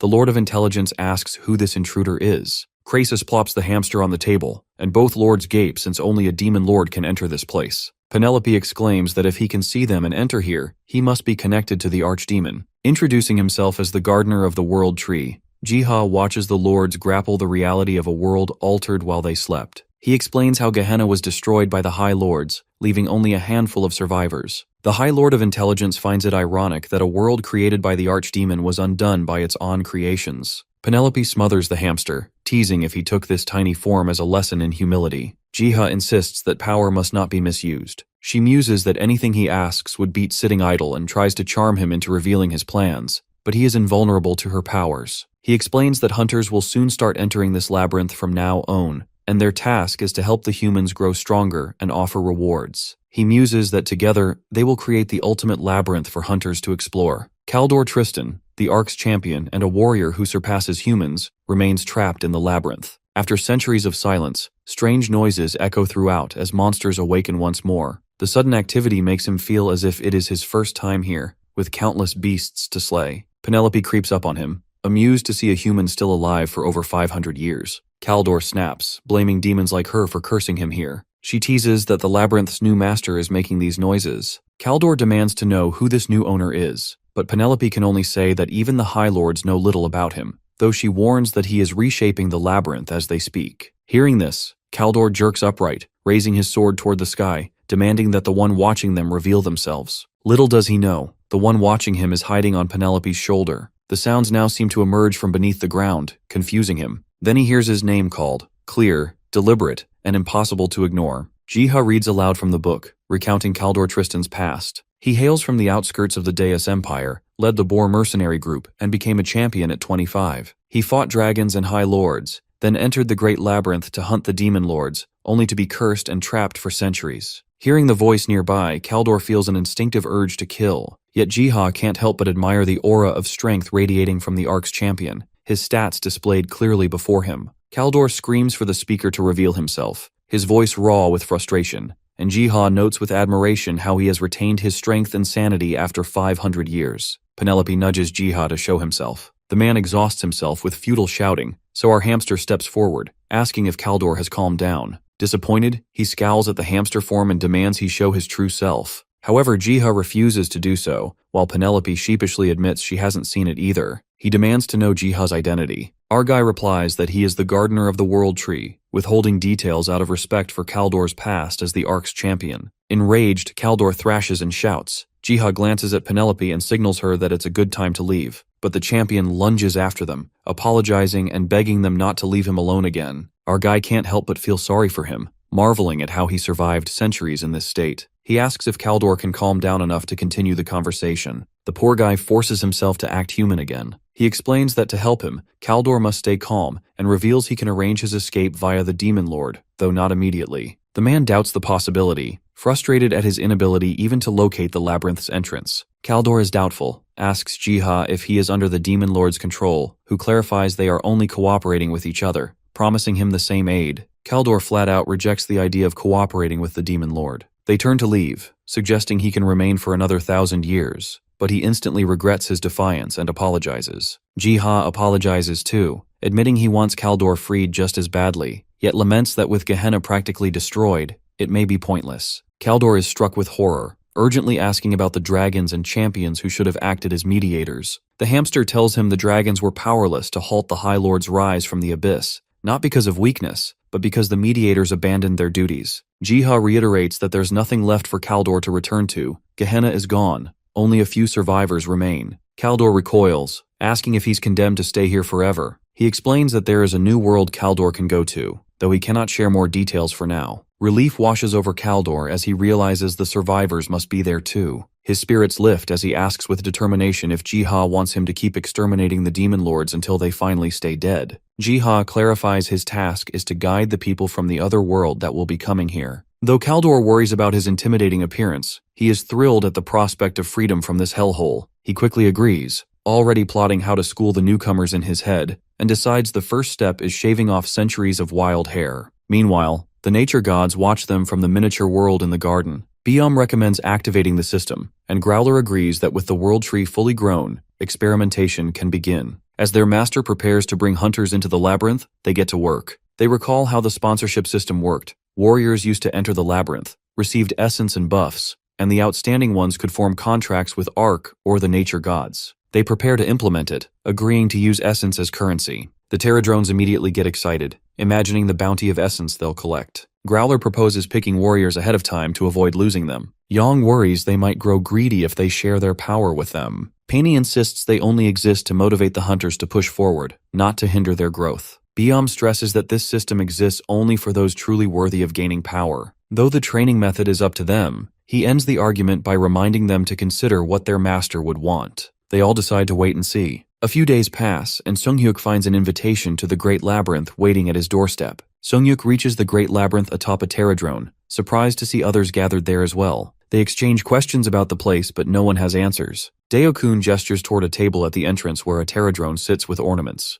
Hwaeun asks if they are for sale to use inside. Sunghyuk whispers that maybe it's running a side hustle because the master stopped feeding it. Hwaeun picks out an item from the table, and the Pterodrone shows her a drawing indicating it cures delusion spells, a magic used by Penelope, the succubus, to control others' bodies. Hwaeun eyes the glowing stone, guessing it must be necessary for navigating the labyrinth's dark and confusing caves. She asks the price, and the Pterodrone points to a sign demanding 4 essences. Outraged, she tries to haggle it down to 3, even flashing her deadliest glare. Avoiding eye contact, the little guy taps at the sign again, adamant on 4 essence. Sunghyuk talks her down, and she slaps her essences on the table. He observes many other items for sale, sparking curiosity about what else they might need inside. Daokun recalls rumors of the Demon Lord and powerful monsters dwelling within, and the group resolves to enter and see for themselves. Once they step inside, the labyrinth opens into a vast forest, and a lone man sits calmly on a rock, as though he had been waiting for them. Hwaeun whispers he looks like Bolander, though a homeless version Kaldor greets them, and the group feels an overwhelming aura radiating from him as he speaks. He introduces himself, asking if they are hunters from Earth. He admits he knows of their deeds but not their names. Then, with chilling certainty, he points at Margreta and asks if she bears the name Rustle. Margreta's breath catches when Kaldor says he knew Marlene, a champion who bore an uncanny resemblance to her. The truth dawns, and she demands to know if he is the Ark's champion. Kaldor admits he is, though he has been trapped here for 500 years. Daokun recalls vague stories of such a title from centuries ago while Hwaeun remains skeptical, doubting any human could live that long. Kaldor dismisses their concerns, reminding them that if they wish to enter the labyrinth, they will have to place their trust in him. Sunghyuk feels as though the man radiates danger, but somehow doesn't feel like an enemy. Daeokun challenges him, demanding proof of his claim to the ark's title, declaring his own loyalty to the ark. He tosses his axe, and it crackles with raw energy, and when it crashes down, the earth splits open under the blow. Everyone is stunned by the sheer power. Kaldor asks if they are ready to begin a proper conversation. Han acknowledges, resolving to uncover the labyrinth's secrets and Kaldor's role later. They follow him into the forest. The mention of Ark's champion stirs something in Margreta, for it was once the proud title of her ancestors, a legacy she aches to reclaim. She resolves then and there to prove her worth in the labyrinth to claim the title for herself. When the fight begins, the monsters prove no match. Sunghyuk's blade and Hwayen's fire magic cut them down with ease. The ease of the battle unsettles him. It shouldn't be this simple, but then he senses an unseen presence observing them. Notifications swarm in. Mighty God's Fang declares it is not mistaken while Growler demands him to improve. Growler's unexpected presence shocks him, leaving him to wonder why he is here when not summoned.